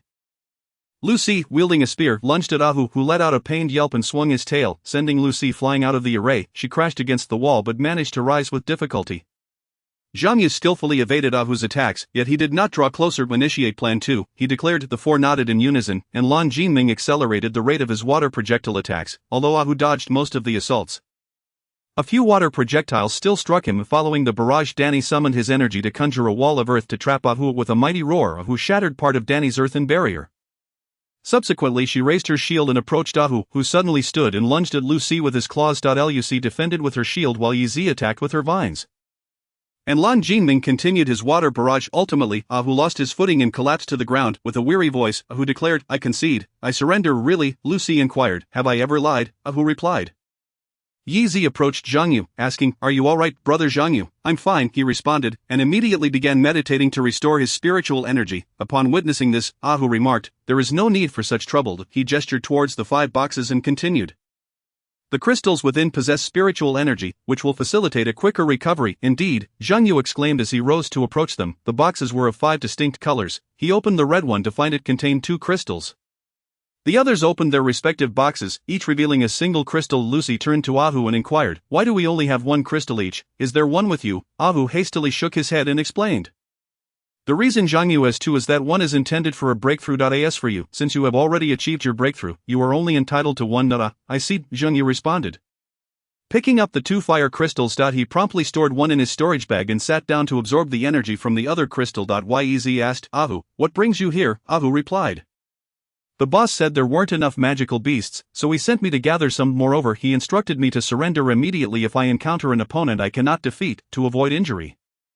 Lucy then questioned, "Did Zhang Yu's final strike cause you significant harm?" Ahu responded, "Such injuries will heal within 2 days." At that moment, everyone sensed a surge of spiritual energy from Zhang Yu. He stood up and declared, "My spiritual energy has reached the 4th level." Changxing smiled and said, "Congratulations, brother Zhang Yu." Ahu remarked, "Had the boss not informed me how to break this formation, you certainly would not have been my match."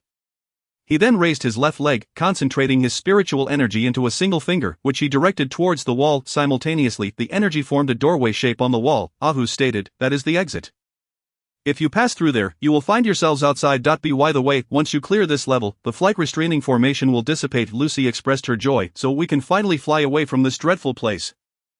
Zhang Yu replied then, "Ahu, until we meet again." Ahu nodded, suddenly recalling something. "What day is it now?" Lan Jinming replied, "I am not sure." Ahu said, "I understand now. You may leave." After bidding farewell to Ahu, the 5 of them stepped through the light circle and returned to their original location.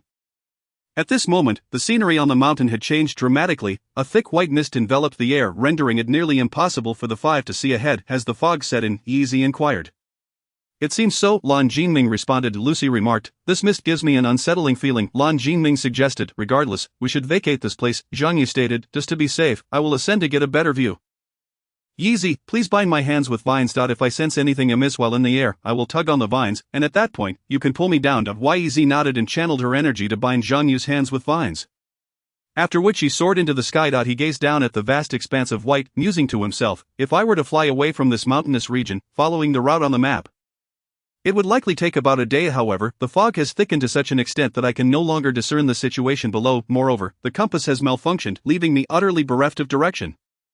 Suddenly Zhang Yu felt an unseen force encroaching upon his mind, his gaze grew vacant and he felt his body relax inexplicably. Unbeknownst to him, he retracted his spiritual energy, surrendering himself to the descent. Chapter 33, Breaking the Formation. Lucy looked upwards. Is something falling from above? Yeji also glanced up, sensing a looming danger, and shouted, "Oh no, it's brother Zhang Yu." Hearing this, Lan Jinming ascended swiftly to catch Zhang Yu. Upon landing, he anxiously patted Zhang Yu's face, exclaiming, "Zhang Yu, are you alright?" Upon hearing Lan Jinming's words, Lucy immediately summoned her fur and shield. Remaining vigilant of their surroundings, Yeji withdrew her hand and said, "Brother Jinming, please support brother Zhang Yu. I shall infuse him with some spiritual energy." Lucy inquired, "What on earth is happening to Zhang Yu? After all, we have been here for quite some time without any incidents." Lan Jinming remarked. "Danny has a point," Lucy added. "I wish to accompany Danny. It's better to have each other as support." Yeji used minds to bind their waists, cautioning, "Be exceedingly careful, both of you." They proceeded along their original path. Lucy observed the scenery around her and remarked to Danny, "It remains just as it was before."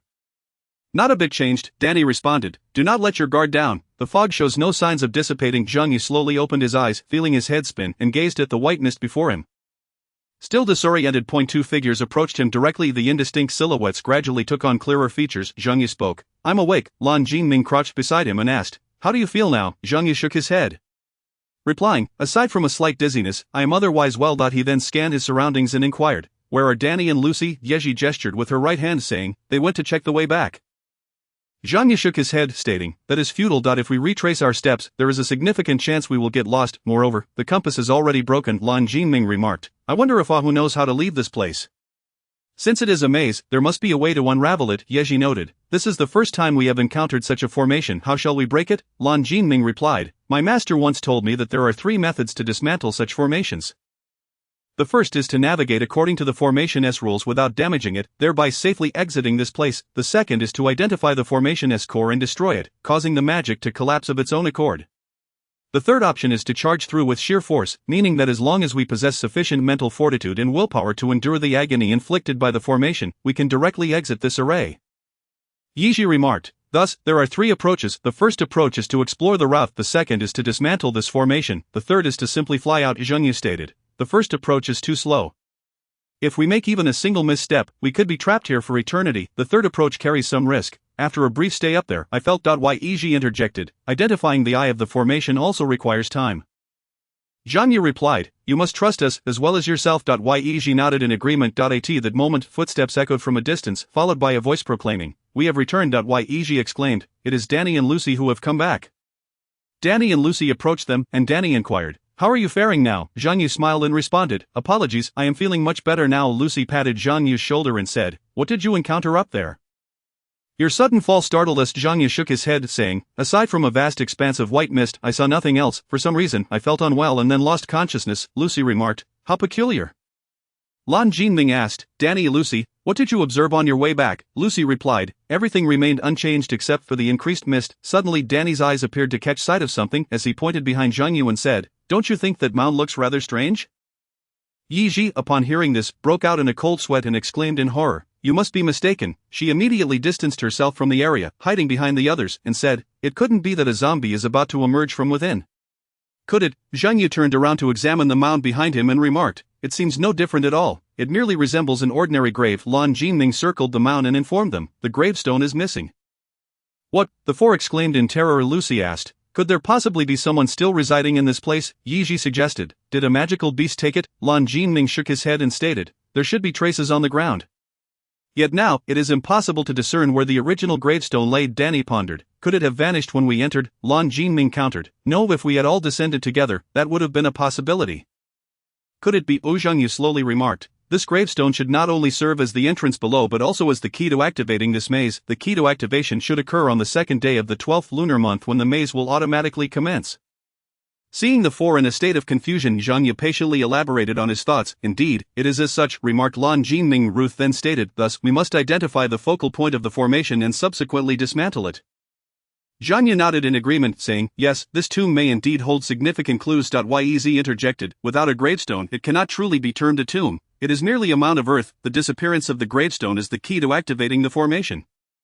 Is it not? If we were to create a gravestone, would that not cause the formation to dissipate? Queried Ruth. That seems unlikely, replied Danny. Yez gazed at the mound before them and suggested, what if we were to destroy this mound? Ruth hastily cautioned, what if there truly is someone inside? Would that not be a grave disrespect? Yeezy countered, there should be no one within. This mound is merely a fade, Zhangyu explained to Ruth. It is inconceivable for our master to perform a formation atop another's grave. That would be an affront to the deceased. I see, responded Ruth. Danny proposed, shall we not give it a try? After a consensus among the four, Danny summoned his spiritual energy, attempting to obliterate the mound, yet, after a considerable time had passed, the mound remained utterly unmoved. Indeed, this mound is suspicious, Zhang Yu remarked. Lan Jinming suggested, what if we collectively attack the mound?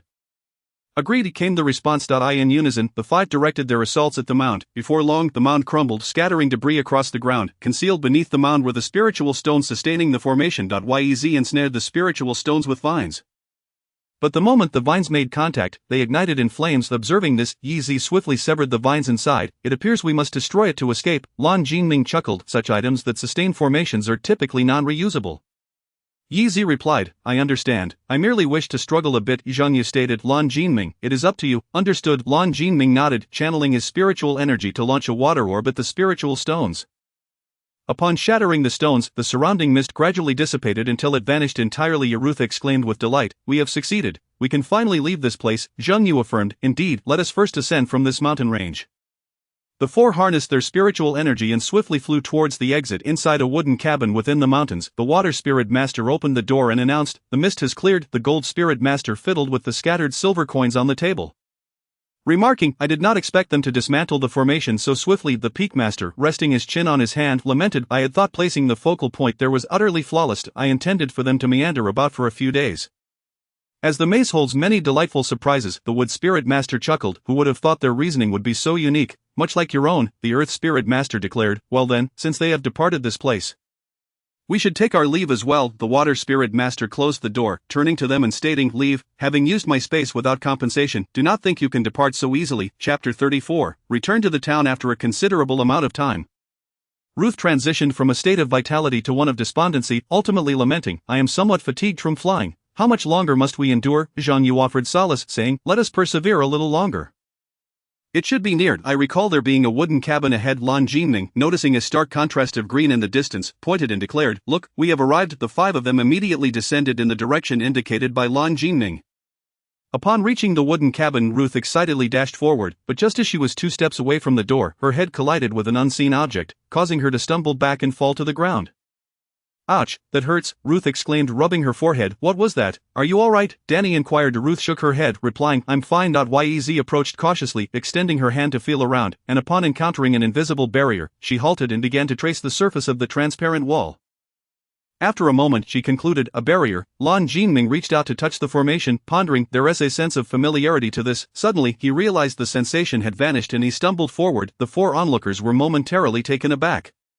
Ruth asked, has the barrier disappeared? Lan Jinming responded, I will check inside. He approached the wooden cabin, knocked on the door, and, receiving no reply, inquired, pardon the intrusion, may I enter? After another knock, a feminine voice replied, is that you? Brother, please come in. Lan Jinming opened the door to find Wanner warming herself by the fire, and he asked, Wanner, where is master? Wanner answered, my husband mentioned he has important matters to attend to and will be away for several days. He instructed me to remain here and not go anywhere. Zhang Yu remarked, this barrier was set by the esteemed spirit master. Yi lowered her hand and suggested, then let us proceed to that cave. I recall it is not far from here. Zhang Yu nodded in agreement, saying, indeed. Lan Jinming addressed Wanner, I shall take my leave with them now. Wanner nodded, replying, goodbye brother, farewell. Lan Jinming said as he closed the door and stepped out of the barrier. The 5 of them followed Yi's lead to the cave. Ruth found a spot, immediately lay down, and declared, I am so tired. Wake me tomorrow. No sooner had she spoken than she fell into a deep slumber. Danny observed this and suggested, let us rest as well. Yez looked at him quizzically, unsure of his meaning. Lan Jinming explained, I noticed you scattered something at the cave entrance. It must have been seeds. Correct, did you do the same last time? Yi smiled, saying, when venturing into the wilderness, it is always prudent to exercise caution. Lan Jinming replied, seeing the barrier at Wanner's place made me reflect. Indeed, one should be vigilant when outside. Yez remarked, once we reach the 6th level of spiritual power, we will be able to learn formations and barriers for individual use. Lan Jinming nodded in agreement, but seemed lost in thought for a while before finally uttering, let us retire early. Yez replied, then I shall go to sleep that night, at the wooden cabin. Wanner nodded in response. On the following morning, as Yezi lay in a state of drowsiness, a delightful aroma wafted through the air, gradually rousing her from slumber. Rubbing her eyes, she exclaimed, how fragrant. Zhang chuckled, Yezi is awake, come, let us enjoy some grilled fish. Grilled fish. Instantly, Yezi's sleepiness vanished, replaced by excitement. Where is this grilled fish from? She inquired. Lan Jinming replied, it was sent by our master, originally intended for Wanner. She scarcely ate any, so she gifted us the leftovers. Just enough for each of us to have one. Lucy wiped the drool from the corner of her mouth and said, is it ready yet? I'm absolutely starving. Zhang Yu reassured her, it will be ready shortly. Danny handed a fish to Lucy, stating, this one's done, you may have it. As Lucy took a bite, she quickly puffed out her cheeks, exclaiming with a muffled voice, it's so hot, so hot. Zhang Yu then presented the grilled fish he had prepared to Yezi, saying, here you go, it's ready. While savoring her grilled fish, Lucy remarked, this grilled fish is truly delicious. By the way, you promised to treat us to an exquisite meal. This certainly does not count. Don't think you can placate us with mere grilled fish.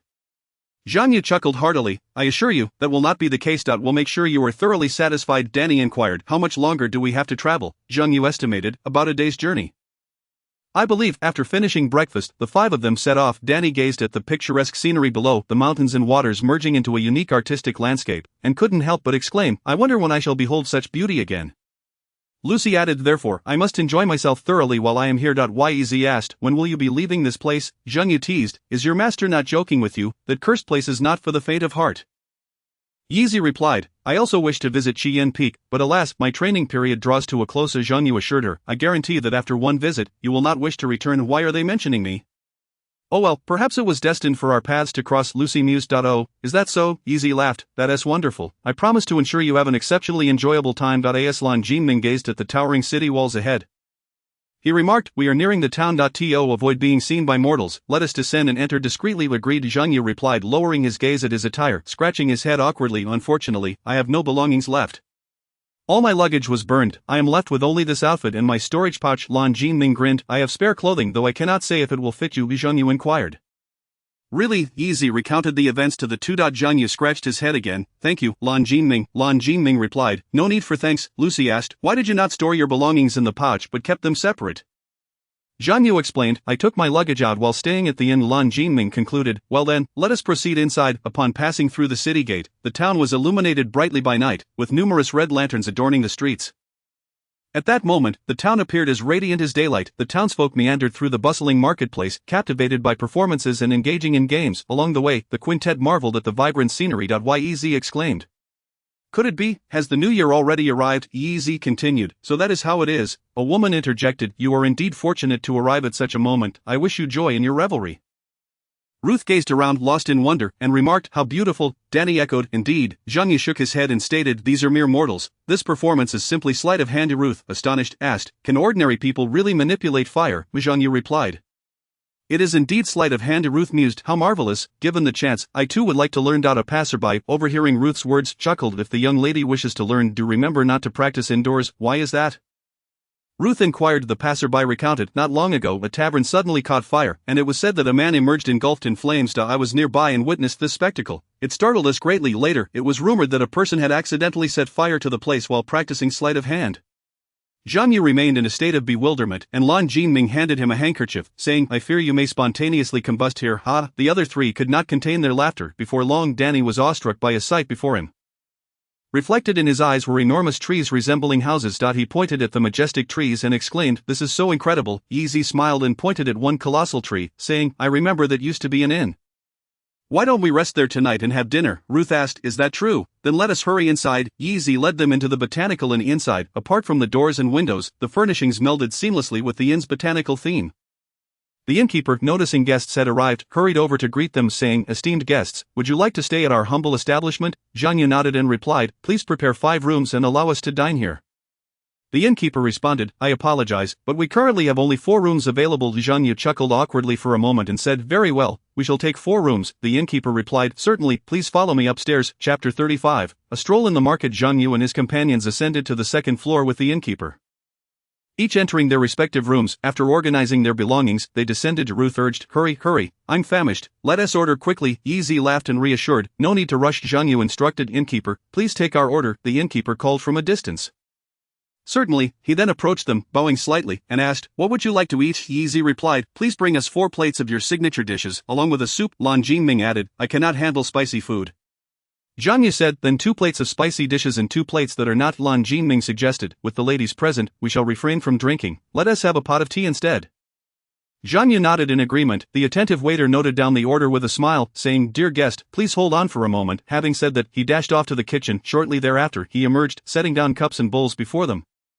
Placing the teapot in the center, and cheerfully announcing, dear guest, please wait a moment, the dishes will be ready shortly. With a beaming smile, he then went off to attend to other patrons. Lan Jinming picked up the teapot, pouring a cup of tea for Danny and Ruth, followed by serving Yi Zi and Zhang Yu, and finally pouring himself a cup. Ruth eagerly grabbed her cup and took a hearty sip, only to immediately reveal a bitter expression, exclaiming, this water. Danny also took a sip, echoing Ruth's sentiments, it's a bit bitter, but it has a hint of sweetness at the end. Lan Jinming chuckled, is it to your liking? Danny nodded, responding, yes, it's rather unique. Yi Zi remarked, when you return, you should consider purchasing some of our delightful trinkets. Ruth agreed, indeed, this place is truly enchanting, even the fabric of this garment, as she caressed the smooth and soft material around her abdomen. Lan Jinming, tidying his attire, inquired, do you require a bath? Zhang Yu responded with a grunt of affirmation. Suddenly, a thunderous sound reverberated from outside the window. Both turned to gaze outside, where colorful flowers blossomed in the sky, captivating the onlookers below, who tilted their heads to admire the celestial display. The vibrant flowers illuminated the night sky, creating a breathtaking spectacle that momentarily made one forget their thoughts, wholly absorbed in the kaleidoscopic beauty. In an instant, the townsfolk, regardless of their location, whether in the streets or within their homes, were drawn to the magnificent fireworks, marveling at their grandeur. After a considerable time, the booming sounds faded, and with them, the celestial blossoms disappeared. Lan Jinming sighed, it has been ages since I have witnessed such exquisite fireworks. Zhang Yu laughed, we see them quite often, especially during the grand melee in the peaks. Lan Jinming chuckled to himself as he exited the room, while Zhang Yu remained, gazing into the distant scenery. Indeed, such fireworks had not graced their eyes in a long while. After the two finished their ablutions, they lay down on their beds, facing away from each other. After a while, Zhang Yu broke the silence. Lan Jinming, do you have any relatives? He added. I apologize. Lan Jinming replied, no worries, I have no memory of my biological parents, as I was quite young at that time. Many cultivators at Bailan Lake, like myself, are orphans or abandoned children, having grown up there. My master even established a nursery for children under 7, where they learn to read and receive their early education. Lan Jinming chuckled to himself, I cannot compete with her. Zhang Yu suggested, you could ask your master for assistance. To which Lan Jinming retorted, my master would never help you. With a slight pout, he added, I'm tired. Good night. Zhang Yu replied, good night. As they both closed their eyes and drifted into slumber, a soft glow emanated from the feathers at Zhang Yu's waist, but it vanished within 2 breaths. Perhaps as the celebratory atmosphere dissipated, the number of people on the streets was significantly reduced compared to the previous night, yet the smiles on their faces remained undiminished. Unbeknownst to them, the 3 had already arrived at the doorstep of the Jia family. The 3 individuals were taken aback by the grand decor at the entrance of the Jia family residence. The Jia family truly deserved their reputation as the foremost clan in Huaijiang town, with their estate occupying a third of the town's area. Although the women were dressed modestly, their demeanor and appearance unmistakably indicated their high status and noble lineage. A petite maid, resembling a child, accompanied the woman to the carriage, while another maid, holding a swaddled infant, awaited outside. Once the woman boarded the carriage, she handed the infant to her. Danny inquired, what is happening here? Zhang Yu, with a perplexed expression, turned to Danny. Danny replied with a wry smile, before entering the cave, we assessed our qualifications, and mine was the least impressive. I wonder what my master saw in me that made him specifically choose me as his disciple.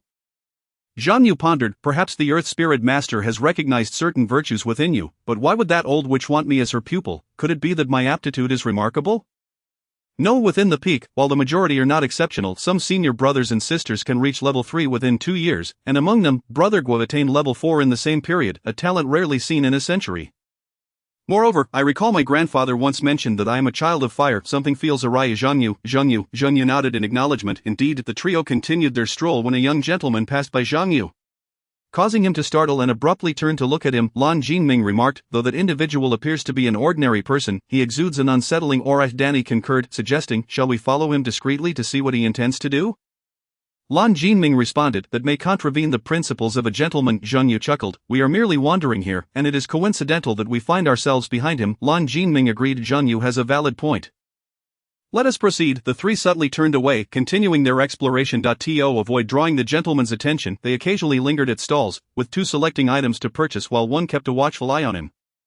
A monk approached Danny, inquiring, "Are you here seeking a romantic fate or to match your birth dates?" Danny looked at Zhang Yu in bewilderment, who replied, "We are simply perusing here." Another monk added, "Our temple offers a place for storage.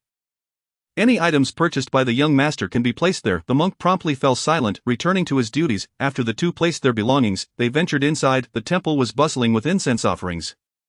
As numerous worshippers frequented it, the steady flow of visitors somewhat obscured the presence of the three, yet it inadvertently aided the gentleman in concealing his figure. Danny exclaimed, "This is not good, I've lost him."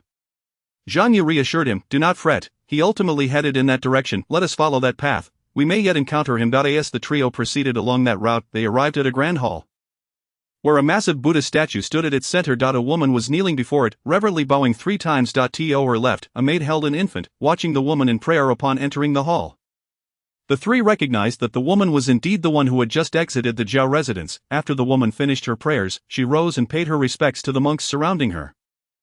After murmuring a few words, she departed the hall alongside her maid. Zhang Yu inquired, "What of the other maid?" "I recall that there were 2 maids when they left the residence," Danny replied. "It is likely that the lady had some matter to entrust to her, which is why she left." Lan Jinming remarked, "It seems that person is not here, we should take our leave." Once both agreed, they exited the hall in succession. Chapter 36. The assault. The three of them stepped outside the hall and wandered within the temple for quite some time. Yet they failed to locate the individual. The vast temple was bustling with worshippers, and amidst the throng, they not only could not find the person but also lost their way. Ultimately, in resignation, they decided to abandon the search and seek a monk to guide them out of the temple.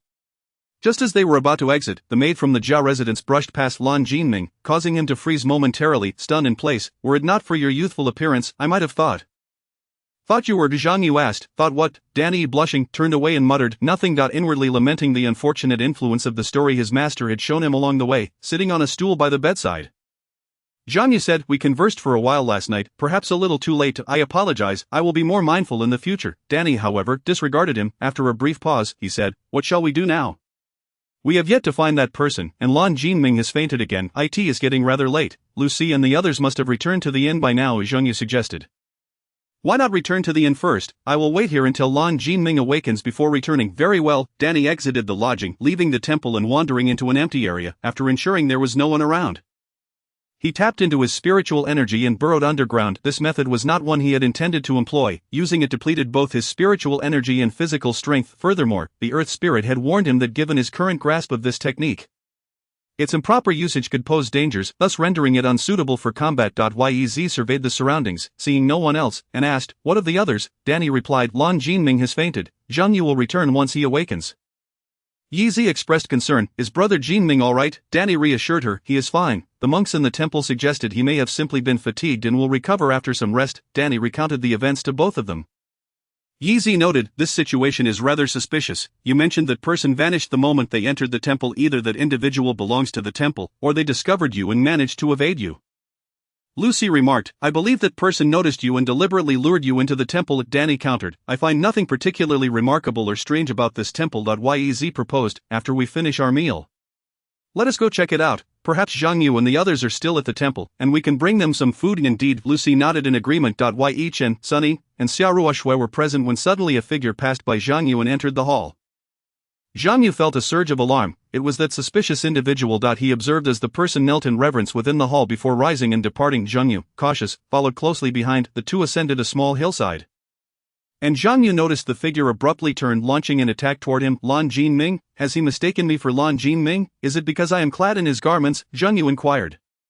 "Who are you? Why do you seek to kill me?" The individual chuckled, "A dying man need not know so much. Blame your fate for being the disciple of the Water Spirit Master." "The disciple of the Water Spirit Master? Does he harbor a grudge against the esteemed Water Spirit Master? Yet, in my recollection, the Water Spirit Master is an exceedingly gentle being. How could there exist such profound animosity?" The man produced a bead, grinning as he said, "This bead was retrieved from the corpse of a wooden cultivator. While it may not possess the quality of earth, it is more than sufficient to deal with you.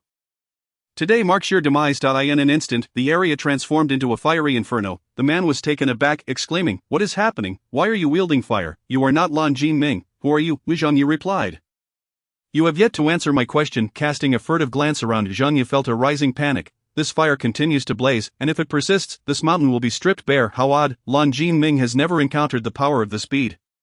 If he were the one summoning the rain, he would surely appear with no one around. The rain continues to pour. Could it be? Wu Zhangyu laughed. Is this all you can muster? This feeble attack does not even shatter my barrier.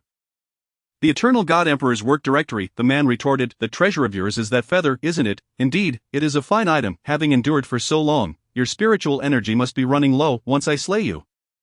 I shall seize this treasure for myself. Zhangyu chuckled lightly. Oh really? Although this barrier may not buy me time against that bird, it is more than adequate for you. The man, perplexed, questioned, what nonsense are you spouting?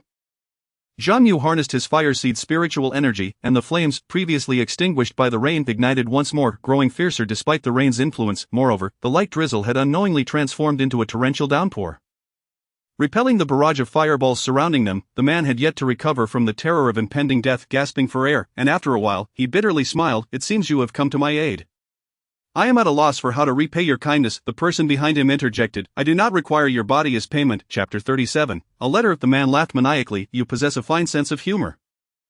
Once I eliminate this person before me and then Lan Jinming, I shall reward you handsomely. Oh, Lan Jinming, why would you kill my disciple? The man, still reeling from the shock of this statement, suddenly felt a constriction in his throat. The water spirit master had seized him with one hand, declaring, a mere demonic cultivator who granted you the audacity to come and slay my disciple. He noticed the demon cultivator's left hand tightly grasping something and chuckled.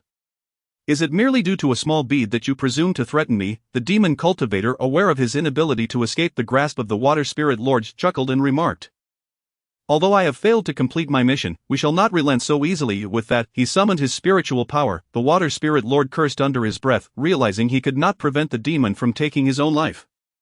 He declared, the message has been delivered. I must take my leave. Just as he intended to depart, Zhangyu promptly called out to him, Lord Water Spirit, please hold on, he implored. Lan Jinming has inexplicably fainted, and the monk has diagnosed that he may be suffering from exhaustion. However, having witnessed that the demon cultivator specifically sought out Lan Jinming, I suspect there are other demons in the temple that may have contributed to his collapse. The water spirit lord retracted his hand and addressed Zhangyu. It is likely due to insufficient rest. He shall be fine upon awakening. Zhangyu bowed in gratitude, saying, thank you, Lord Water Spirit. The water spirit lord responded, thank you. You ought to have fire teach you how to control this fire properly. Had I not fortuitously intervened today, who knows what calamity you might have wrought. Oh, Zhangyu acknowledged, your admonition is well taken. Lord Water Spirit, noticing Zhangyu's attire, the water spirit lord appeared to recall something, stifling a laugh behind his sleeve. A fire is too eager for success, having even forgotten to cover the basics, he remarked with a light cough. If there is nothing else, I shall take my leave. Zhangyu expressed regret. I apologize, it is my fault for conversing with you last night, which prevented you from resting adequately. Lan Jinming quickly interjected. Do not blame yourself, it is my. He hesitated, exhaling in resignation. It is my fault, I apologize for causing you concern. At that moment, the door swung open unexpectedly, and they turned to see Danny and the others entering. Lan Jinming commented, after my master examined my condition, did he display any signs of displeasure? Zhangyu pondered for a moment before replying, none, at most, he merely sighed lightly. Lan Jinming seemed to breathe a sigh of relief. Saying that as a relief, Zhangyu inquired, what troubles you? Lan Jinming replied, it is merely a piece of clothing. I have decided to give it to you. Zhangyu protested, that cannot be. This afternoon, you mentioned that it was a gift from the water spirit lord upon your acceptance as a disciple. Perhaps it is this very garment that led the demon to mistake you for someone else. I believe it is essential that you keep it. I shall clean it and return it to you at our next meeting. Lan Jinming smiled. Very well. Zhangyu chuckled. It is rather amusing that the demon would identify someone by their clothing. Lan Jinming smiled wryly. That is because when I first became my master's disciple, Warner had heard a tale somewhere and thought the masked hero was quite cool. She insisted that I and my master don masks daily, even while sleeping at night. Some disciples newly embarked on their cultivation journeys observed my master and me cloaked in masks and believed it would aid their training, thus they began to imitate us. Gradually, the number of masked individuals at the lake increased, out of necessity. My master provided me with this garment to signify that I am his disciple, facilitating my entrance into various places for the purpose of cultivation, I in the realm of celestial beings, without any interruptions. Zhangyu could not help but chuckle. How amusing, Lan Jinming remarked. Master is particularly fond of Warner. We have been accompanying her with masks for an entire year. Zhangyu sighed, and after a moment, he said, it is getting late, are you not going to rest? Lan Jinming gazed out at the bright moon and replied, I am not tired, you should sleep first, I will rest later. Zhangyu yawned and said, then I shall retire for the night, do rest early. Good night, Lan Jinming responded. Good night. Lan Jinming stared blankly at the moon outside the window, pondering. I seem to understand master a bit better. If it were me, could I also care for her in such a manner? The next day, the five of them tidied their belongings and parted ways at the inn. The elder said, "Humph. My health is quite robust, even now, I still have the strength to wield a few weapons." Zhang Yu laughed. "Grandfather, do not jest with me, rest well, I will have someone prepare dinner." The elder nodded. And Zhang Yu rose to leave the room. As he closed the door, his spirits instantly sank. The vigor of his grandfather was not as it had been before. Surely master must have learned of this and thus wrote to me. Chapter 38. The box. The elder took a sip of tea and leisurely said, "Is that so?" Zhang Yu replied, "The new year is approaching, let me accompany you for the festivities." "Grandfather, I have been an unfilial grandson, failing to honor you properly these past 2 years." The elder smiled. "You were thoughtful, you were. I had intended to send you to study. I know the path of cultivation is arduous. These past 2 years, I have worried for you, fearing you might suffer there and blame me for sending you to such a place." Zhang Yu hurriedly said, "I do not blame you, Grandfather." The elder chuckled softly, then pointed to a spot on the bookshelf and said, "You are to go move the books from that spot." Although Zhang Yu was perplexed, he complied, and moved the books elsewhere. After completing the task, the elder continued, "Use your fist to smash this area, inside is your bride price and some other items." Upon hearing this, Zhang Yu's face instantly flushed with embarrassment. "But I am only 10 years old. Is this not a bit premature? Moreover, should I marry, I will certainly return to see grandfather." The elder, seeing Zhang Yu's adorable expression, could not help but chuckle. "I know my own health, I do not have many days left." Zhang Yu quickly interrupted, "Grandfather, do not speak such ominous words." The elder chuckled. All right. He took another sip of tea and continued, "There are still some things in the box that you cannot open yet. If one day you need to go to the capital, open this box the day before you arrive." Zhang Yu inquired, "What is it that is so mysterious?" The elder replied, "It is nothing much. Merely some items that old fellows are seeking. I have kept them safe for a lifetime. Now that my body can no longer bear the burden, I entrust them to you." Zhang Yu responded. "Even if one were to guard it, why not inform the grandson of what lies within?" The grandfather replied, "That object is rather perilous. I fear that if you were to learn of its contents, you might hesitate to accept this box." "Grandfather, your words only heighten my reluctance to take it," Zhang Yu remarked as he stowed the box into a storage pouch. The grandfather, seemingly intrigued by this novel item, pointed at the pouch and said, "This small bag can indeed hold items far larger than itself." Zhang Yu explained, "This is called a storage pouch. It is quite convenient for storing things." The grandfather acknowledged. "It is a marvelous item." Zhang Yu continued, "The hour is late, you should rest early, grandfather." The grandfather acquiesced. Zhang Yu assisted his grandfather to his bedroom, gently helped him onto the bed, extinguished the lamp, and after exchanging goodnights, he quietly departed the room, closing the door softly behind him. As he made his way towards the study. Inside the shop, a young attendant approached them warmly, inquiring, "Young master, are you looking to acquire some new garments to wear for the new year?" Zhang Yu pointed to the vibrant orange fabric and said, "This one shall suffice, it appears festive for the occasion." The attendant replied, "Very well, young master, please wait a moment, I shall fetch a measuring tape to take your dimensions." Nodding, Zhang Yu glanced at a nearby purple fabric and added, "This fabric is also quite appealing. Let us make an additional piece from it." The attendant smiled and replied, "Certainly, young master." After the measurements were taken, Zhang Yu produced a piece of paper and said, "Please create another set of clothing according to these dimensions." The attendant accepted the paper, cheerfully responding, "Of course." After paying a deposit, Zhang Yu urged the attendant to expedite the creation of his garments, as he required them urgently, promising to return in a couple of days. With a nod from the attendant, Zhang Yu exited the clothing store just as he was about to board his carriage. A voice called out, "Is that not a you?" "It is not that I wish to neglect writing to you, it is merely that the old witch claims there is no place for delivering letters. The Peak Master has promised to send a letter to my grandfather, and I feel it would be inappropriate to ask him to deliver messages for others," Zhang Yu explained. Zhao Xian remarked, "In a few days, we must gather together, you shall treat us and properly apologize." Zhang Yu chuckled, "Certainly." Shaking his head, he added, "As for longevity, it is hard to say, however, it does extend one's lifespan. The oldest cultivator I know of is our venerable elder, who is likely over 200 years old." The old witch mentioned that he has only been established in this Qian peak for a little over 300 years. Others who practiced either perished at the hands of magical beasts, fell into demonic cultivation, or lacked the requisite skill, failing to reach even 200 years of age before passing. Another young gentleman at the table remarked, Your family hails from the general's residence.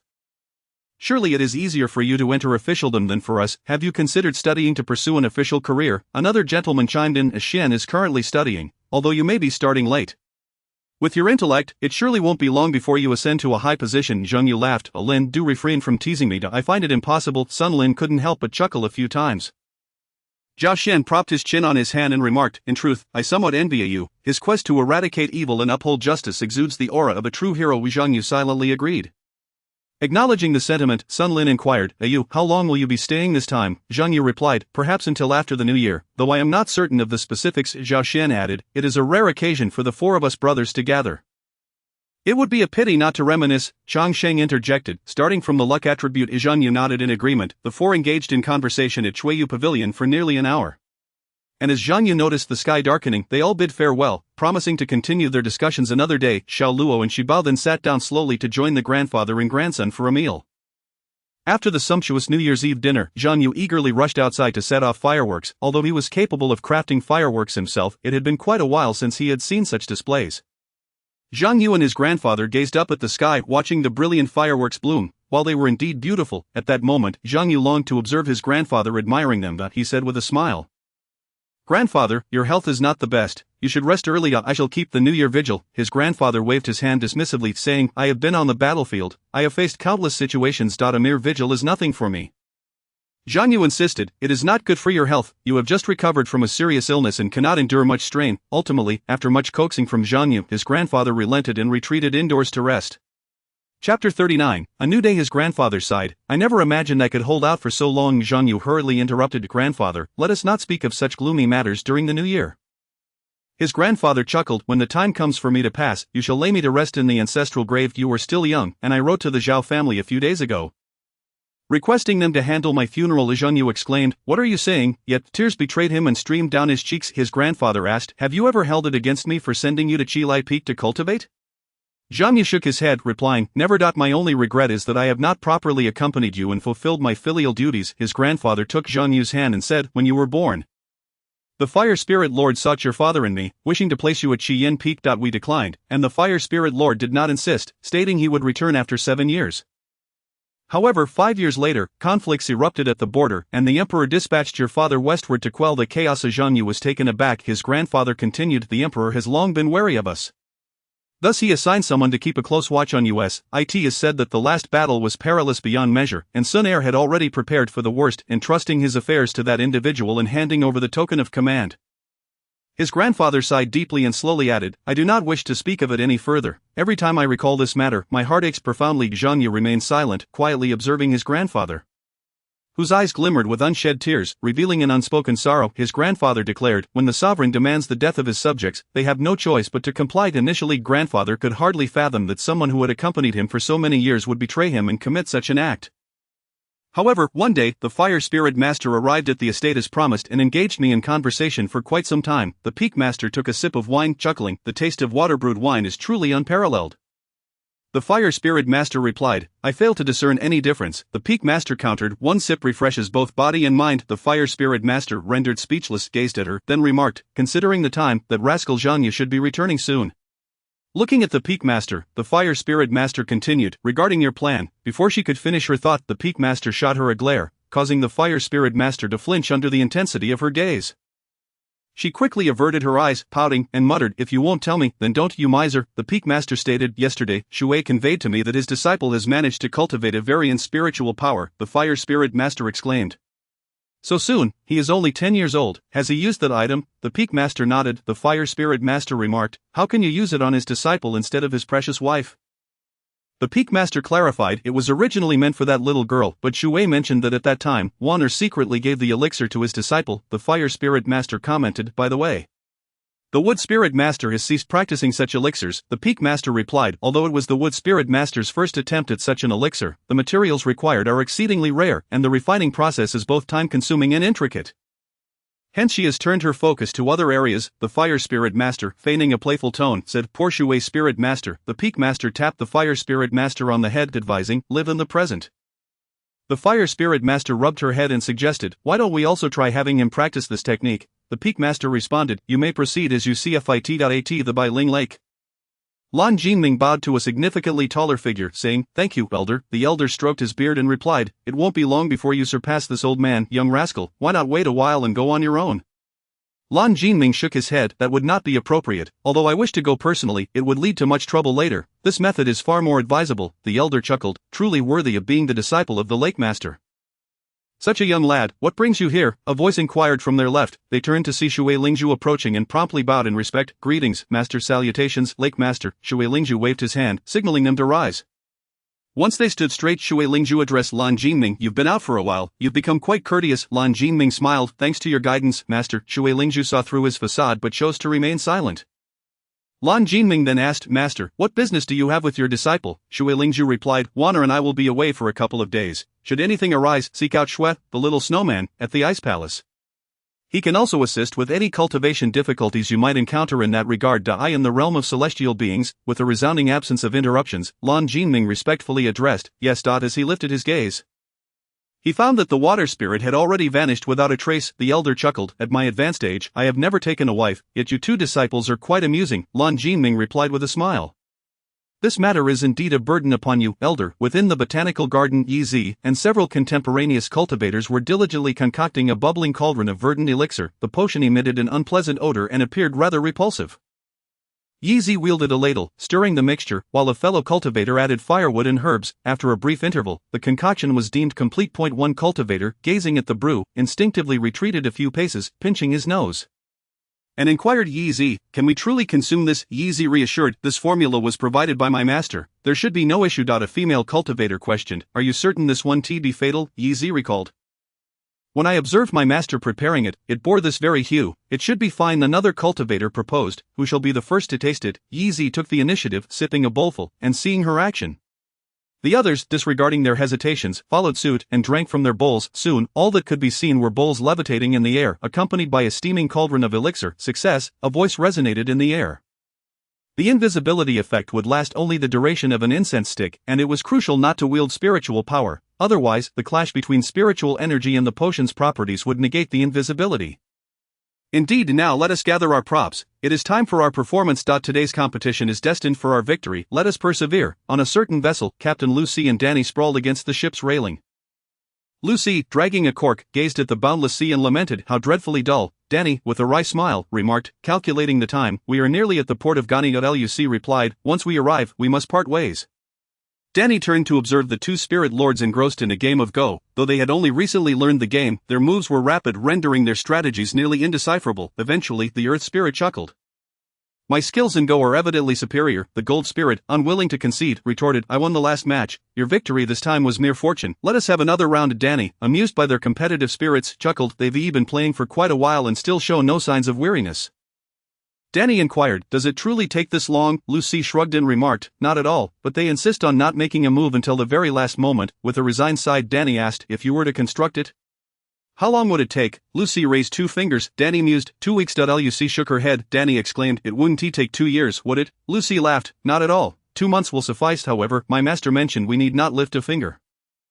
They will handle it. I am the latest chapter of The Lord of the Mysteries, Danny remarked. The teleportation array requires a substantial influx of spiritual energy. Only cultivators with a spiritual energy level of 7 can activate it. Ruth nodded in agreement. Suddenly realizing something, she retrieved a small copper mirror from her storage pouch and handed it to Danny, saying, This is a small mirror crafted under my master's guidance, after infusing it with a blood pact. It can be used for communication. Danny examined the mirror, perplexed, and inquired, Communication? Ruth smiled and explained, By channeling spiritual energy, you can connect with the mirror on my end. She produced another mirror, capable of transmitting sound over long distances. Danny exclaimed, How marvelous. Ruth added, Regrettably, this small copper mirror only allows for one-on-one communication. This means that if you wish to converse with others, you must possess a matching copper mirror for each individual. One day, I aspire to create a single mirror that can facilitate communication with multiple people. Danny chuckled, With your abilities, Ruth, I have no doubt you will succeed. In Chapter 40, the competition, Zheng shook his head and declared, Not fast enough. Zhao was taken aback. Not fast enough. Zheng nodded, stating, If you were to encounter other cultivators, you would truly understand what it means to be a genuine monster. Zheng proposed, Shall we descend the mountain for a bath? Zhao readily agreed, That is precisely my intention. The two exchanged their fees and began to soak in the open-air bathhouse. Zhao mused, I wonder when Brotherly will emerge from his seclusion. Zheng replied, It should be soon. Although his cultivation method is somewhat challenging given his talent, he shouldn't require too much time. Zhao continued, I have now reached the 3rd level of spiritual energy. Once he emerges, we can venture to a fire spirit post together to hunt demonic beasts and monsters. At that time, you shall be the leader, and I have even thought of a name, the 3 heroes of fire spirit. Upon hearing this, Zhang nearly toppled over. The notion of announcing such a name before a battle, 3 heroes of fire spirit, certainly felt a bit awkward. Once a cultivator reaches the 3rd level, They must go to a station managed by cultivators of 6th level or above to accept tasks for 3 years in order to continue receiving cultivation resources from the Blazing Flame Peak.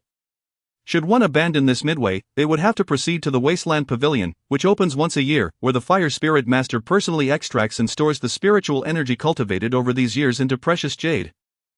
Converting it into spiritual stones, alongside receiving corresponding silver coins, Zhang Yu remarked, I need to swiftly elevate my spiritual energy over the next 2 years. I may not be able to go, Zhao gasped. Could it be that you are a disciple of the Fire Spirit Master, thus enjoying special privileges? Zhao exclaimed, a competition? Why was I unaware of such an event? Zhang Yu chuckled, after all, it is organized by the 5 Spirit Lords. I expect registration will commence next year, Zhao pondered. I see. I was aware of competitions within the peak, but if it's being hosted by the 5 Spirit Lords, this indeed marks the first occurrence since the establishment of the cultivation system. After a stick of incense had burned down, he finally rose, glancing at the still slumbering Zhao, and quietly slipped out of the dormitory. In the early morning, the blazing peak, still graced by a temperate warmth, allowed for a respite from the sweltering heat, rendering the need for protective attire unnecessary. Zhang Yu entered the fire hall, diligently adhering to his customary regimen, immersing himself in molten rock, practicing spells for an hour, meditating for half an hour, repeating the cycle, receiving guidance from the Fire Spirit Master, and concluding his training with another session in the magma. This being the inaugural event, participants brimmed with enthusiasm for the competition, necessitating a rigorous selection process. Consequently, the 5 Spirit Masters decreed that only cultivators aged 15 and below could register. The competition was aptly named the First Spirit Combat Tournament, though the identity of the naming Spirit Master remains unknown. Every contestant eligible for this tournament was undoubtedly a prodigious talent, with those possessing a spiritual power level of 5 or higher granted direct entry without the need for selection. A total of 18 cultivators across various attributes participated in this contest. Upholding the principle of camaraderie above rivalry, the matches would be conducted with restraint, ensuring no lethal force was employed. The first round featured one-on-one duels among cultivators of the same attribute, with opponents determined by drawing lots. The top 9 would advance to the subsequent round. The second round consisted of groups of 3, with team members also selected by lot, allowing the first 4 groups to progress to the third round. In the third round, 6 participants per group could form their teams at will, with the ultimate victor earning the rewards of the tournament. To safeguard against accidental injuries to the audience, protective formations were established within the arena, with the Fire Spirit Master serving as the judge. As the cultivators gathered on the competition stage and listened to the Earth Spirit Master's opening remarks, the tournament officially commenced, following the Earth Spirit Master's instructions. The participants queued to draw lots, and to expedite the first match, the Earth Spirit Master erected earthen walls to partition the arena into 3 sections, each featuring an equally sized circular platform for individual contests, thus allowing the audience to witness 3 matches concurrently. Each lot bore a number along with the words left, center, or right, indicating the match and the corresponding arena. Given the spatial constraints, aerial combat was strictly prohibited in the individual contests. The Fire Spirit Master announced, let the first contestants take the stage. 6 cultivators of the Golden Spirit ascended the platforms, and with a command from the Fire Spirit Master, the matches commenced. Zhang Yu, seated among the audience, observed the battles, noting that the contests among the Golden Spirit cultivators predominantly revolved around the clash of magical artifacts. Some artifacts were suited for ranged assaults, while others necessitated a combination of personal strength for close combat.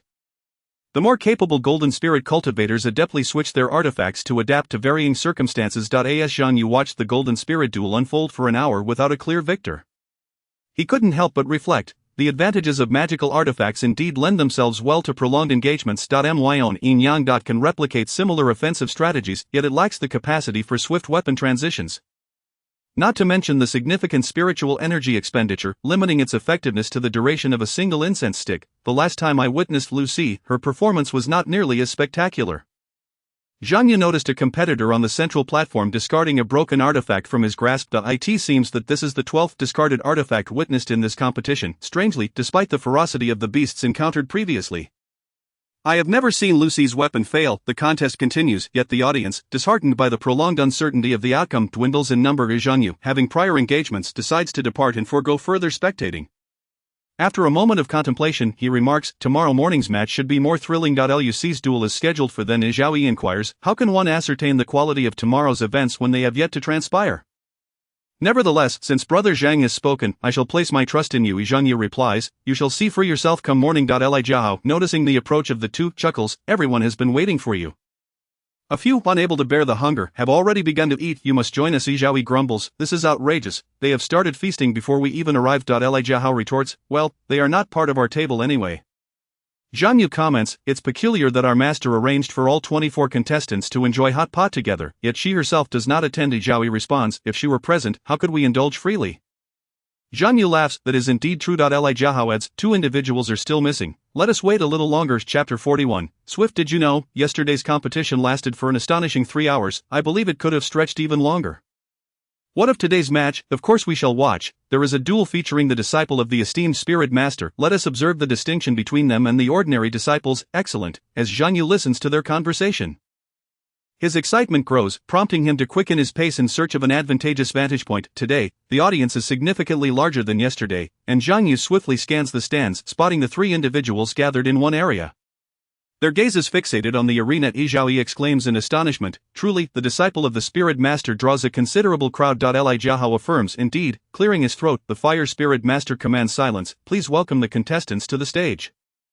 At that moment, the previously hushed atmosphere erupts into fervor. The competitors stride towards their respective platforms, with Lucy advancing to the central stage. The fire spirit master gestures, the match begins. In the blink of an eye, Lucy channels her spiritual energy, summoning a crossbow with her right hand while simultaneously conjuring an iron cage with her left to ensnare her opponent, who is caught off guard, with a swift pull of the trigger.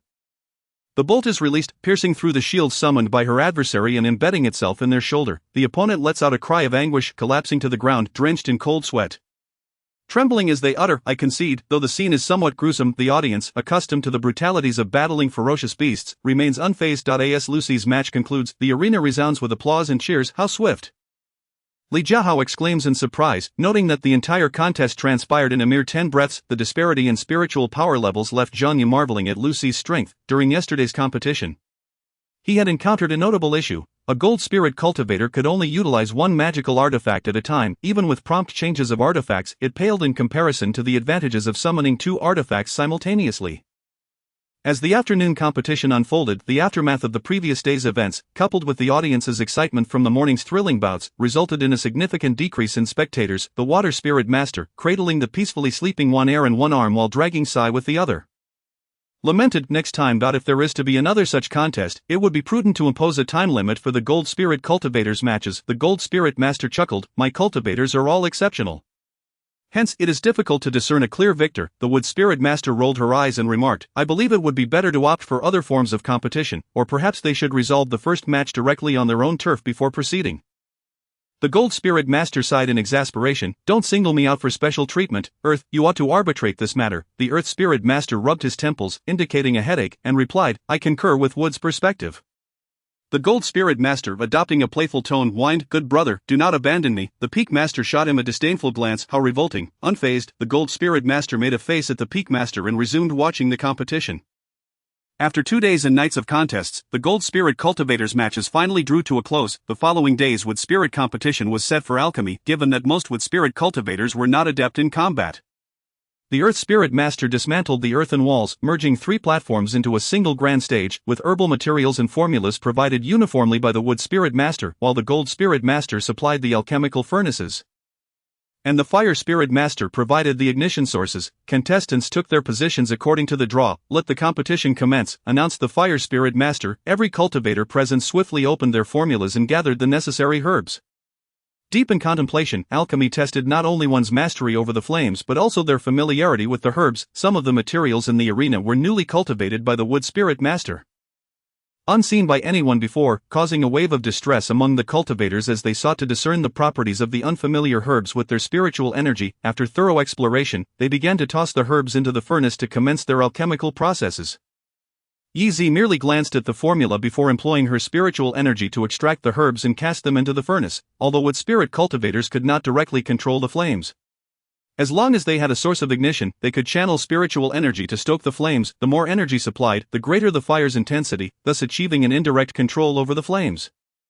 During this period, some cultivators experienced explosive failures with their furnaces and, after a bit of reorganization, resumed their alchemical attempts. Yez, however, proceeded leisurely, her command over the herbs far surpassing that of her peers. While others relied on book knowledge to understand the properties of herbs before attempting alchemy, Yi discarded the texts, sensing the herbs with her spiritual energy, and later verifying their names, although her initial progress lagged behind that of others.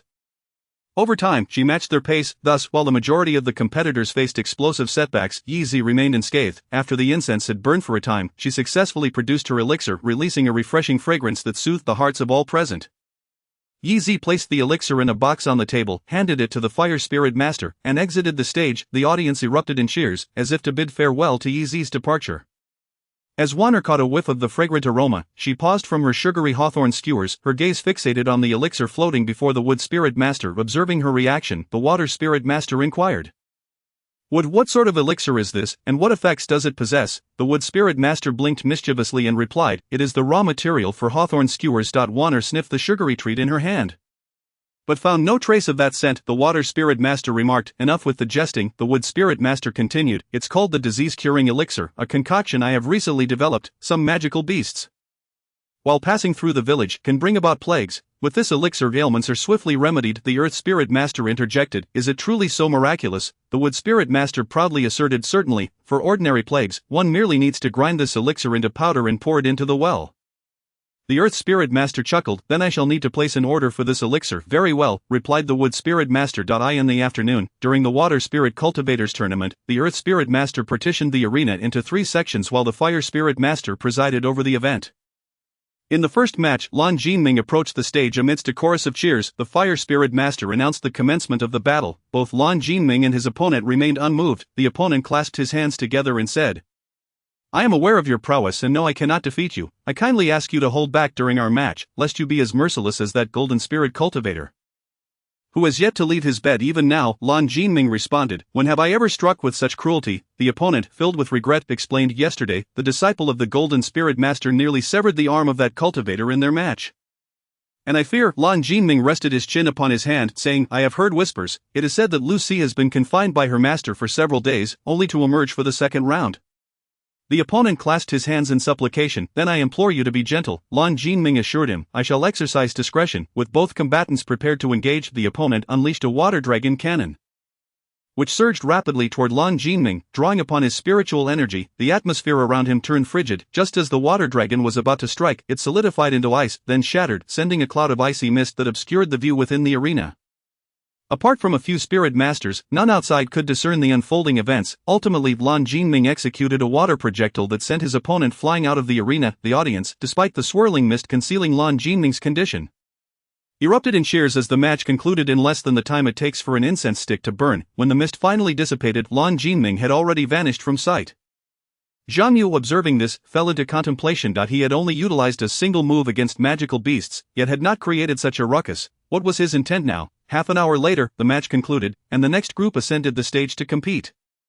That evening Zhang Yu lay in bed, tossing and turning, unable to find slumber. Ultimately, he rose and ventured outside for a stroll. The gentle breeze caressed his face, invigorating his spirits, yet his anxious heart remained unsettled. Tomorrow marks the competition, and they are expected to conclude the match within a single incense stick's duration, though the old witch did not mandate such a condition. If I were to refrain from adhering to it, would it not be a cause for embarrassment for my master? Chapter 42, hypothetically, the supreme deity of all eternity. The wood spirit cultivator inquired of Yi, who stood beside him. Yi, do you think that fellow will be all right? Yi responded with a smile, rest assured, all is well. Are you so certain? He pressed, quite certain, she affirmed. Moments later, as the smoke dissipated, the opponent beheld Zhang Yu still standing, untouched and unscathed, without a single mark upon him. A wave of dread washed over him, leading him to collapse to the ground in despair. After a breath, he resignedly sighed, I concede. Zhang Yu stepped forward, helping him to his feet, and chuckled. Brother Wu, you admit defeat? The fire spirit master announced. The match in the third group of the central arena has concluded, with Zhang Yu as the victor. A fervent cheer erupted from the audience as the two departed the arena amidst the applause. Li Jiahao remarked, even though he is at the 4th level and you are at the 5th, that strike was executed with full force, and its impact was not negligible. Zhang Yu replied, I did not take it head on. I employed a spell. Li Jiahao inquired, what spell was that? Zhang Yu mischievously winked, saying, a secret. Li Jiahao chose to disregard his antics, turning his gaze toward the arena where Zhao Yi was engaged. Zhang Yu rested his chin on his hand, his eyes also fixed on that arena. At that moment, standing upon the stage, it was perilous. I nearly became charred remains. Brother Wu's strike was indeed formidable. Had I not timely directed my spiritual energy into the feather to form a fire shield, I might have been blasted out of the arena. When that shield sustained several cracks from his assault, I nearly believed my fate was sealed. How fortunate that I escaped unscathed. Is there any way to reinforce this shield? If I were to encounter an opponent with superior spiritual energy, wouldn't it mean that their mere blow could render my shield utterly useless, in the chaotic realm of demon and martial strife? Zhao continued to evade the onslaught of his opponent, who wielded fiery fists. Unable to withstand the blows, he found it equally challenging to create distance to cast his spells. Li Jiahao observed Zhao, who was forced into a defensive stance, and furrowed his brow, stating, "This is rather troublesome." Zhang Yu grunted in agreement, noting, though Zhao's technique, Meteor Shower, does not require the charging time as mine does, it necessitates creating distance from the enemy. Otherwise, the descending fireballs may inadvertently harm oneself. Li Jiahao replied, however, the opponent has been attacking for half an hour now, and their assault shows no signs of waning. Continuing like this seems untenable. Zhang Yu nodded in concurrence, saying, "It is only natural that Brother Zhao is struggling given that his opponent possesses greater spiritual energy." Out of the corner of his eye, Zhang Yu glanced at another arena, where one individual lay on the platform while the other stood victorious. The Fire Spirit Master announced the conclusion of the third group in the right arena, declaring Zhu Wei the victor. The hall erupted with applause and cheers. Zhang Yu remarked, "That match has concluded. This one should be wrapping up shortly as well." Li Jiahao shook his head, replying, "They are progressing rather swiftly. The first two groups typically last an hour, and since I am not adept in combat, that match took merely half an hour." With a teasing tone, Zhang Yu laughed. "The brother who is not skilled in fighting has emerged victorious." Li Jiahao remained silent, his gaze fixed upon the match. Zhang Yu was aware of Li Jiahao's spell, the Halo of Light, which allowed for minor healing for chosen targets and the transfer of severe injuries, with a spiritual power level of 4. He could only heal others and transfer his own wounds. Once his level reached 7, he would be able to transfer injuries from others. As long as his opponent did not strike with lethal intent, Li Jiahao would face minimal issues aside from the pain he endured. However, the spell bore significant drawbacks. Healing could be used freely, but the transfer could only be employed once per day, thus, during missions, it was imperative to team up with gentle attackers, lest one meet with certain doom. Ye's healing prowess surpassed that of Li Jiahao. Zhang Yu observed Zhao standing on the stage, bemused. "Did I win simply because I lost focus for a moment? If Zhao were to discover my distraction during his match, would he not be furious?" the Fire Spirit Master announced. In the third group, the match in the left arena goes to Zhao Yi. Upon hearing the declaration of his victory, Zhao Yi's anxious heart finally found solace, and he collapsed onto the stage in exhaustion. The Wood Spirit Cultivator approached to heal the two participants. As he had done in previous matches, after a brief moment, both competitors' injuries were mended. After expressing their gratitude and bowing to the Wood Spirit Cultivator, they departed the area. Li Jiahao and Zhang Yu awaited Zhao Yi outside, and upon spotting him, Li Jiahao was the first to dash forward. Zhang Yu followed closely behind, jogging to catch up. When Zhao Yi saw the two hurrying towards him, a warm sensation enveloped him, prompting him to eagerly jog forward as well. Upon their meeting, Li Jiahao playfully punched Zhao Yi, exclaiming, "You were far too reckless. What if you hadn't managed to stand up?" Rubbing his swollen head, Zhao Yi replied helplessly, "If I hadn't acted that way, I wouldn't have won. Besides, weren't you doing the same?" Li Jiahao found himself momentarily at a loss for words. Zhang Yu interjected, "All right, as long as all is well, tomorrow is a day of rest. You both should focus on adjusting your bodies to their optimal state." Zhang Yu advised, "What you say is indeed true, Brother Zhang." Li Jiahao affirmed. Zhao Yi nodded in agreement. In the afternoon, the Earth Spirit Cultivators would compete, with Danny participating in the first match. Zhao Yi and Li Jiahao expressed their need for rest and opted not to accompany Zhang Yu to watch the competition. Zhang Yu made his way to the audience seats and noticed Zhu Wei sitting alone, prompting him to approach and take a seat beside him. "Brother Zhu, are you also watching the match alone?" Zhang Yu inquired as Zhu Wei sighed. "My friend is still sulking after losing his match, so I came by myself." Zhang Yu asked, "Have you tried to console him?" Zhu Wei nodded and replied, "He wishes to be alone for a while. Perhaps by the time I finish watching this match, he will have come to terms with it." Zhang Yu acknowledged this with an O and refrained from pressing further. As the match commenced, Danny summoned an earthen wall to ensnare his opponent. The adversary, utilizing spiritual power, elevated the ground beneath his feet to escape the confines of the wall. Danny, undeterred, amplified his spiritual energy output, causing the arena to tremble around him. The opponent, caught off guard by the sudden upheaval, struggled to maintain his balance while stabilizing the ground beneath him with his own spiritual force, remaining motionless in a prone position, while simultaneously using his energy to transform the surrounding earth into a protective rock armor. After a stick of incense had burned, Danny let out a deep sigh.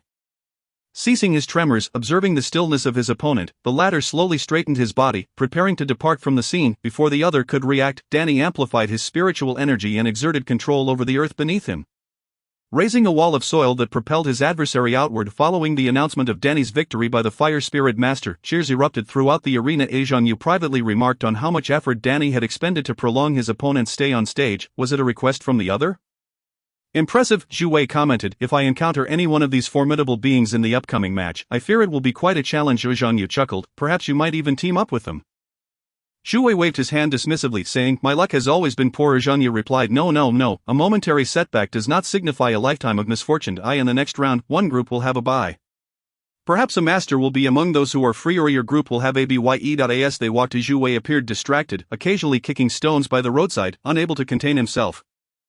Zhang Yu inquired, it would be better to express what troubles you. Zhu Wei remained silent for a while before he sighed deeply and said, you all treat me well. Zhang Yu responded, we are all from the same peak. In the future, we shall slay beasts together, and it is only right that we support one another. Zhu Wei continued, if I were to stand against you all, in the competition. Zhang Yu reassured him, do not worry. There will be no casualties in this contest, the Spirit Master is watching, and as long as no one resorts to extreme measures, all will be well. Zhu Wei seemed not to heed Zhang Yu's words. Lost in his own thoughts. If I were to oppose you, though it would not be of my own volition. It's fine, truly, rest assured, the Peak Master stated, prepare the list for the next round of matches tomorrow morning. And we must also organize the draw for the groupings. Upon hearing this, the Fire Spirit Master wilted like a withered plant, collapsing onto the ground, questioning the meaning of life. The Peak Master remarked, alright, enough of this, you are the Fire Spirit Master, you must maintain your image of the Earth Spirit Master added, let us finish early tomorrow morning, and in the afternoon, I will take you all out for some fun.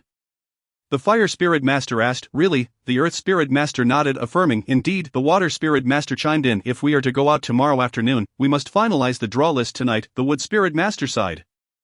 What a colossal undertaking this is. We must consider a fair allocation for our disciples, factor in the compatibility of attributes, and account for the uncertainties of the draw, the Gold Spirit Master countered. This is quite simple. We can assign the members internally and then publicly declare that the draw was random. That should suffice. The other five turned their gaze towards the Gold Spirit Master. Pleased and eagerly awaiting his words. Chapter 43, the market proposed by the Gold Spirit Master. The team assignments were to be determined through an internal drawing, as outlined below. Zhao looked at the announcement board outside, reading the text aloud, and felt a sense of unease. What is this? Zhang Yu scrutinized the fragmented text, wondering why it bore such resemblance to the style of an old witch. Li Jiahao swiftly located his name and spotted his teammates. 1-1 and Yuer 1-1 was a fire elemental practitioner, while Yuer was an earth elemental practitioner. Zhao remarked, my companions are the wood elemental practitioner Qianshan and the gold elemental practitioner Mo. He then added, let me see what brother Zhang has. Oh, both of them exclaimed, why do you not have any teammates? Zhang Yu glanced at his solitary name and then surveyed the surrounding teams for any lone names. Discovering that Lan Jinming and Lu Si were also alone. So it is, are we to face 3 opponents by ourselves? They seem unfazed by this, but I hope I do not encounter an overly formidable adversary. Let me check my opponents. The water elemental practitioner Li Wen, the wood elemental practitioner Wang Mian, and the gold elemental practitioner, and aside from Li Wen, the water elemental practitioner, who might pose some trouble. The others appear manageable. In this competition, aside from our 5, whose spiritual power exceeds 5, the rest are mostly at 4. Li Wen is at 4, if her spiritual power is slightly stronger, her water should not extinguish my fire. Right, the first divine being of all eternity is indeed fearsome. As brother Zhang faces 3 opponents, Zhao Yi lamented, well, the master of spiritual elements must have their reasons for this arrangement. Li Jiahao responded, today is a rare opportunity to relax, how can we not indulge a little? Zhao Yi replied, we've only fought 1 match, it shouldn't be that exhausting. Li Jiahao clarified, I meant, it's a rare day when we don't have to watch the competition. We should go out and enjoy ourselves. Zhao Yi nodded in agreement. Zhang Yu. A familiar voice called from behind. Zhang Yu turned around to see Lan Jinming approaching with a water elemental practitioner. It's Lan Jinming, Zhang Yu exclaimed. He glanced at the girl beside him. The water elemental practitioner was stunningly beautiful, exuding an air of refined elegance. This girl seemed somewhat familiar. Zhang Yu remarked, she looks a bit familiar. Lan Jinming chuckled, we met that day at the temple. She is the second young lady of the Jia family. Zhang Yu, puzzled, asked, the second young lady? I recall seeing a young maid at the temple. Lan Jinming explained. Jiahui was rather mischievous then, sneaking out dressed as a maid for some fun. Jiahui pouted and retorted, that's not mischief, that's cleverness. Ha! Zhang Yu and Lan Jinming laughed in unison. Lan Jinming glanced at the notice board, noticing something amiss. She stepped forward to examine it closely, and finally frowned, saying, strange, ISNT at a 3-person team, why am I alone? Zhang Yu shrugged, helplessly responding, I'm alone as well. Jiahui remarked, that's because you are all too extraordinary. I'm quite looking forward to your matches. Lan Jinming sighed, alright, I'll leave after watching. Zhang Yu, see you next time. Zhang Yu replied, goodbye. As he watched the 2 depart, he heard the nearby water elemental female practitioner disdainfully whisper, just because she has a good background and looks, she gets so close to Jinming, and even worse, she is going to have a meal with him. What a witch, a vixen, she must be using some kind of enchantment. Ye Chen and Xia Ruoshue's work directory, as Zhang Yu listened to the incessant murmurs of the two individuals. He couldn't help but recall the previous incident involving Lan Jinming, and he jested, surely they haven't fallen victim to some sort of demonic enchantment, have they? However, since Lord Shui Ling assured us there is no problem, it must be merely an unfortunate coincidence. Li Jiahao suggested, let us depart. Zhao Yi nodded in agreement, exclaiming, they are far too terrifying, we should hasten our exit from this place. The three of them moved away from the area. Li Jiahao commented, that young lady from the Jia family is indeed quite beautiful. Zhao Yi, placing an arm around Li Jiahao's shoulder, declared, brother, allow me to play matchmaker and bring you two together. Zhang Yu interjected.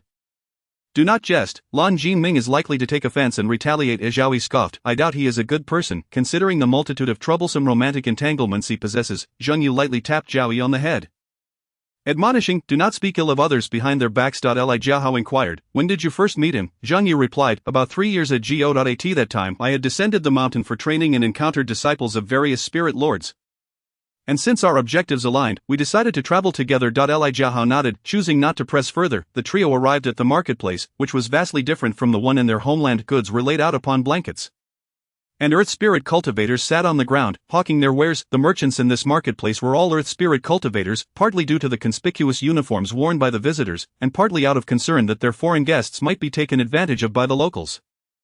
The items for sale needed to be recorded, and the currency was uniformly distributed. Stone coins issued by the Earth Spirit Lord, with 1 stone coin equivalent to 5 copper coins. Each Spirit Lord had reached an agreement with the Earth Spirit Lord, allowing their subordinates to receive 10 stone coins each. Earth Spirit cultivators would then exchange these stone coins for corresponding cultivation resources. As Zhang Yu and his companions meandered through the marketplace, Zhao Yi's eyes sparkled with excitement as he eagerly approached each stall, examining the unique goods that were absent from their own region. Noticing a familiar vendor at one stall, Zhang Yu indicated for his companions to continue browsing while he approached the stall for a brief chat, soon to rejoin them. At the stall, Zhang Yu's eyes were drawn to a peculiar cup, its body a vibrant red that appeared to be crafted from ruby. He picked it up and scrutinized it closely.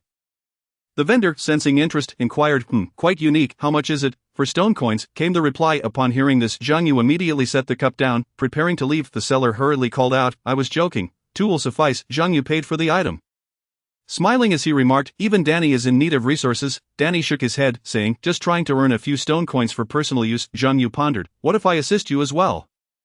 Danny, filled with enthusiasm, asked, what else do you wish to purchase? Zhang Yu replied, I can help you tend the stall. Danny, with a glum expression, waved his hand dismissively, stating, no need, I can manage on my own. Zhang Yu, feigning sadness, implored, do not say that, I am quite capable. Danny reiterated, it's unnecessary. You've come a long way, enjoy yourself instead. Zhang Yu rose, conceding, very well, perhaps we shall continue this another day. Danny said, goodbye. Zhang Yu returned to the trio, and upon seeing Zhang Yu back, Zhao Yi approached and grasped his hand, looking pitifully and asking, brother Zhang, do you have any stone coins left? Zhang Yu, astonished, replied, have they all been spent? Li Jiahao, with a helpless expression, added, even my share has been exhausted. Zhang Yu, resigned, handed over the remaining 3 stone coins to him and, before departing, glanced at Danny, perhaps I should return and request him to join in setting up a stall. After a stick of incense had burned down, Zhao Yi spent the last 3 stone coins, leaving the market with lingering regret. The 3 of them, feeling overwhelmed by the crowd, tidied up and decided to leave the place. On the way, Zhang Yu said with a wry smile, there are far too many people, let's come again next time. The others nodded in agreement, echoing, indeed, we shall return next time. Brother Zhang, Yi Zi called out from ahead. Upon seeing Yi Zi, Zhang Yu dashed forward. What a coincidence, Yi Zi, Zhang Yu remarked, I've been looking for you for quite some time. Yi Zi replied, what is it? Zhang Yu inquired. Yi Zi explained, not long ago, Lord Huoling encountered me on his way to find you and instructed me to invite you to the hot springs. Zhang Yu, perplexed, responded, the hot springs? I just came from that establishment, it was quite crowded. Yi Zi paused for a moment, then waved his hand with a smile, not that one, it's a different place. A different one, Zhang Yu pondered, trying to recall any nearby hot spring establishments, but couldn't think of any. Yi Zi continued, that one is rather secluded. Yesterday, my master mentioned that Lord Tu Ling had reserved tickets for 5 people and instructed us to arrive at the appointed time. We should have time to soak a bit longer. Yi Zi pointed forward and cheerfully said, I'll take you there. Oh, alright. They encountered Zhao Yi and Li Jiahao, and Zhang Yu remarked, my master needs me for something, I will head over first. The 2 nodded. Not pressing further, subsequently Zhang Yu and Yi Zi flew off in a certain direction. Zhao Yi smiled and said, we have already slain 5 magical beasts, and we can exchange 2 E-rank beasts for 1 magical artifact.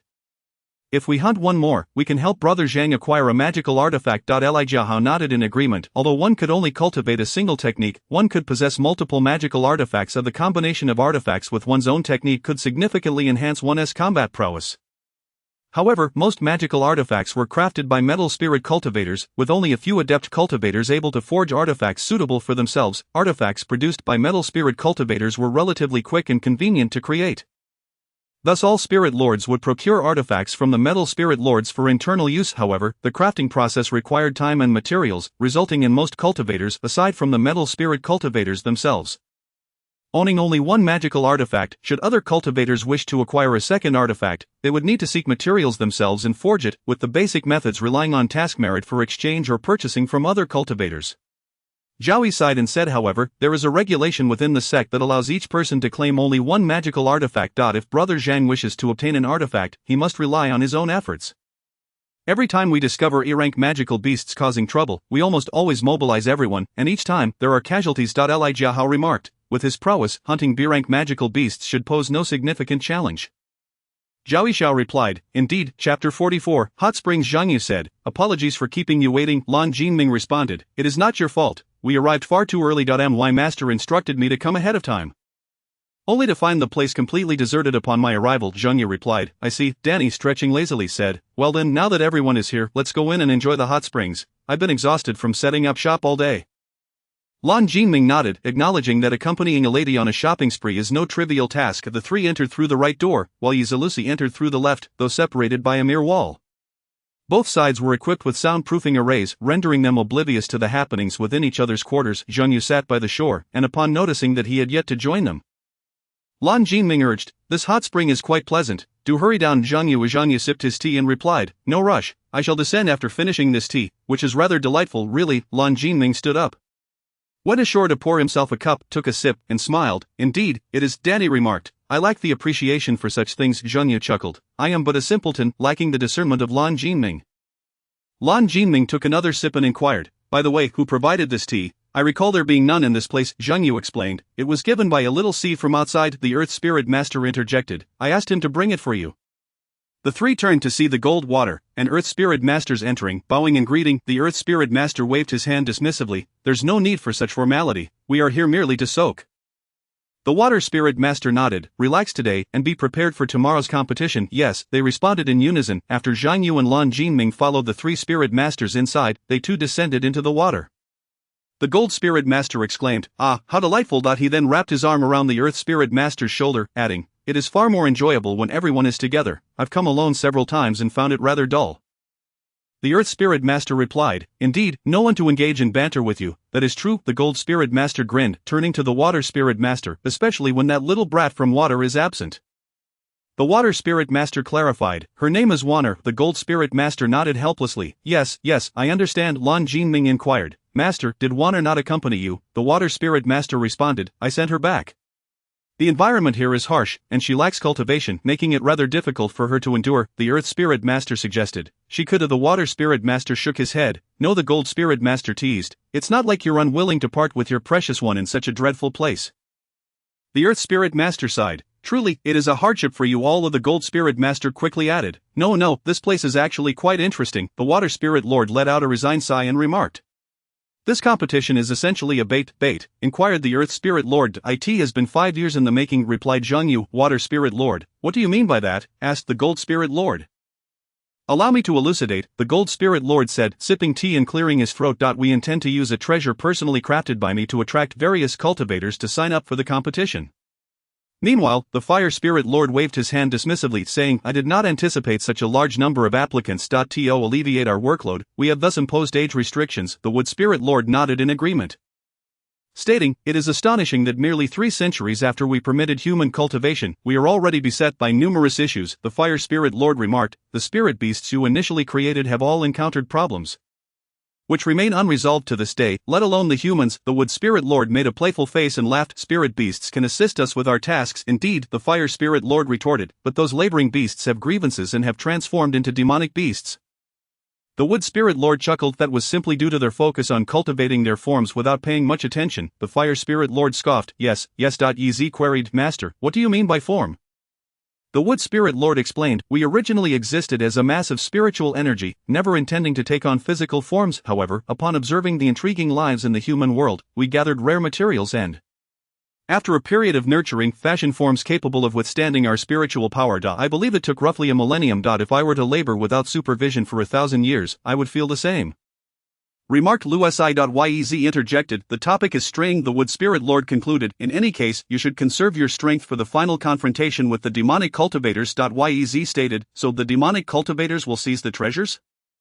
The Wood Spirit Lord nodded, expressing his exasperation. This form proves inadequate. Despite inscribing numerous formations upon it, it remains ineffective. Even a slight exertion of spiritual power can lead to catastrophic collapse. Upon hearing the term collapse, Zhang Yu suddenly recalled something and inquired, what happens if the form collapses? The Gold Spirit Lord waved his hand dismissively, what else? The form shatters, leading to a leakage of spiritual power. Humans with minimal or no cultivation may explode from the backlash. In short, it is exceedingly troublesome. Zhang Yu remarked, so, can we interpret the appearance of our peak master as a result of form shattering? Your peak master? Questioned the Gold Spirit Lord. Began the Water Spirit Lord. Continuing the explanation, encountered an immensely powerful adversary 60 years ago, using spiritual energy that exceeded her limits, resulting in her current state. She is currently relying on my spiritual power to sustain her life. Zhang Yu asked, how powerful was that adversary? The Master of Water seemed to recall something, her expression darkening as she fell silent. At that time, her cultivation would regress to 0, requiring her to start anew. Yet, her spiritual power could ascend beyond the 8th tier. Start anew, exclaimed Zhang Yu and the others in astonishment. The Master of Gold nodded and explained, in the case of a second cultivation, practitioners of the same rank will experience a slight enhancement during their second attempt compared to the first. You are somewhat exceptional, having directly bypassed the initial 7th tier. Is it called a seed of fire? Inquired the Master of Earth. The meaning is similar. Other practitioners condense their own spiritual seeds, whereas your seeds were uniquely planted by us prior to your training. Danny remarked, I see. Zhang Yu pondered deeply, realizing why senior brother Gua had urged him to enter the fire hall. It all made sense now. Meanwhile, the Master of Wood exhaled a sigh of relief and smiled, saying, do not worry too much, for the demonic cultivators are aware of the capabilities of those under 15 and will not dispatch overly powerful foes. You need only strive to contend with them.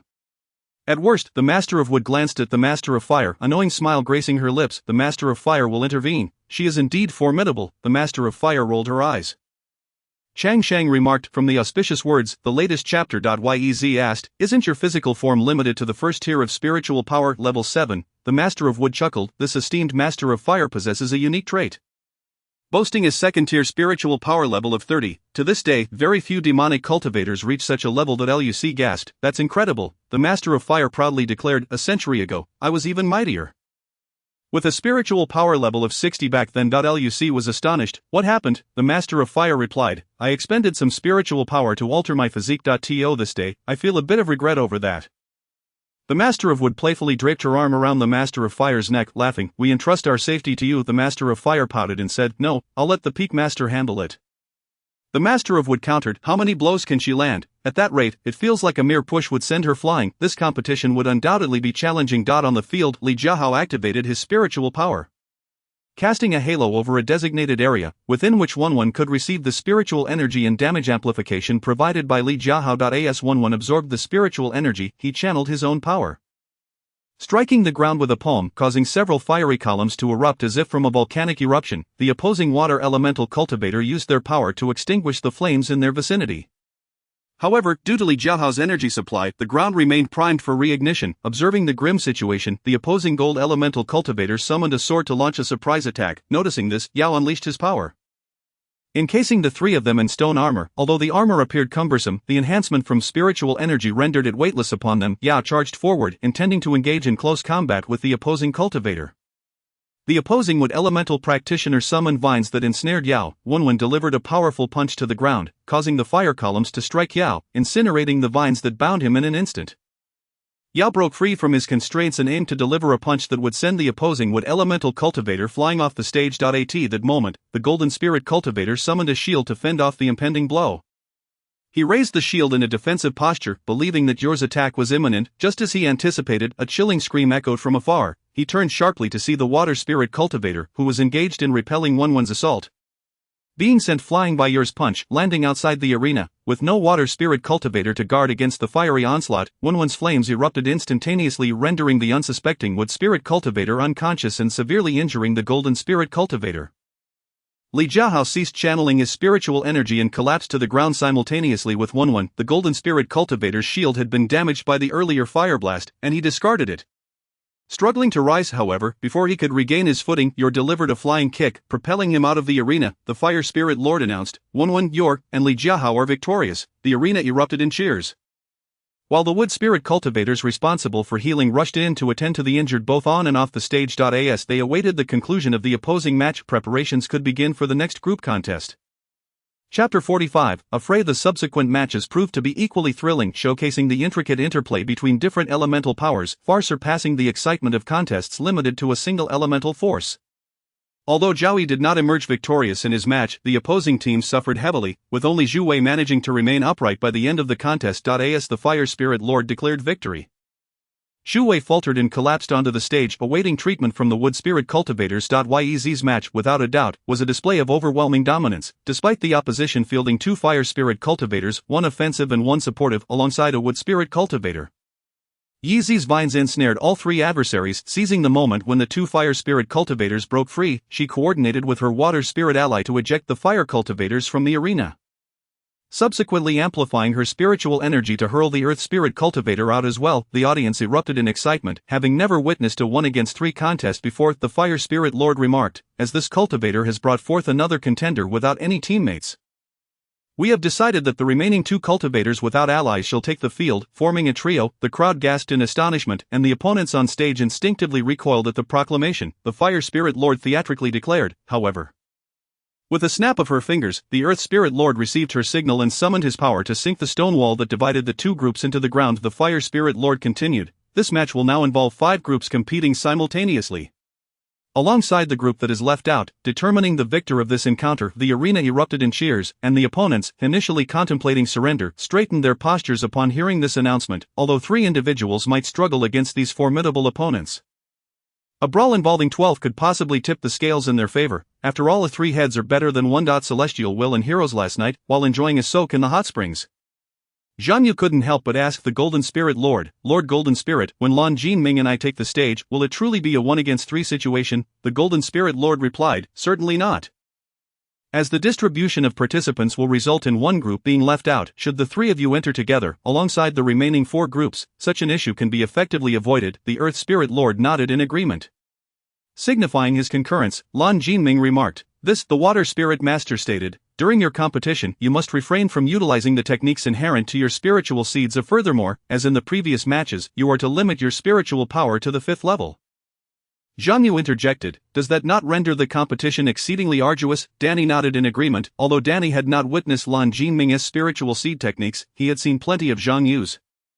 Should Zhang Yu unleash his techniques, it was quite possible that the match could conclude instantaneously. The Earth Spirit Master asserted, one must also afford the opponent an opportunity to strike. Lan Jinming replied, that certainly complicates matters. Zhang Yu continued, it will require considerable effort. While our spiritual power exceeds that of our adversaries, without the presence of wood spirit practitioners, we cannot withstand a strategy of sheer numbers. Danny suggested, you could persuade the other team members to join forces against your opponents. Zhang Yu replied, only one team can emerge victorious from this competition. If I were among the other team members, to secure a win, I would have to eliminate the strongest team, otherwise facing them would be an exceedingly challenging endeavor. 2 wood spirit practitioners were channeling their spiritual energy to them. 3 metal spirit practitioners were manipulating a formation. Zhang Yu stated, 3 metal spirit practitioners, 2 wood spirit practitioners, 2 water spirit practitioners, and 3 fire spirit practitioners alongside 2 earth spirit practitioners. Observing the protective barrier around Lucy beginning to crack, Zhang Yu remarked, they intend to overpower us through sheer force. Lan Jinming commented, such a direct assault will indeed prove to be quite challenging. Lucy declared, my barrier cannot endure for long, you must act swiftly. Zhang Yu chuckled, with such a concentrated barrage, how can we possibly escape? Simple. Lan Jinming summoned his spiritual energy as the sky gradually darkened ominously. Some spectators gazed at the increasingly darkening sky and remarked, is it about to rain? Another Earth Spirit spectator replied, this place will not see rain until the rainy season arrives. A single drop of rain fell, landing on a spectator's face, who exclaimed, this is no ordinary rain, it is spiritual rain. Zhang Yu shook his fists, murmuring, fortunately, I am employing techniques, otherwise, striking this stone wall directly would be exceedingly painful. Lucy conjured another dagger artifact, soaring to Zhang Yu's side, joining him in battle. The dagger sliced through the wall as if it were mere clay, instantly reducing the earthen wall to rubble. Zhang Yu transformed his spirit into a fist and propelled the two water spirit practitioners out of the arena. The giant tree, nourished by the spiritual energy of the wood spirit practitioners and the spiritual rain from Lan Jinming, soon had its branches enveloping the entire battleground. Observing that the tree had effectively blocked the onslaught of spiritual rain, Lan Jinming decided to cease its descent with the influence of the spiritual rain dissipated. The flames of the fire spirit practitioners intensified. Seeing that the first layer of the defensive barrier could scarcely withstand the assault, Lucy relinquished control over the dagger and summoned another protective barrier. Just then, the first layer shattered, while the second layer continued to fend off the attack. Lan Jinming inquired, "Does such a strategy not seem rather cowardly?" Ruth shrugged and remarked, "Let us serve as the target for their firepower." While Zhang Yu goes to dismantle the sword formation set by the Golden Spirit Cultivator, otherwise our counterattack will be quite troublesome. Moreover, we lack Zhang Yu's exceptional skill to evade such a dense barrage of attacks. Lan Jinming nodded in agreement and continued, "From the looks of that sword formation targeting Zhang Yu, it doesn't seem particularly formidable." Ruth replied, "The initial attack is merely a test of our defenses. The subsequent strikes are what truly matter. My protective barrier can only withstand 2 attacks. Asa sword lunged toward Zhang Yu. He deftly parried it with his dagger. In the next moment, several swords materialized out of thin air, directly aimed at him. Ruth stated, "The advantage of the sword formation lies in its ability to wield numerous swords with just a few individuals." The swords charged at Zhang Yu, who had intended to carve a path with his dagger. However, the sheer number of swords overwhelmed him. After a few frantic swings, he transformed his spirit into a shield to fend off the remaining attacks, simultaneously lunging toward the Golden Spirit Cultivator with his dagger. Yet, the ferocity of the sword strikes was relentless, and Zhang Yu, realizing he could not hold out for long, spotted a massive tree trunk nearby and utilized it to evade the onslaught of sword rain. "If I wish to encase them in ice, I require water to assist me. Moreover, I can only encase 2 individuals at a time. After each encasement, I must wait the duration of an incense stick before attempting another. Lest I suffer severe side effects." Ruth chuckled softly and said, "I too am lacking in skill. Without the aid of the Golden Spirit Seed, I cannot control others' metallic artifacts. Otherwise, this meager sword formation would pose no threat to me." Lan Jinming remarked, "We are ensnared here by the Earth Spirit and Fire Spirit cultivators. Well, now that Zhang Yu is trapped, I cannot continue to indulge in idleness," he added. Ruth smiled, "The opposing spiritual energy is nearly depleted." Lan Jinming summoned his spiritual power and unleashed a water projectile aimed directly at a Fire Spirit cultivator, who, unable to withstand the onslaught, collapsed. A Wood Spirit cultivator, witnessing this, hastily rushed to heal the fallen Fire Spirit. Lan Jinming grimaced and muttered, "Here we go again. This is truly troublesome." Ruth commented, "You've done this many times already. Stop pretending and charge out quickly." Lan Jinming stretched his limbs and replied with a grin, "I will do so immediately." Chapter 46. The retreat on Zhang Yu's side. The Earth Spirit cultivators who had been acting as defenders were preoccupied with protecting the tree and the 2 Wood Spirit cultivators, leaving their ranks in disarray. He then intensified his spiritual output, launching water projectiles at the Earth Spirit cultivators in this vicinity. Though the Earth Spirit cultivators were sturdier than their counterparts, Lan Jinming's water projectiles were even more formidable. And after several strikes, one of the Earth Spirit cultivators fell. The Wood Spirit cultivator rushed to heal the downed Earth Spirit, but just as he was tending to him, Lan Jinming unleashed another water projectile at the Wood Spirit cultivator.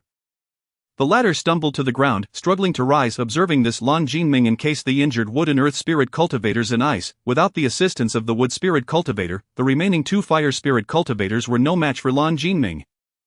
After systematically defeating them, Ruth retracted her protective barrier and summoned a flying sword to launch a surprise attack on the last standing Earth Spirit cultivator, who collapsed to the ground. The Wood Spirit cultivator gazed at the fallen Earth Spirit cultivator beside him, momentarily taken aback. In that fleeting moment of distraction, an excruciating pain surged from behind, causing him to collapse to the ground. Ruth swiftly hurled a shield, placing it beside Zhang Yu to deflect the onslaught of the sword formation.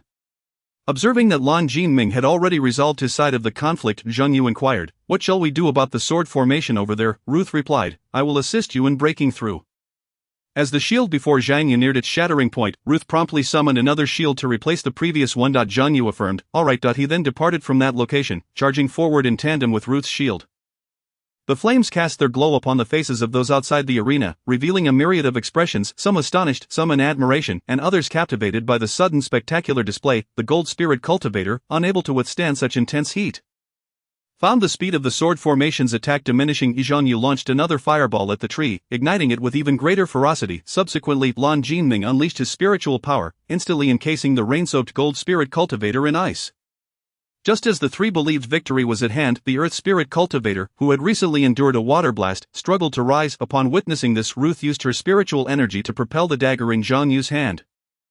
sending it flying towards the Earth Spirit Cultivator. Startled, he feigned unconsciousness in a timely manner. Zhang Yu, recognizing the cue, hastened his steps toward him. Upon reaching EZ's side, she exclaimed excitedly, "That match was truly exhilarating. It has been far too long since we fought together. I miss it dearly." Zhang Yu replied, "There will be opportunities ahead." Yez nodded in agreement, stating, after Ruth was reprimanded by the Gold Spirit Master, "She is not allowed to repeat the previous incident. In any case, your match this time will be relatively easier." Zhang Yu, lost in thought, acknowledged the prowess of Ruth's dagger, remarking, "It is indeed formidable." Yez continued, "Having witnessed Lan Jinming's ice, although I have heard from my master that he has been training for over 2 years, given his talent, he ought to perform even better." Zhang Yu mischievously blinked, chuckling, "Perhaps he has been preoccupied with other important matters and neglected his training." Yez countered, "But his spiritual power has already reached the 6th level." Zhang Yu pondered, uncertain of what Lan Jinming was truly contemplating at that moment. Could it be that he was so engrossed in accompanying that young lady in her cultivation that he overlooked his own practice? Zhang Yu stated, "I am at the 5th level, Danny at the 6th lower tier, and you Yi and Ruth at the 6th middle tier, while Lan Jinming is at the 6th upper tier." Yez nodded affirmatively. Indeed, once one surpasses the 6th level, the rate of advancement slows considerably. She then retrieved another pouch from her storage bag containing the chi-nourishing pill she had concocted, explaining, "When you consume one of these during your training, it will expedite your breakthroughs." Zhang Yu accepted the pills, expressing his gratitude to Yi. After bowing to the Spirit Masters and Peak Masters, the Peak Master gestured for him to approach and handed him a pill, instructing him to consume it. Zhang Yu received the pill and inquired, "Esteemed Peak Master, may I ask what kind of pill this is?" The Peak Master remarked, "The promotion pill, when consumed, can elevate one's spiritual power to the 6th level." Zhang Yu inquired, "Is there no need for breakthrough materials?" The Peak Master gestured towards the pill and replied, "It has become an essential ingredient of this elixir." Zhang Yu acknowledged with an O, ingested the pill, and sat cross-legged to channel his spiritual energy for the breakthrough. After the time it takes for 2 sticks of incense to burn, his spiritual power ascended to the 6th level. Observing the pill's efficacy, the Peak Master commented, This elixir is indeed exceptional." The Wood Spirit Master nodded in agreement, stating, "Of course, who do you think I am? There is no pill I cannot refine in this world." The Gold Spirit Master chuckled, "Indeed, you have exploded countless alchemical furnaces and squandered an immeasurable amount of spiritual herbs." The Wood Spirit Master huffed, "That was only because your furnace quality was abysmal, resulting in my alchemical failures." The Gold Spirit Master retorted defiantly, "Nay, it was your lack of skill that caused my furnace to explode." Just as their banter escalated towards a quarrel, the Earth Spirit Master coughed several times, signaling them to cease. The Peak Master addressed Zhang Yu, saying, "You should descend and consolidate your spiritual power properly." Zhang Yu nodded, performed a respectful bow, and retreated. The Peak Master remarked, "Is there any hurry? We have waited for over 40 years." The Wood Spirit Master suggested, "Perhaps we should cease searching and create one ourselves." The Peak Master responded, "Create? That requires suitable materials, does it not?" The Gold Spirit Master hinted, "A core from a 1,000-year-old demon beast, with a cultivation level around 100." The Peak Master inquired, "Are you suggesting I take yours?" The Gold Spirit Master laughed, "I was merely jesting." The Earth Spirit Master interjected, "It is indeed a commendable proposition. Your current body, even with the aid of water, will not endure beyond a decade. The core of a 1,000-year-old demon beast is certainly a viable option." The Wood Spirit Master cautioned, "If that is the case, the demon beast would revert to being an ordinary creature devoid of spiritual intelligence." The Water Spirit Master posed, "What if it were the core of a corrupted beast?" The Wood Spirit Master pondered, "I have studied the core of corrupted beasts extensively. A beast with a spiritual power level of about 100 could indeed be utilized." The Water Spirit Master added, "Such beasts are typically around 500 years old." The Wood Spirit Master agreed, "Indeed, but they are still somewhat elusive. After all, a beast of spiritual power level 100 that has undergone corruption would only reveal its true nature if it chose to attack." The Peak Master noted, "The strength of a corrupted beast is level 50." The Water Spirit Master stated, "I shall accompany you then. If it is merely a level 50 beast, I can extricate myself from this body." The Peak Master expressed admiration. "Lord Water Spirit Master, you are truly magnificent. I am deeply moved." The Water Spirit Master, with a look of disdain, replied, "Were it not for the debt of gratitude I owe you, I would be disinclined to assist." The Peak Master chuckled, "Then I am most grateful to you, Lord Water Spirit Master." The Earth Spirit Master declared, "I shall inform you as soon as I have news." "Indeed, I shall do the same," added the others. Subsequently, the first round of the competition concluded, with 6 victorious groups standing on the arena to Changsheng. Beginning from the fortune entry without pop-ups, the Earth Spirit Lord gazed at the orderly ranks on the field and proclaimed, "Esteemed participants, you are all distinguished practitioners amongst your peers. However, only 14 shall advance to the next round." As the saying goes, luck is indeed a component of strength. The crowd felt an ominous premonition arise within. The Earth Spirit Lord cleared his throat and continued, "We shall determine the outcome by drawing lots, eliminating the remaining two teams." The Wood Spirit Lord descended to the ground and conjured a lottery barrel. The Earth Spirit Lord stated, "Each team should send forth a representative to draw lots on stage. Those who draw the red slip shall proceed to the next round, while those who draw the white slip shall be deemed eliminated.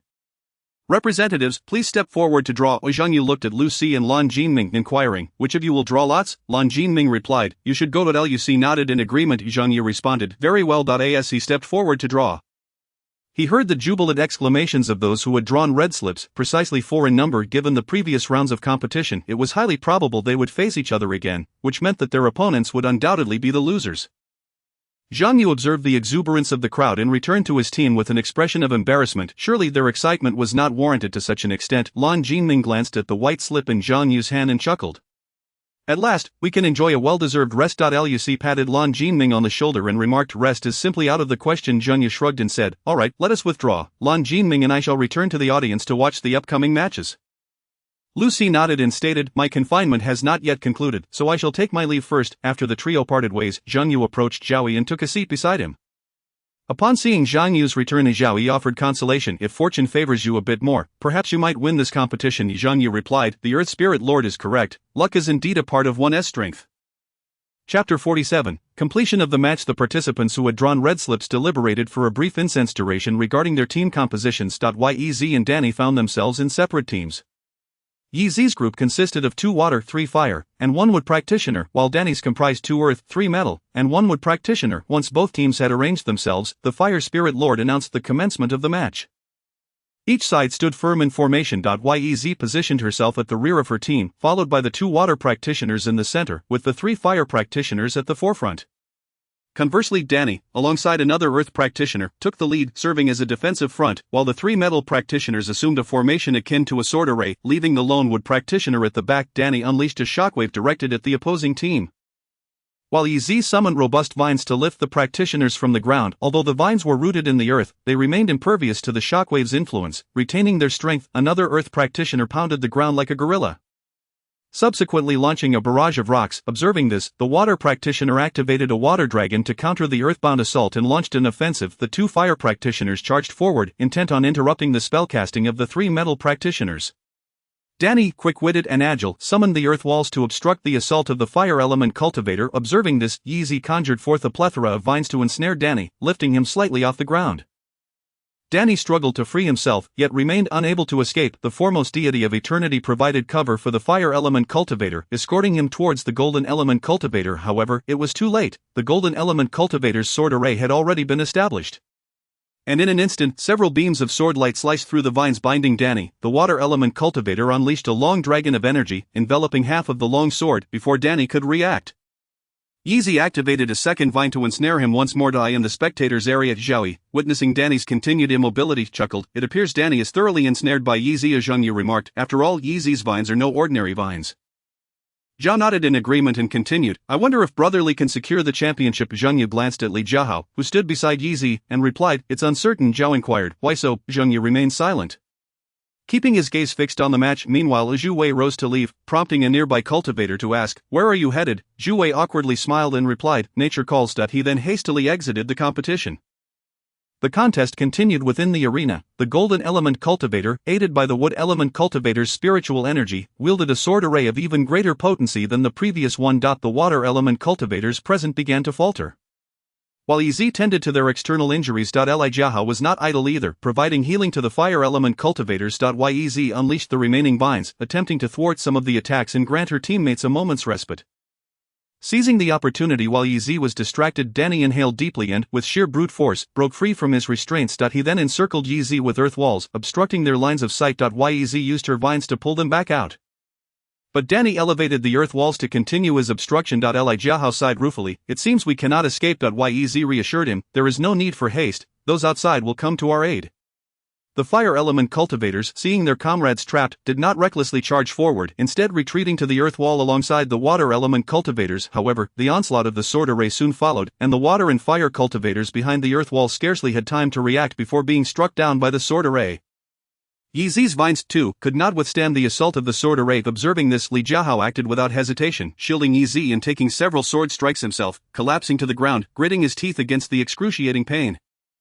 Li Jiahao summoned his spiritual energy to activate the Ring of Light, transferring all the injuries he sustained to the 3 golden element cultivators. The 3 cultivators staggered but broke free from the sword array's grip. Yi Zi, witnessing the cessation of the sword array, immediately began healing her severely injured teammates, who staggered to their feet and prepared for the next assault. Danny remained ensnared by Yi Zi, yet her spiritual energy had been significantly depleted.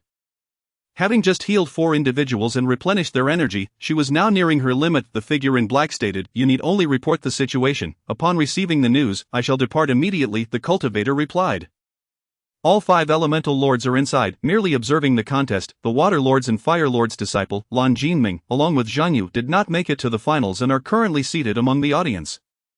The disciple of the Golden Spirit Master, Lu Si, has been severely punished for gravely injuring one of our own during the first contest, and she remains confined in a detention chamber. Currently, only the disciples of the Wood Spirit Master and the Earth Spirit Master, Yi Zi and Danny, are engaged in a fierce struggle, the figure clad in black remarked. It appears that Lan Jinming and Zhang Yu have not participated in the contest. Never mind, we shall request a few more from that direction.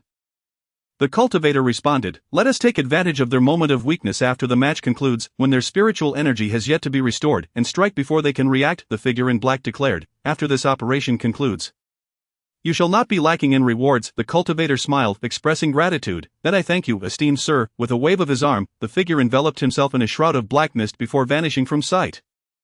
The cultivator, upon witnessing this, glanced around to ensure no one else was present, then turned back to the audience, making his way to a secluded corner to continue observing the competition, although the contest within the arena persisted.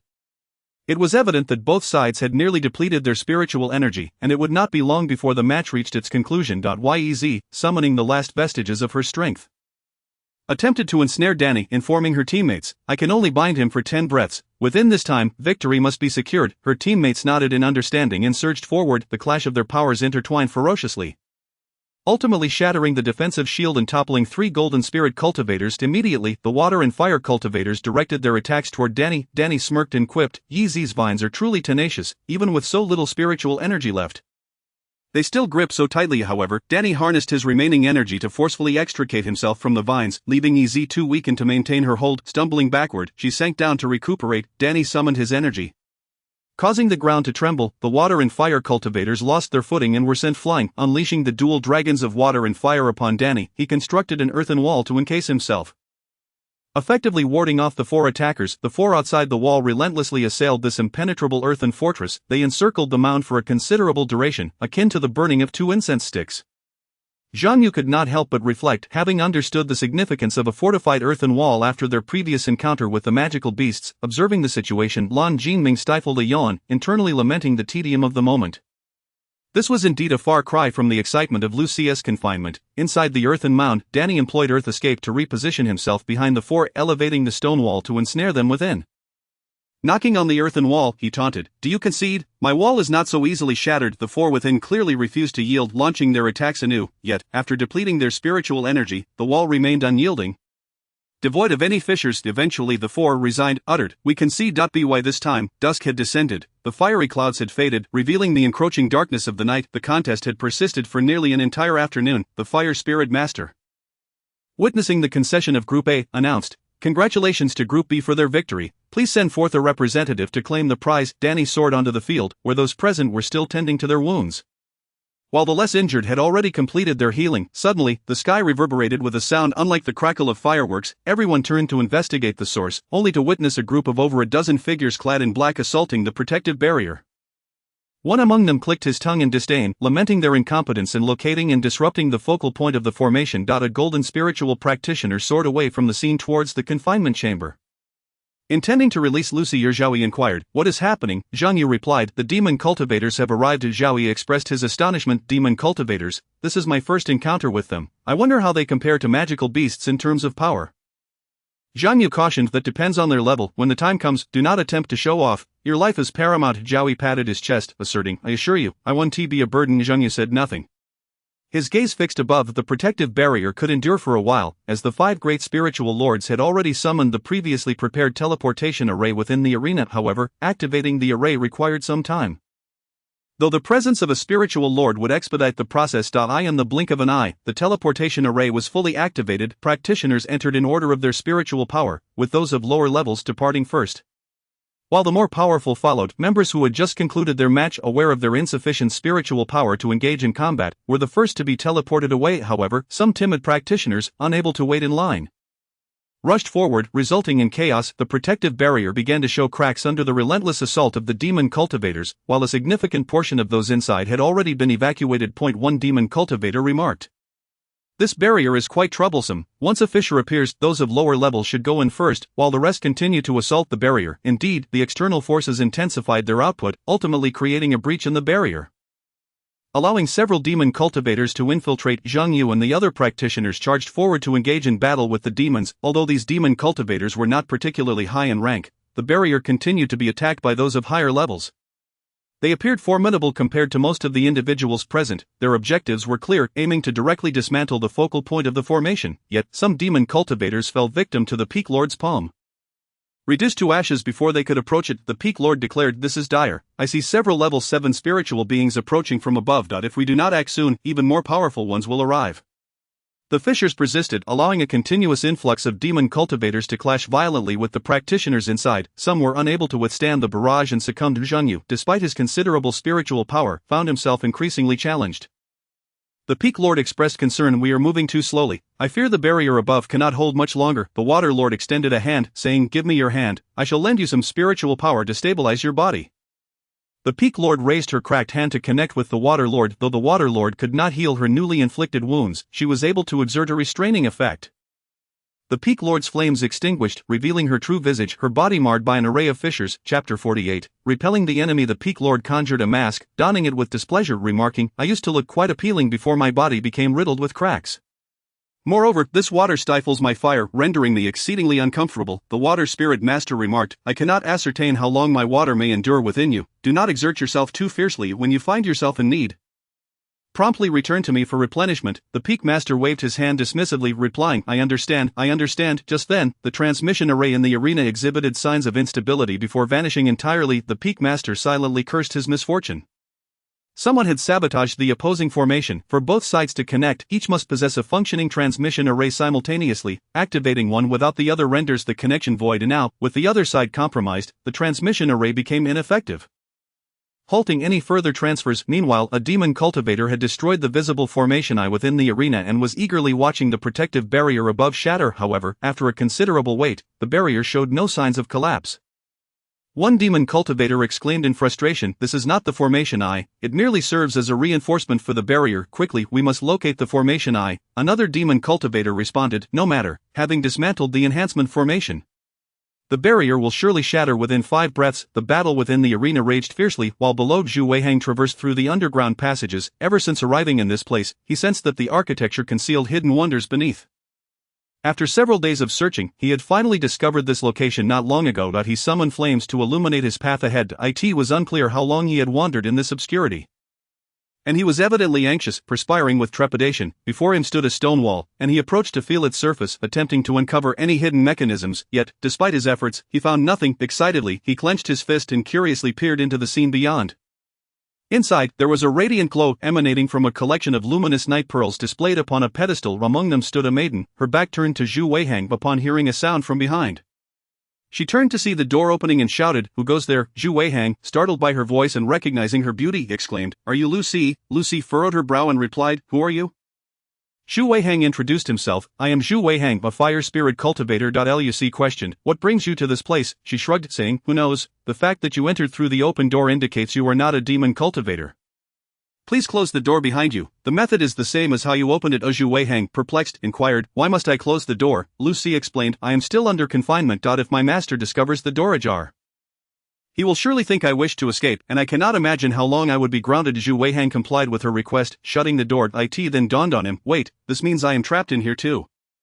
Lucy chuckled, "Not at all. Come stay and chat with me for a while. Are you truly suggesting you are also confined?" With resignation, Zhu Weihang approached Lucy and sat beside her, noticing the glowing formation behind her. He pointed and asked, "What is this?" Lucy replied, "Take a guess." Zhu Weihang observed the formation intently and soon exclaimed, "It is the formation eye of the defensive array." Lucy smiled wryly. Indeed, suddenly the formation flickered, startling me into hastily channeling my spiritual energy into it. Zhu remarked, considering the time, the competition outside is about to conclude, this formation should no longer be necessary. Ruth sighed, after it ends, someone will come to escort us out. Zhu responded, I see. He took a moment to observe the confinement chamber, reflecting that it was quite different from what he had imagined. Ruth inquired, is it not bright enough, initially, apart from the light emanating from the formation? There were no other sources of illumination. She produced a luminous pearl, which I had brought. Zhu asked, may I examine the luminous pearl in your possession? Ruth replied, of course. Zhu took the pearl and scrutinized it closely, soon exclaiming, this luminous pearl is of exceptional quality. It bears no flaws whatsoever, a treasure beyond measure. The lady must have invested considerable effort to acquire such a gem. Ruth expressed her astonishment. This was a gift from a friend who claimed it was merely a trinket of little value. I initially thought it was just an ordinary glowing stone. I had no idea it was so precious. Danny gifted me a dozen of them at once. Zhu chuckled, perhaps the giver thought that this item was not worthy enough to be bestowed upon you. Ruth appeared bewildered by his words. Suddenly, she sensed something amiss and gazed toward the formation's core, exclaiming, this is not good. The formation has become unstable. She then reinforced her spiritual energy to mend the formation. Zhu inquired, what is happening? Suddenly Zhu sprang to his feet, alarmed, there's trouble outside, the battle has not yet concluded. The teleportation formation was interrupted, and the 5 spirit masters ceased their focus on supplying energy to the formation, instead immersing themselves in the combat. The fire spirit master dashed out from the protective barrier, launching an assault on those attacking the barrier. Just as her attack was directed at them, one individual intercepted her. The fire spirit master glared at the one who thwarted her assault, seething, I did not expect to see you here. By who? No, I suppose I should now call you Mo. The individual waved his hand dismissively, saying, do not refer to me as a tiger. It sounds unpleasant. If my subordinates were to hear, it would be quite embarrassing. I do have a name, so please, this irate lady, call me by she. The subordinates attacking the barrier chimed in, we have indeed heard that. The fire spirit master retorted, a traitor like you still expects me to treat you kindly? By she responded, betrayal, do you not find this freedom more enticing than the constraints of rigid rules? The fire spirit master approached and delivered a punch, stating, silver-tongued and selfish, you leave nothing but calamity in your wake. By she gingerly touched his swollen face, feigning innocence. Calamity? I have never taken a life, not even that of a mortal. The fire spirit master, incensed, demanded, how can you even bring that up? Do you not know how many of my disciples you have drained? By she blinked, chuckling, do you hate me? Are you defending your disciples, or is it for that dragon? The fire spirit master, anticipating another punch, was evaded by Baishi. She glared fiercely at the Mo, declaring, how dare you mention him? If it were not for you, he would still be alive. The fire spirit master added, so what of it? Baishi squinted his eyes and remarked, you truly are generous. No wonder you are a disciple of the fire spirit master. The fire spirit master retorted, to prevent you from laying a hand on him, I shall eliminate you right now. Baishi chuckled. Do not act impulsively, impulsiveness is the devil. The fire spirit master summoned a firebird to strike at him, furiously declaring, you are the very embodiment of a devil. Baishi received the blow and replied with a smile, have mercy, I have no interest in a mere sprout. With such meager spiritual power, it would barely suffice to fill the gaps between my teeth. The fire spirit master unleashed another strike, roaring, begone. Baishi countered with a gust of wind, neutralizing the attack. As they continued to battle, they drifted further away, gradually distancing themselves from the arena. The peak master observed the unfolding situation below and sighed in disapproval. It was the same as ever. With just a few exchanges, they were drawn away by others. The remaining spirit masters soared into the air, eager to confront those assaulting the protective barrier, while some engaged with the lingering spirit masters. No one was left to oppose the barrier, thus dividing the battlefield into 2 realms, the heavens above and the earth below. The peak master struck at those attempting to assault him, then summoned the artifact Fire Cloud, a sword, to engage in battle. The newly arrived individuals possessed a relatively high level of spiritual power, nearing 7, prompting the peak master to approach them proactively. Fearing they might target the disciples with lower spiritual prowess, though the water-based spiritual energy hampered her ability to unleash her full strength, she still managed to handle them with ease. Jinling.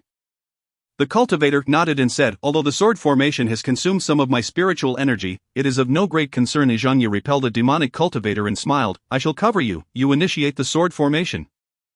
The Jinling cultivators nodded in agreement, replying, understood. With that, the 4 of them took their positions and began to form the array. After years of rigorous training, Zhang Yu had become adept at wielding his fire seed's spiritual energy and techniques. Of course, this included avoiding collateral damage during his usage of spiritual energy. The time required to activate the fire-scorching planes was now halved, and after utilizing this technique, he would not immediately feel drained. However, continuous usage was not advisable. Li Jiahao patted his chest and laughed, rest assured, I will not hold you back. He accepted a pill, swallowed it, and after a brief moment of recuperation, said, I feel much better.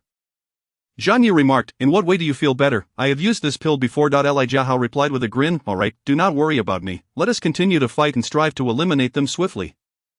Zhang Yu nodded, glancing at Zhao Yi, who was engaged in battle nearby, and cautioned, take care. He then rejoined the fray. Li Jiahao asserted, I will not retreat, I have endured far more arduous battles against beasts. I can manage this as well. With the sword formation prepared, they commenced their assault on the demonic cultivators. The demonic cultivators, faced with the troublesome sword formation, were indeed suffering greatly. The more powerful among them summoned artifacts to form a protective barrier, shielding themselves from the sword formation's onslaught. When they converged, Danny inquired, I saw you employ that technique earlier. Can you still hold on? Zhang Yu replied, I am no longer the person I was 5 years ago. Rest assured, I still have spiritual energy to spare. That will suffice, Danny remarked, gesturing towards Lan Jinming. Come on, the two of us alone are insufficient to tackle the target. Let us recruit one more. Zhang Yu chuckled softly. Sounds good. Observing Danny's intermittent emergence from the ground, Lan Jinming sighed in resignation. After instructing Jiao Hui beside him to exercise caution, he approached the duo. Danny emerged fully, appearing behind Lan Jinming, and patted him on the shoulder. Cut it out, Lan Jinming admonished. Danny laughed, alright, there are too many foes for me to handle. That if you weren't my brother, I would interrupt your heroic rescue. Lan Jinming replied, the opponent is formidable, and she is not fighting alone. Danny retorted, then I owe my gratitude to Lan Jinming. Lan Jinming countered, you brought them here, so I should express my thanks to you. As the three united, they engaged in battle back to back. Chapter 49, Repulsion. After reaching an agreement, Danny commenced his verbal assault. Zhang Yu observed the fervor of Danny's invective. Although he could not comprehend the words, the intensity suggested a barrage of profanities, especially as the number of assailants grew.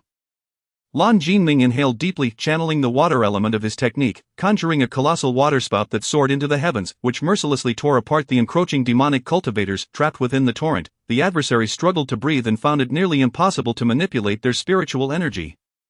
Moments later, the waterspout dissipated, leaving several demonic cultivators sprawled on the ground unconscious, while a few teetered unsteadily. Danny unleashed a shockwave that rendered the standing foes senseless. Gasping for breath, Lan Jinming remarked, it has been a long time since I employed this technique.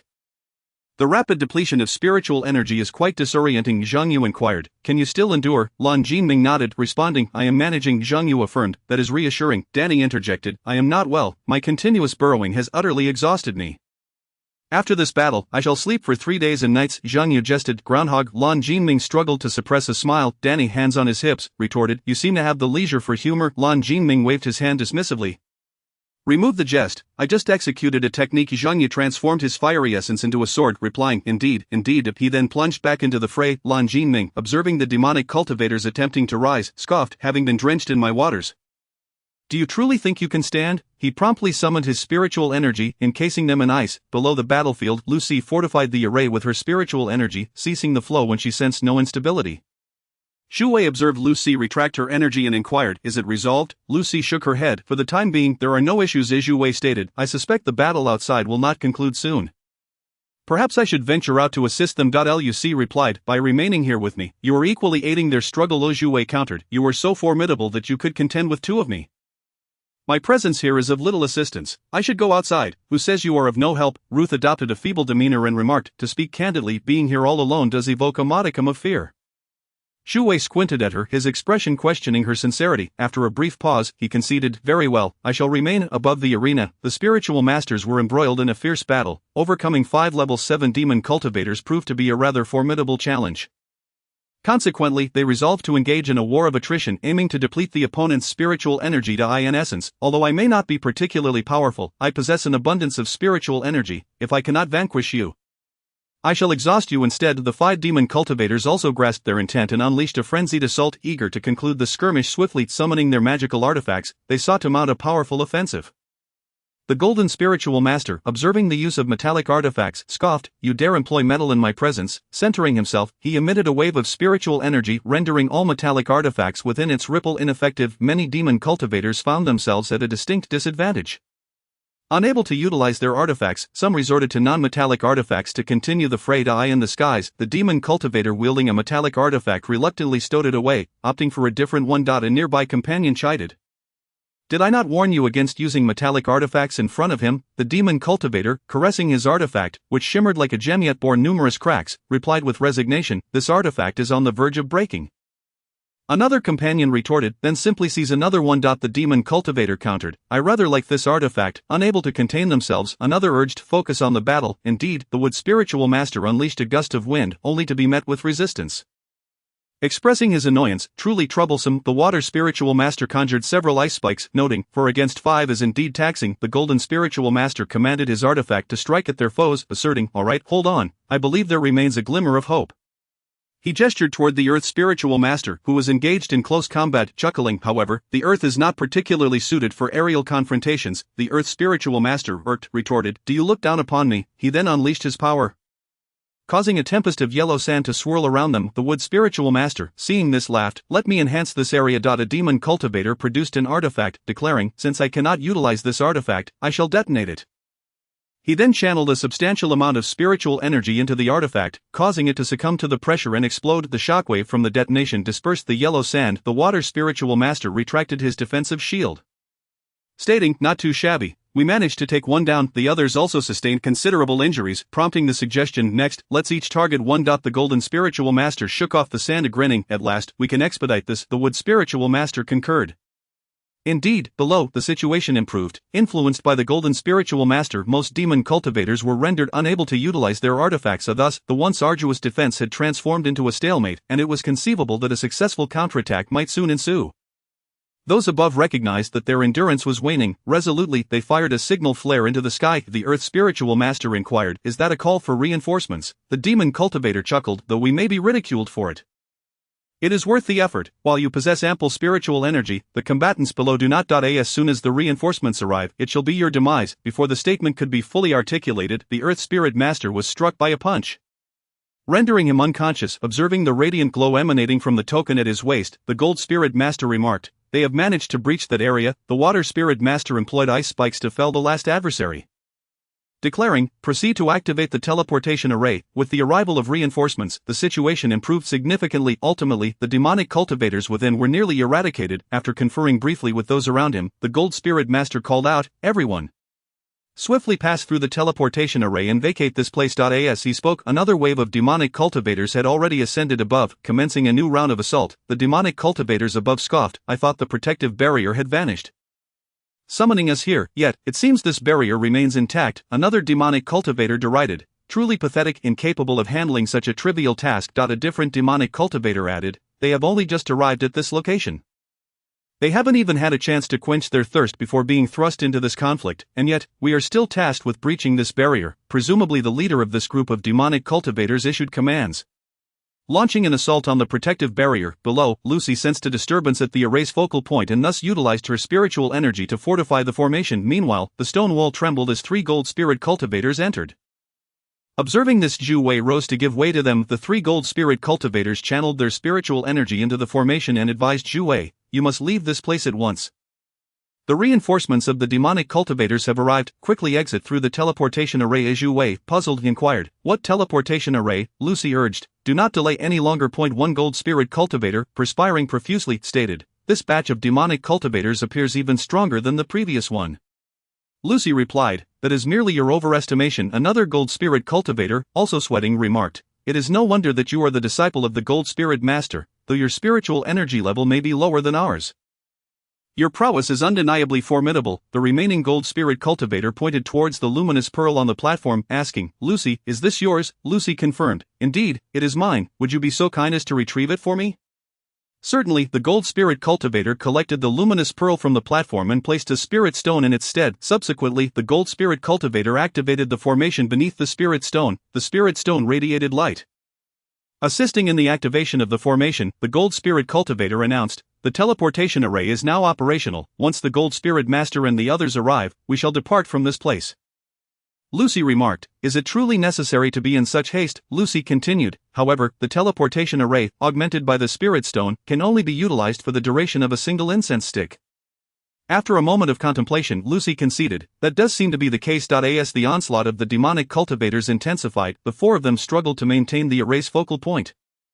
Clearly feeling the strain, just as they were on the verge of collapse, the Gold Spirit Master arrived, channeling his spiritual energy to stabilize the focal point. The Earth Spirit Master picked up several dull spirit stones, commenting, It appears we have expended quite a bit, the Gold Spirit Master replied. Each piece has been infused with spiritual energy cultivated over 40 years, the Water Spirit Master chuckled. Indeed. That is a significant expenditure, the Wood Spirit Master urged. Enough chatter, we must vacate this place swiftly. Upon witnessing that they had all departed through the teleportation array, the Spirit Master of Gold ceased to channel his spiritual power and traversed the array himself. Meanwhile, on the other side, the Spirit Master of Fire was still engaged in combat with Bai Shi. Their strengths were markedly disparate, with neither party clearly superior to the other. The Spirit Master of Fire, adjusting her stance, declared, "Today marks our final encounter. It shall be either your demise or mine." With that, she unleashed a fiery attack. Bai Shi deftly evaded the strike and replied with a smile, "I can't bear to kill you." The Spirit Master of Fire suddenly materialized before him, catching Bai Shi off guard. She gathered her energy and delivered a fiery punch aimed at his abdomen. In a swift motion, Bai Shi countered with a gust of wind, propelling the Spirit Master of Fire away, spitting blood. He chuckled, "No more fighting, let us meet again another time." He then transformed into a whirlwind and vanished without a trace, having endured Bai Shi's attack. The Spirit Master of Fire, unable to restrain herself any longer, spat out a mouthful of blood, wiping the crimson from her lips. She scoffed, "You do flee quite swiftly." Subsequently, she transformed into a firebird and soared away toward the location previously agreed upon by the Peak Master. Upon witnessing the Peak Master tending to her disciples, she finally breathed a sigh of relief, expending her last vestiges of spiritual power to revert to her human form and descended. The Peak Master, sensing the presence of the Spirit Master of Fire, looked up to see her fainting and plummeting downwards. Swiftly soaring up to catch her, cradling the Spirit Master of Fire, she approached the Spirit Master of Wood and said, "The Spirit Master of Fire is gravely wounded. Would please heal her." They entered the dwelling where the Peak Master laid the Spirit Master of Fire upon the bed, and the Spirit Master of Wood began to channel her spiritual energy for healing. After a brief moment, the Spirit Master of Wood produced a pill and administered it to the Spirit Master of Fire while continuing her healing efforts, after a time equivalent to the burning of a stick of incense. The Spirit Master of Wood ceased her channeling, stating, "She will be fine, we just need to wait for her to awaken." She then retrieved a pouch of pills, saying, 3 times a day, 1 at a time." The Peak Master accepted the pills with gratitude, saying, "Thank you." The Spirit Master of Wood replied with a smile, "No need for thanks, just take good care of her, as she is seriously injured." The Peak Master nodded and, accompanied by the Spirit Master of Wood, continued with their remaining tasks. The Spirit Master of Fire attempted to sit up, bracing herself against the bed, but as she lifted halfway, she slipped back down. Exclaiming in frustration, "I have no strength," the Peak Master reassured her, "It's alright, I will channel some spiritual energy to aid in your recovery." The Spirit Master of Fire scrutinized the Peak Master, chuckling, "With your current state, can you truly manage?" The Peak Master smirked, "Whether I can or not, it's up to you." Yes. The Spirit Master of Fire hastily implored, "I'm feeling too weak to endure this." The Peak Master handed her a fruit, saying, "What more can we do? We captured all the traitors we could. The remaining ones likely won't stir up much trouble." Taking a bite of the fruit, the Spirit Master of Fire suggested, "Let the disciples I trust guard the other end of the teleportation array to apprehend any hidden traitors there. As for our side, we truly have not uncovered anything." The Peak Master stroked her chin in contemplation for a moment before pondering aloud, "Could it be that we have been too successful?" The Spirit Master of Fire gestured to herself and chuckled wryly. "Am I the only one in this predicament?" The Peak Master nodded, and the Spirit Master of Fire, overwhelmed and defeated, reclined on the bed, wishing to cry yet finding no tears. Chapter 50. The report. When the monk in charge of registration inquired about his destination, he unhesitatingly chose the city of Wenzhou. After the two completed their registration, they proceeded to the fire hall. Along the way, Guo Pengxian, like a concerned mother, incessantly advised Zhang Yu on the precautions for his trial, warning him about the inherent dangers and urging him to exercise utmost caution. Zhang Yu nodded in agreement throughout the journey, responding with a series of affirmatives. Guo Pengxian remarked, "You've been here for about 6 or 7 years. And after much effort, you've finally reached the 3rd level of cultivation. Do not let this trial cost you your life." Zhang Yu scratched the back of his head and replied, "Brother Guo, I have already attained level 6 in spiritual power." Guo Pengxian was momentarily taken aback, then exclaimed in astonishment, "So soon, and without undergoing a life and death trial?" Zhang Yu explained, "I have already had one trial. This death trial is merely to earn magical artifacts through merits."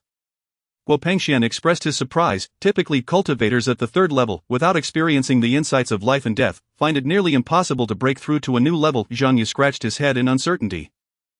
Guo Pengxian sighed, conceding, "Well, you must be exceptionally gifted." Before they knew it, they had arrived at the fire hall. The temperature within was now akin to that of the outside world for Zhang Yu, and he no longer felt the scorching heat. Guo Pengxian indicated that he would wait for him at the entrance. The Peak Master stated, "Lord Fire Spirit is still resting. You may proceed with your trial, and I shall convey your presence to her. Exercise caution, and I hope to see your breakthrough in 3 years." Zhang Yu bowed and said, "Thank you, Peak Master." He then took his leave from the fire hall. The peak master watched Zhang Yu's retreating figure until it vanished from sight, sighing, "Mr. Zhang, I apologize, however, I will do my utmost." Suddenly she heard a series of coughs from behind the curtain and turned to enter the fire curtain. Disappearing from view upon exiting the fire hall, Zhang Yu said to Guo Pengxian, "Brother Guo, let us depart." Guo Pengxian nodded, and the two descended the mountain. Guo Pengxian had come to the Wenzhou fire spirit station to temporarily replace the fire spirit cultivator who had recently perished in battle. During a grand competition, a first-tier demonic beast had unexpectedly appeared, resulting in the deaths of 2 cultivators at level 6 and 5 cultivators at level 5, leaving many others severely injured, just after completing the task assigned by Lord Fire Spirit. Guo Pengxian took on this new responsibility. On their way, Zhang Yu inquired of Brother Guo why he accepted this task. Guo Pengxian chuckled, "The other brothers are engaged in different assignments, and I could not bear to leave the disciples in Wenzhou unattended." Zhang Yu felt touched and said, "Brother Guo, you are truly kind." Guo Pengxian scratched his head, feeling somewhat embarrassed. "It's nothing much. The other tasks are far more arduous and demanding. I can take this opportunity to rest a bit." Zhang Yu nodded, managing a wry smile. "By the way, what kind of tasks do you usually take on?" Brother Guo Pengxian sighed, "Handling these various secret missions alone is indeed quite stressful." Zhang Yu nodded in agreement. Guo Pengxian smiled, "Perhaps you will be able to help me share some of the burden in the future." Zhang Yu inquired, "How many individuals undertake such clandestine missions?" Guo Pengxian replied, "There are 6 of us. Among them, one person possesses remarkable foresight, having accepted a task that spans 2 decades. Consequently, of the 6, he enjoys a particularly affluent life, receiving resources punctually and indulging in exquisite meals daily. In contrast, during my assignments to remote locations, I often find myself subsisting solely on dew when hunger strikes." Zhang Yu asked, "Where is that individual located?" Guo Pengxian responded, "I only know that he resides in the capital. The specifics of his endeavors remain unknown to me." Speaking of this secret mission, it hardly seems secretive, does it? Yi Chen, Sun Yi, and Xia Ruoxue. Guo Pengxian continued, "I heard from one of our companions that he encountered him in the capital. Aside from that individual, the 5 of us will convene for a small gathering at Qian Peak to enjoy a few drinks." Zhang Yu remarked, "I see." Guo Pengxian sighed, "If we calculate the time, it should be approaching soon. In just over 3 years, all 6 of us will be able to gather harmoniously at the peak. It has been quite a while since we last saw him." Zhang Yu affirmed. Certainly. The 2 procured horses, changed into casual attire, and set off for Wenzhou. A month later, they arrived at the relay station. The station resembled a typical tavern, with dining on the first floor and accommodations on the second and third floors. Fire spirit cultivators occupied the third floor, while ordinary travelers resided on the second. Zhang Wei remarked, Chengdu has taken them eastward to hunt demon beasts. We examined the situation thoroughly. They are dealing with Class C demon beasts, which are not particularly formidable, so they can handle it." Guo Pengxian nodded, saying, "Understood." Zhang Wei addressed Guo Pengxian, "You both have traveled far. I will first summon the waiter to bring some dishes, arrange your lodging, and then assist this junior brother with registration." Guo Pengxian expressed his gratitude. "Thank you very much, Brother Zhang." Zhang Wei waved his hand, stating, "Brother Guo, your spiritual power has reached level 6. The entire relay station relies on your protection." Zhang Yu nodded in agreement. Guo Pengxian smiled. "Brother Zhang, your commendation is unwarranted. This place thrives on our collective guardianship." Zhang Wei replied, "Take your time, Brother Guo. I will lead this junior brother to register." Guo Pengxian nodded and said, "I appreciate your efforts, Brother Zhang." Zhang Wei escorted Zhang Yu to his room and produced a ledger, slowly flipping through its pages. Each page was filled with names, some marked with black crosses, while others were encircled in red. Zhang Wei explained, "The names marked in black indicate those who have completed their missions and departed from the relay station. Those circled in red signify those who have sacrificed themselves during their tasks." Zhang Yu remained silent, quietly observing as he turned each page of the ledger. For the cultivators within, the ledger represented not merely a compilation of names, but a testament to their glorious deeds and achievements. Zhang Wei turned to a blank page and asked, "What is your name, junior brother?" Zhang Yu replied, "Zhang Yu." Zhang Wei meticulously recorded the names, closed the booklet, and adjusted his mood. He then addressed Zhang Yu, saying, "Let me first elucidate the rules of our training for the forthcoming tasks. In the absence of any demons, we will perform a symbolic ritual and subsequently charge a hefty fee." Zhang Yu could only manage a wry smile. It seemed akin to extortion. Zhang Wei continued, "As a newcomer, do not be overly aggressive in the initial stages. Your life is precious, always act within your capabilities." Zhang Yu nodded, affirming, "I will diligently remember your guidance." Senior Brother Zhang, after a moment's pause, he added with a smile, "Indeed, I shall take heed." Zhang Wei patted him on the back and remarked, "Very well, the time is nearly upon us. I suspect they will return shortly. So let us descend and wait. When the time comes, seek out Li Jiahua and the others, and you shall reside with them." "Understood." Zhang Yu replied. Zhang Wei dusted off his clothes, rose, and declared, "All right, let us be on our way." As they opened the door, they encountered the adjacent door opening simultaneously. Guo Pengxian poked his head out and cheerfully remarked, "What a coincidence. I was just about to head down myself." Zhang Wei responded with a grin. What a delightful coincidence, junior brother Gua, let us descend together. Guo Pengxian nodded, and the three of them made their way downstairs. They found an empty table and took their seats. Guo Pengxian seized the teapot from the table and poured himself a cup of tea. As the steam wafted from the hot liquid, he lifted the cup, blowing gently across its surface. Just as he was about to sip, a voice echoed from the entrance, "I'm starving, hurry up with the food." The trio turned to see a group of cultivators returning, weary and seeking refuge on the benches, their heads drooping as if lacking support, resting on the table. One of them, a robust man appearing to be in his mid-30s, bore a few wrinkles yet retained the vigor of youth. He was panting, as though he had just engaged in strenuous activity, his chest heaving dramatically. With his hands on his hips, he scanned the area in search of a seat. Guo Pengxian inquired, "Back already?" Zhang Wei responded with a sound of acknowledgement and gestured for the still-standing individuals to join them. Upon noticing Zhang Wei's beckoning, one of them strode over confidently, occupying the vacant side of the table. Without regard for the boiling temperature, he filled a bowl with tea and gulped it down voraciously. After finishing one bowl, he poured another, continuing this cycle until the teapot was utterly depleted, leaving him satisfied. Observing this, Zhang Wei, intrigued, asked Brother Chen, "What transpired to leave you in such a state?" Chen Du replied, "While hunting magical beasts, one managed to breach a household, wreaking havoc in their chicken coop. Fortunately, I acted swiftly to prevent a disaster. The chickens were so frightened that they scattered in every direction. Consequently, we spent hours chasing them down in that vast forest. It was utterly exhausting." The three could not suppress their laughter, but Chen Du retorted with indignation, "What are you laughing about? Who could have anticipated such a turn of events?" At that moment, Zhang Yu spotted Li Jiawo and Zhao Yi hastily vacating his seat to join them. Chen Du cast a glance at Zhang Yu and remarked, "A newcomer, I see." But Zhang Wei nodded in affirmation. Chen Du continued, "Though he appears a bit older, it is of little consequence." Guo Pengxian remarked, "From now on, Brother Chen must take good care of him." Chen Du chuckled and replied, "Rest assured, every disciple who comes here, regardless of their innate talent, experiences rapid improvement once they step onto the battlefield." The waiter brought several plates of white-cut chicken, placing them on each table. Chen Du reached for the chopsticks, kicking the table with his foot, gazing at the chicken from earlier, and stated, "I am famished, I long to devour it." Zhang Wei laughed, "Do not mind him, Brother Gua. Chen Du has always been this way." As Chen Du stuffed chicken into his mouth, he mumbled indistinctly, "You all should eat too." At that moment, the waiter brought another dish, and the two reluctantly picked up their chopsticks and began to eat. Zhang Yu picked up a piece of meat with his chopsticks and started to chew. Li Jiahao remarked, "Essentially, every team member has suffered casualties. Following this incident, we will reassign the members and form 3 groups.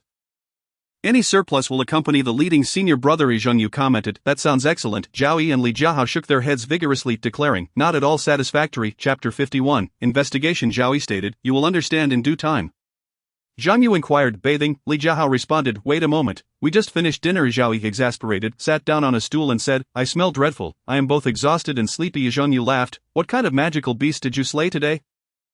Li Jiahao replied, "A giant rat." Zhang Yu asked, "What was peculiar about it?" Zhao Yi explained, "This magical beast resembled an ordinary rat perfectly. It was merely larger than usual, otherwise there was no distinction." Li Jiahao added, "Typically, giant rats retaliate when attacked. However, this one only fled, squeezing through any crevice it could find." Zhang Yu surmised, "So it eventually burrowed into the chicken coop." Li Jiahao nodded, saying, "Fortunately, Brother Chen lured it out later.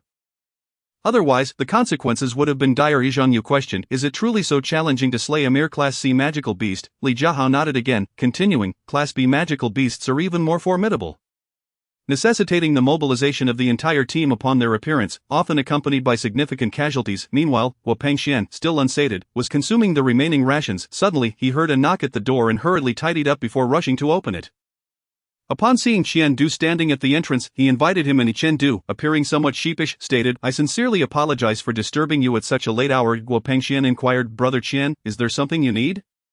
Chen Du replied, "It concerns the magical beast from today." Chen Du provided a brief overview. Guo Pengxian stroked his chin in contemplation, pondering, ordinary Class C magical beasts, even devoid of intelligence, typically retaliate when attacked. This one did not. It is indeed peculiar. Chen Du added, "Not only is it strange, but during the attack, I sensed that this beast was also afraid of something." Guo Pengxian asked, "Has such a situation occurred before?"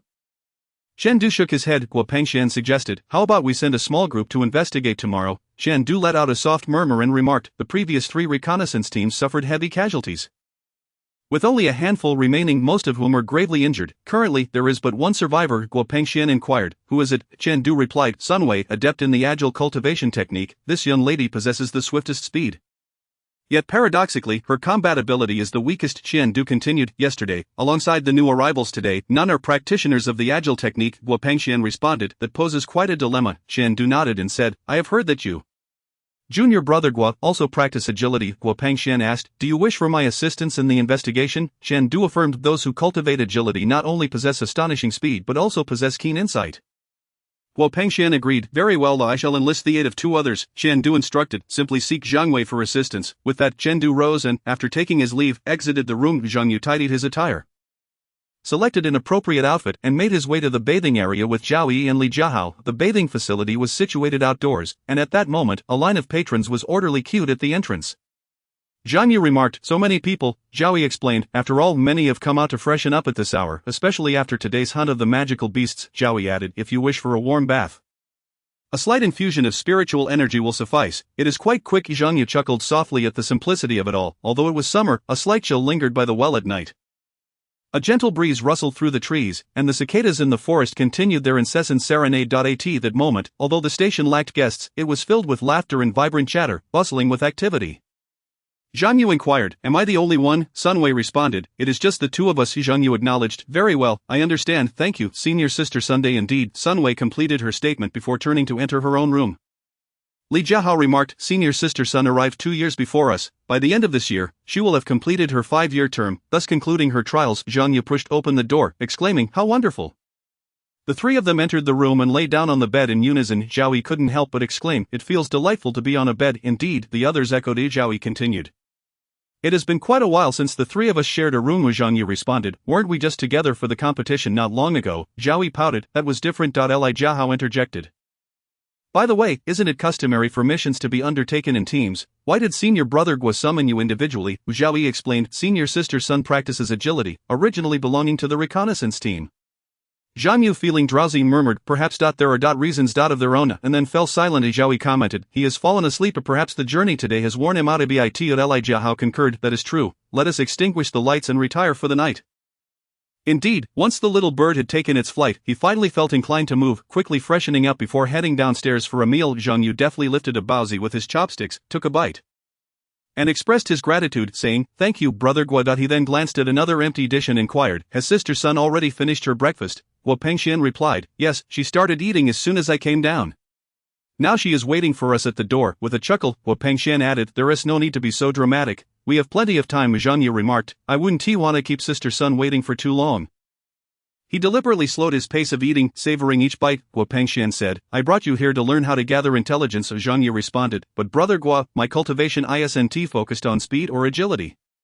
Guo Pengxian laughed and replied, it's not necessary to possess those skills. What matters is having a meticulous heart and a keen eye for observation. Zhang Yu nodded, saying, I understand. Could it be that brother Gui is related to her? She pondered silently. No, if he were a relative, he wouldn't assign such exhausting tasks on the first day, only adversaries would do that. Yet, looking at the 2 jovial figures before her, they certainly didn't appear to be enemies. Sun Wei was momentarily distracted by this line of thought, but quickly regained her composure, smiling as she said, oh, what are you thinking so deeply about? Guo Pengxian chuckled, what has captured your mind so thoroughly?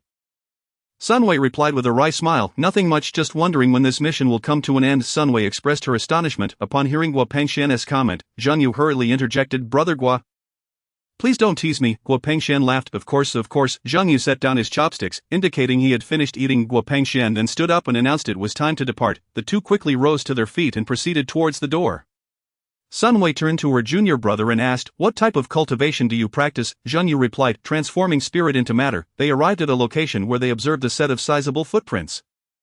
Sun Wei crouched down, placing her palm on the print and channeling her spiritual energy into it. She closed her eyes, trying to sense if any demonic aura lingered. After a moment, she opened her eyes, shook her head, and informed them, let us continue forward. Sun Wei picked up the earlier conversation, asking, transforming spirit into matter, how does that aid in reconnaissance? Zhang Yu pointed in the opposite direction, saying, I believe the likelihood is greater over there. He added, let us hurry over. Meanwhile, Guo Pengxian examined the entrance of a cave before him, feeling the texture of the soil, which seemed to have settled for 2 days, timing that coincided perfectly with the discovery of the magical beast. Although the cave entrance was large, it was obscured by foliage, making it easy to stumble in if one wasn't careful. Peering into the abyss of the cave, Guo Pengxian noted that it appeared bottomless.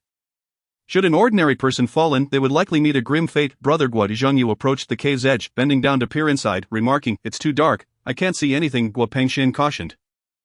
Don't be foolish. Zhang Yu observed, the demonic aura is faint. It seems they haven't lingered here for long. He continued, I can sense it, but my range is limited, approximately 5 miles. Guo Pengxian mused. Isn't it intriguing? I only learned of this on our way here, Sunway inquired. Is this the effect of the cultivation technique you practiced? Zhang Yu shook his head and replied, I'm not sure. It's likely a result of the old hag refining her body daily in that pool of magma. When his physical strength reached the 6th level of spiritual energy, he suddenly detected the dense demonic aura emitted by the demon cultivators above during their last battle. Afterward, he reported this to the sect leader, who explained that typically, once a cultivator or spirit beast reaches the 50th level of spiritual energy, they can perceive demonic energy within a 10-mile radius. However, he and the sect leader were somewhat exceptional, able to sense it at the 6th level, albeit within a mere 5-mile range. Conversely, demon cultivators at the 50th level could still perceive spiritual energy. By utilizing opposing spiritual artifacts, one could suppress their own spiritual energy emission, thus avoiding detection by demon cultivators. Similarly, as long as a demon cultivator possessed spiritual artifacts, they could remain undetected by others. Guo Pengxian suggested, let us prepare and descend. Zhang Yu responded with an affirmative sound. He then conjured a fireball to illuminate the path at the cave's entrance. Sunway asked, shouldn't I be the one bringing up the rear? Guo Pengxian replied, your technique is not suited for combat. Once the three confirmed there were no further questions, they all leapt into the cave in unison. Chapter 52. The cavern. The trio had traversed the cave for an indeterminate amount of time when Guo Pengxian suddenly halted. He remarked, I hear the sound of water. The other two raised their ears to listen intently. After a moment, Sunway spoke, I can hear it too, but it's quite faint. It seems to be a distance away. Zhang Yu shook his head and said, I'm sorry, but I cannot hear it. Guo Pengxian chuckled. Zhang Shidi, do not be anxious. It is perfectly normal not to hear it, Sunway added, with increased cultivation and practice. You will improve. Zhang Yu queried, is it related to the cultivation technique? Guo Pengxian nodded and gestured for them to continue. Indeed, as they progressed further, Zhang Yu could vaguely discern the sound of flowing water. The cave concealed a dark river, with magical beasts deliberately excavating towards it to establish their lairs. If they secured a sufficient food source, they could reside in this cave for an extended period without emerging. The sound of water grew increasingly distinct, prompting the trio to quicken their pace. Upon reaching a point devoid of stone walls, they realized they were in a vast cavern. Zhang Yu channeled his spiritual energy to disperse the fireball, illuminating the entirety of the cavern. This cavern appeared to be naturally formed, with enormous stalactites adorning the ceiling. Unknown waters cascaded down the stalactites, trickling into the dark river below, following the river's course. Zhang Yu gazed at the banks on either side, both shrouded in darkness with no discernible end. However, at the extremities of the river banks, he noticed several scattered cave entrances, reminiscent of the one he had traversed earlier. Some entrances appeared to have existed for quite some time, adorned with stalactites, while others were smooth and clearly newly excavated, akin to the one he had come from. Guo Pengxian retraced his steps, marking the entrance they had initially entered, and instructed them to separate and inspect the cavern. The three dispersed to search the expanse of the cavern. Zhang Yu approached the riverbank, crouching down to dip his hand into the water. After a moment, he retrieved a cup from his storage bag, filled it with water, and brought it to his lips. Zhang Yu addressed Guo Pengxian, inquiring, with so many openings, which path should we take? Guo Pengxian retorted, why are you looking at me? Shouldn't it be you leading the way? Zhang Yu replied, this is my first time undertaking such a task. I lack experience. Guo Pengxian chuckled, well, you have experience now. Come, illuminate our path. Zhang Yu nodded in agreement, stating, I concur. Sunway suggested, in that case, let us set forth. The three continued along the river path, the cave enveloped in an eerie silence, where the sounds of dripping water and the gentle flow of the subterranean river seemed amplified, echoing their footsteps as if magnified manifold. A small fish swam leisurely in the river, closely followed by a larger fish. The larger fish maintained a calm distance, but when the small fish paused, seemingly to rest, the larger fish seized the opportunity and swiftly attacked. After a hearty meal, the larger fish departed contentedly. Peering down the river, there appeared to be no end in sight. However, fortune smiled upon Zhang Yu and his companions, as they soon glimpsed the bright light of the sun ahead. After approximately an hour's journey, as they raised their heads, they beheld a waterfall cascading from the cave ceiling, merging with the dark river below. The 5-meter-high waterfall, though not grand, was sufficient to allow some fish to be swept down to the river, seemingly startled by the waterfall's force, lingering momentarily to acclimatize before continuing their journey. The sound of the waterfall shattered the prevailing silence. Zhang Yu soared upwards to investigate the source of the waterfall. The entrance was neither too large nor too small, just enough for a single person to pass through. After a moment of contemplation, he resolved to venture inside for further exploration. The entrance at the waterfall's source is just wide enough for one. I shall go in and take a look, he declared. Guo Pengxian replied, all right, but do take care. With Guo Pengxian's consent, Zhang Yu darted inside. He manifested a fiery shield, both to withstand the waterfall's force and to guard against any sudden attacks. After flying for a while, he faintly discerned voices nearby, prompting him to slow his ascent. He paused briefly, waiting until the surrounding sounds faded into silence. Sensing the absence of noise, he cautiously emerged, only to find himself still enveloped by the waterfall, yet surrounded by no rocky walls. He ventured outward. The sight that greeted him was breathtaking. As he stepped forth, it felt as though he had entered another realm. Before him lay a meticulously arranged garden, a riot of colors as flowers bloomed in vibrant competition. Their fragrances intoxicating, butterflies danced among the blossoms, resembling a vivid painting come to life. Jean Yu was captivated by the enchanting scenery, momentarily forgetting his mission, lost in the sea of flowers. It was not until a gentle breeze swept by that he regained his senses. Realizing the importance of his task, he slapped his face, reminding himself not to be distracted, and ascended into the air to survey the entire garden. This garden boasted various rare flowers, a sight he had never witnessed in his youth. Occasionally his grandfather would recount tales of his experiences, mentioning the vastness of his brother's garden, often jesting about how a man would personally tend to so many female flowers. A voice inquired, "How did you come to this place?" Jean Yu, ever vigilant, inquired, "Who are you, and why should I divulge anything to you?" Suddenly, the sound of approaching footsteps drew nearer from a distance. The man, with a resigned smile, sighed and replied, "You should hasten back to your original place. If fate allows, we may meet again in the future." He bore no traces of spiritual power, perhaps having relinquished his strength to the old witch in exchange for avoiding the trials of death.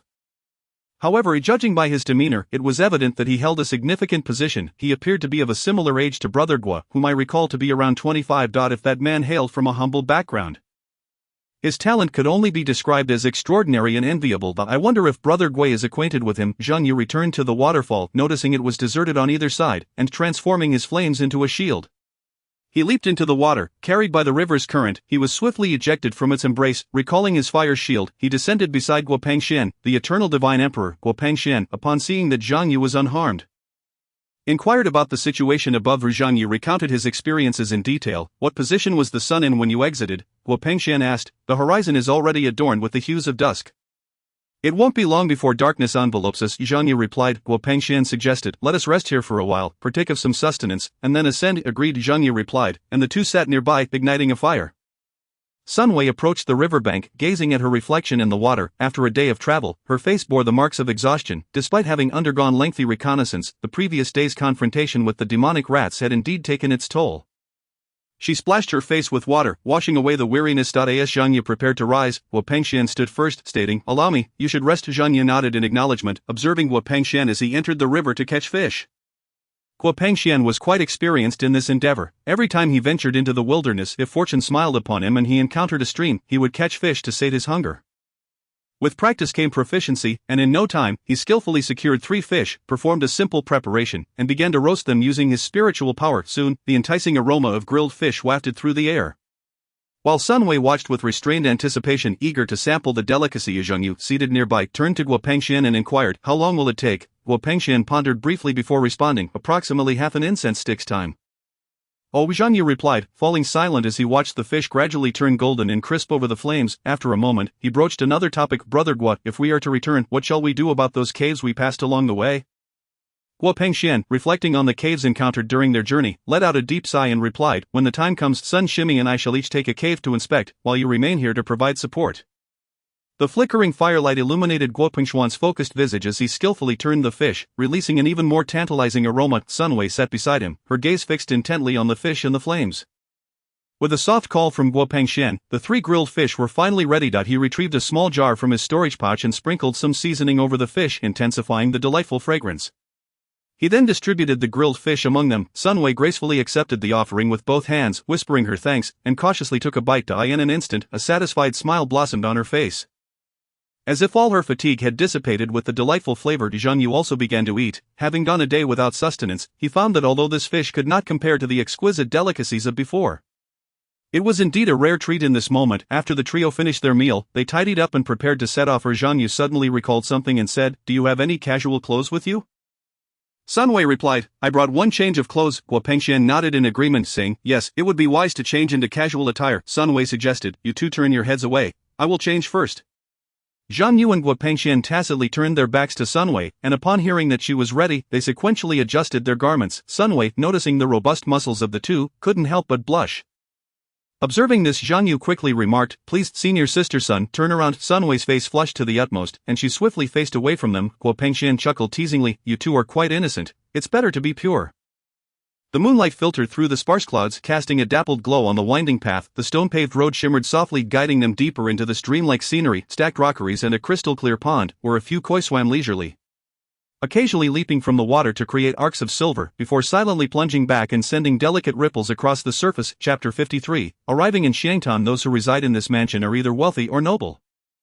There is no trace of demonic energy here, it is merely an ordinary abode of affluence. Whether the end of the underground river is mere coincidence or intentional remains unknown. At present, the most pressing matter is to ascertain the identity of the mansion's owner, the time of its construction, and whether there are any rumors within. The waiter, having perused the menu, remarked on the bill filled with 20 dishes, unable to suppress his comment, "Dear guest," Zhenya chuckled, "no worries.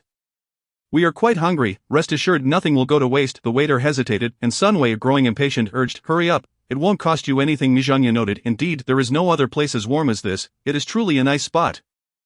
Guo Pengxian added, "The waiter should just sit, we might converse for quite a while." The waiter, feeling slightly embarrassed, smiled, and said, "No need, I Zhengmu am accustomed to it, regardless of how long it takes I can stand." "Guests need not be polite," Zhenya replied. "Thank you for your efforts." The waiter responded, "Guests need not be courteous, whatever you wish to know, as long as I Zhengmu am aware, I shall inform you in full." Zhang Yu inquired, "What position does Prince 5 hold in the court?" The waiter answered, "He is currently the Minister of Revenue in the court." Prince 5 is a young talent, greatly favored by the Emperor. Not only granted such a fine fief but also entrusted with significant responsibilities. Zhang Yu acknowledged, "That is indeed the case." Sunway, savoring her dish, remarked, "A person of such excellence must bring happiness to the woman who marries him." The waiter added, "When Prince 5 wed, it was a grand affair with a bridal procession that stretched for miles. How lively it was, even our humble establishment received a share of the wedding sweets. Moreover, it is said that the couple enjoys a harmonious relationship, although they have not had children in the past 5 years. The 5th prince has not taken any concubines." The innkeeper hastily waved his hand, saying, "That is quite inappropriate, how could I use the esteemed guest's bowl?" Sunway took a bite of her dish and replied, "Then go downstairs and fetch another bowl." The innkeeper responded, "Thank you, esteemed guest." With that, he retreated. Guo Pengxian took a sip of water and remarked, "A harmonious marriage?" Zhang Yu inquired, "What is the issue?" Guo Pengxian replied, "The lack of offspring is a significant concern for the royal family. They have been married for 5 years without any children, which, given the emperor's favor towards him, makes it implausible for there to be no heirs." Zhang Yu asked, "What does this have to do with the emperor?" Guo Pengxian explained, "The emperor will press for heirs and will send a few beauties." Oh, Sunway said, puffing her cheeks thoughtfully. Zhang Yu suggested that there must be some underlying issue between the couple. The innkeeper heartily drank from a bowl and asked, "Where was I in my story?" Zhang Yu admitted, "I can't quite recall." That he looked to the other two, who also shook their heads. "How about we change the subject?"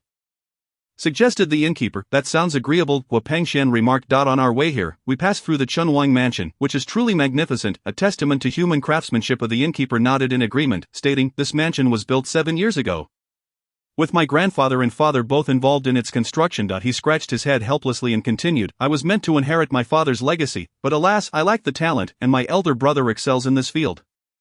Thus, I sought a different path." Zhang Yu asked, "Could you take us to meet your father?" The innkeeper replied, "Are you looking for us to construct a house or furniture?" Zhang Yu pondered for a moment and said, "In a few days, it will be my friend's birthday. She enjoys small wooden carvings, and I would like to find a skilled craftsman to create something for her." The innkeeper patted his chest and laughed.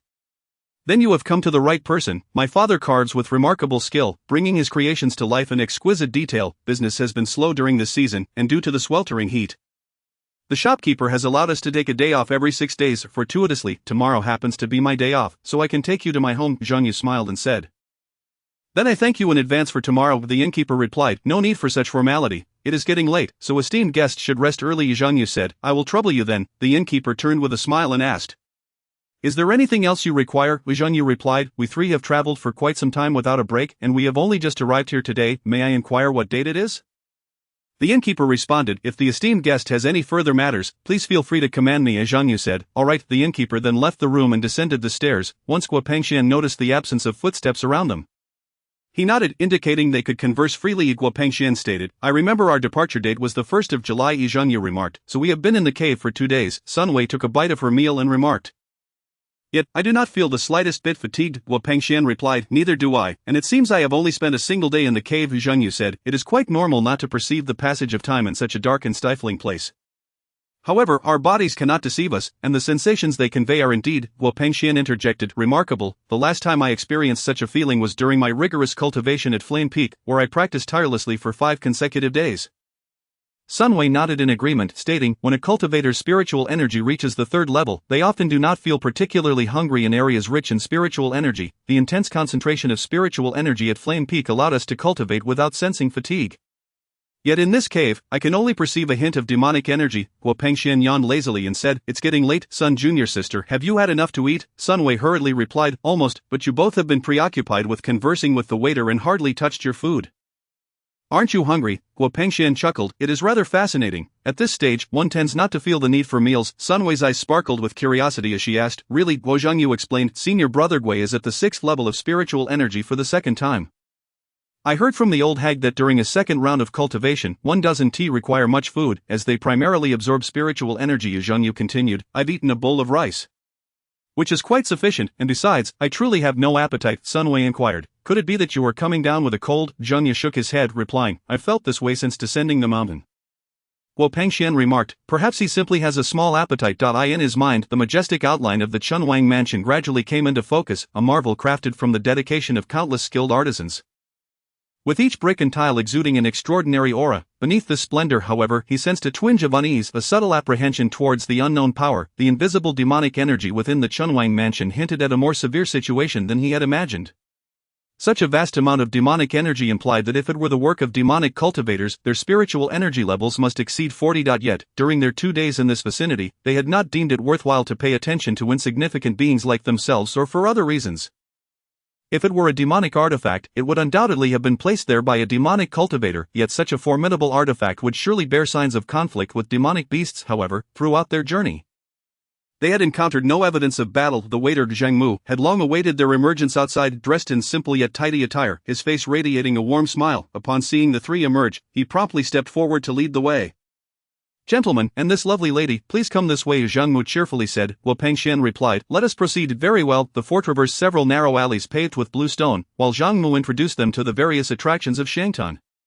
A true gem of a location, Xiangtan lies in the eastern part of Jiangnan. As the summer morning light gently pierced through the delicate veil of mist, it caressed the ancient blue stone path, unfurling like an elegant inkwash painting. By the riverbank, willows swayed gracefully, their verdant branches dancing in the breeze, sketching delicate ripples across the clear river surface. Not far away, an ancient bridge spans across the banks, bustling pedestrians hurriedly crossing, while beneath, the water flows gently, weaving a melodious tune characteristic of the water towns. On the river's surface, several black-sailed boats glide leisurely, their oarsmen adorned with conical hats and cloaked in raincoats, rhythmically rowing as they hum ancient fishing songs. The melodies drift on the breeze, imbued with a touch of the delicate warmth and tenderness unique to the southern rivers. Inside one of the boats, perhaps there stands a charming lady by the window, delicately holding a round fan, lightly concealing her ruby lips, her gentle gaze sweeping over the scenic banks, her heart perhaps weaving a splendid dream that belongs to the land of the south.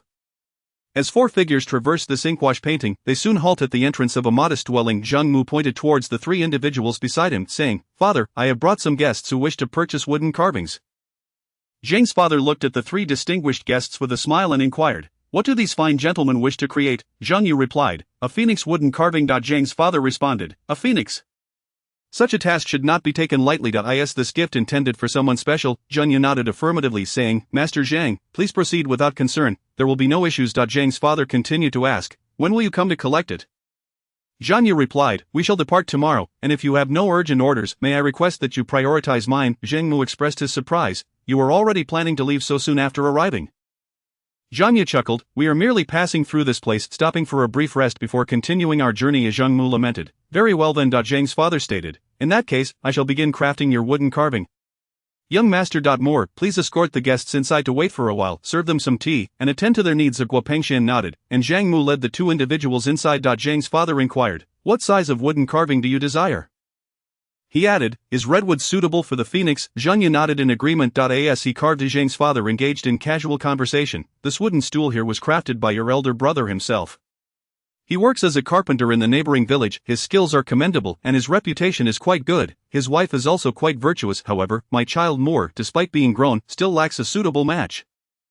And my heart is quite anxious about it. I have sought out several matchmakers, yet none have proven suitable." With that, he sighed, his eyes filled with longing and helplessness. Zhang Yu smiled, "When fate arrives, it will naturally be well." Zhang's father replied, "Let us hope so. Do you have someone in mind, young master?" A fleeting image crossed Zhang Yu's mind, the radiant face of a young girl amidst the gardenias in the setting sun, causing his cheeks to flush. Noticing the prolonged silence, Zhang's father raised his eyes to Zhang Yu, whose face was now flushed, and immediately understood, breaking into a chuckle. Zhang's father remarked, "This wooden carving you ordered is indeed a gift for that young lady. Is it not? Zhang Yu clarified. No, it is for an elder. Observing Zhang Yu's continued silence, Zhang's father awkwardly chuckled twice, shifting the topic. Have you visited Shangtan? Where do you plan to go next? Zhang Yu replied, to the capital. The capital, Zhang's father pondered, noting the young man's exceptional demeanor and the request for a phoenix wooden carving, leading him to speculate that perhaps this young gentleman was of noble birth bound for the capital. However, if he were truly of high status, why would he commission a simple wooden carving as a gift? Or perhaps he has taken a liking to my craftsmanship. That is not quite right. They only arrived yesterday and today they have come to me. Could it be that my reputation has already reached the capital, prompting these nobles to pause here to commission wooden carvings from me? What could have brought such joy to the master? Master Zhang replied, you are too modest, young sir. Your journey from afar to have me craft hairpins for you is already my greatest fortune. Zhang Yu smiled bashfully and said, Master Zhang, might you share with the younger generation some intriguing tales of this place to help pass the time? Intriguing tales of this place? Let me think. After pondering for a moment, Father Zhang shook his head and said, there are no interesting tales, but a plethora of oddities. Zhang Yu feigned surprise and exclaimed, oddities. Meanwhile, the two individuals resting in the room were taken aback. Exclaiming in unison upon hearing Zhang Mu mention strange occurrences, Zhang Mu recounted, just a couple of days ago, I was on the night shift, taking a brief nap outside when suddenly a bright light appeared before me. Startling me awake, it was as if it was daytime here, but moments later, the light faded, and darkness returned. Guo Pengxian inquired, do you know where the light came from? Zhang Mu shook his head and replied, I was still groggy from sleep. I mentioned this incident to the shopkeeper on duty, and he suggested I might have been too tired to notice. He felt nothing unusual inside, Guo Pengxian said. Perhaps you were indeed in a daze. Zhang Mu chuckled awkwardly and said, perhaps. Sunwei, mimicking Guo Pengxian, took a sip of tea and asked, aside from that incident, are there any other peculiar occurrences? Zhang Mu shook his head and said, this place has always been tranquil and peaceful, with very few strange happenings. Guo Pengxian remarked, how wonderful, it truly is a delightful place. Zhang Mu nodded proudly, it is indeed a lovely place, if you were to stay a few more days. You would surely sing its praises. Outside, Father Zhang carved the final line with his chisel and said, what Xiaomu described seeing, I too witnessed 17 years ago. As he reminisced, a melancholic expression crossed his face. And his eyes grew misty with memories. I lost my parents at a young age, and just a few years ago, my only remaining kin departed from me as well. Observing the young gentleman of similar age who had also lost loved ones, Father Zhang sighed, I apologize for bringing up such sorrowful matters. He then composed himself and continued, on that very day, my father and I parted ways forever. Father Zhang went on, the next day, I awoke to find the house at Chenwangfu, which had nearly been completed, had suddenly collapsed overnight. My father and several uncles were unearthed by some servants, lying motionless on the ground, his throat choked with emotion. He could speak no further. Meanwhile, inside the room, Zhang Mu, having spoken extensively, felt thirsty and picked up a cup from the table to drink, setting it down once empty. Guo Pengxian asked, after you saw the light, did anything else happen? Zhang Mu shook his head and replied, no, everything remains as it is. I haven't heard of any significant events happening elsewhere. At that moment, I mentioned this matter to the shopkeeper, who scolded me, suggesting that I might be feigning the arrival of dawn to escape work. Guo Pengxian remarked, perhaps you were genuinely experiencing hallucinations, mistaking dreams for reality. Zhang Mu let out a sigh and said, perhaps that is indeed the case. Just then Zhang Yu appeared at the door, calling out to the two individuals inside, indicating that their discussion had concluded and it was time to leave. The three of them rose and exited the room. Zhang Yu and his companions sought out a secluded teahouse, where they shared the intelligence they had gathered. After deliberating, they concluded that the Chen Wanfu was the prime suspect. Given the inconclusiveness of their previous investigation, they determined that infiltrating the premises was necessary. Guo Pengxian playfully interacted with a bird perched on his arm. Adorned with fiery red feathers, the bird, roughly the size of a dove, boasted brilliant plumage akin to flames shining even more radiantly in the sunlight. It occasionally emitted a melodious chirp, seemingly singing and delighted Guo Pengxian's antics. As Guo Pengxian gently stroked the bird's feathers, the delicate sensation brought a smile to his face. He caressed the bird, which responded by bobbing its head in a lively manner, infusing their dreary weight with a touch of vitality and amusement. Noticing that the two were nearing the end of their discussion, he moved to the window and released the bird into the air. Guo Pengxian proposed that they work as servants at the Wangfu, which would facilitate their departure once they found an opportunity. Zhang Yu shook his head and replied, I may need to go to the capital in the future, if the local master happens to see me here. It could lead to complications. Guo Pengxian nodded, acknowledging his oversight. Sunwei suggested, that is simple. The two of us will go in, and you can wait outside to assist us. Zhang Yu concurred, indeed, that is a splendid idea. Guo Pengxian affirmed, then it is settled. He retrieved two coarse cloth garments from his storage bag. After they changed into the clothes, Zhang Yu advised them to be particularly cautious. They both nodded in agreement. Guo Pengxian and Sunwei wandered around the slave market, and when the locals noticed that they were outsiders and RA as he spoke, he shook his head vigorously, endeavoring to showcase his cleverness. Sunwei, standing beside him, twitched at the corners of her mouth yet could not help but secretly admire Guo Pengxuan's adaptability. Guo Pengxian continued his enthusiastic performance, grasping the edge of the cage with both hands. His eyes brimming with anticipation, as if he were genuinely awaiting a turn of fate. His comical yet earnest demeanor elicited laughter from the attendants nearby. Zhang lingered at a tavern in the vicinity, attentively observing the situation between the two. After this incident, would senior brother Guo silence me? Zhang Yu departed alongside them as Guo Pengxian and Sunwei emerged from the cage, settling the bill before leaving the premises. He took residence in a tavern near the Chun Wangfu, selecting a room that afforded a convenient view of the estate. During ordinary moments, he would leisurely snack on sunflower seeds to pass the time, occasionally glancing to observe the movements of the Chun Wangfu. Suddenly a flicker emanated from the storage pouch at his waist. He opened it and retrieved a smooth copper mirror, its back adorned with intricate and mysterious engravings that shimmered faintly under the sunlight. As if harboring some ancient power, this copper mirror had been gifted by Lucy before they soaked in the hot springs during the last competition, with her stating it possessed the ability to communicate. The drawback was that it required a cultivator with a spiritual energy level of 6 or higher to infuse power for usage, thus limiting its versatility. Furthermore, the Jinling master had only permitted the creation of 5, which Lucy distributed among the disciples of the 5 spiritual masters. Gently caressing the mirror's surface, Zhang Yu was taken aback as ripples suddenly formed reminiscent of a gentle breeze caressing the water's surface. The image within the mirror gradually warped before sharpening, revealing the figure of Lan Jinming. Zhang Yu nodded to himself, realizing he must expedite his training and not lag behind, even though each attempt left him in a state of exhaustion. Danny remarked, "Now that this matter is settled, I shall enter seclusion." Lucy inquired, "So soon?" Danny replied with a wry smile, "No, I simply wish to retreat." Zhang Yu, while channeling spiritual energy into the copper mirror, asked, "Danny, where are you now?" Danny responded, "In Huayan." Zhang Yu calculated in his mind, Huayan was still quite distant, and given Danny's speed it would take approximately 7 days to arrive. Yez side, so quick, I recall it took you nearly half a month to reach Huayan. You managed to arrive in just 4 days, Danny explained. I utilized a teleportation array, and my master accompanied me. Zhang Yu questioned, "Are you currently with the Earth Spirit Master?" Danny shook his head, "No, after we used the teleportation array,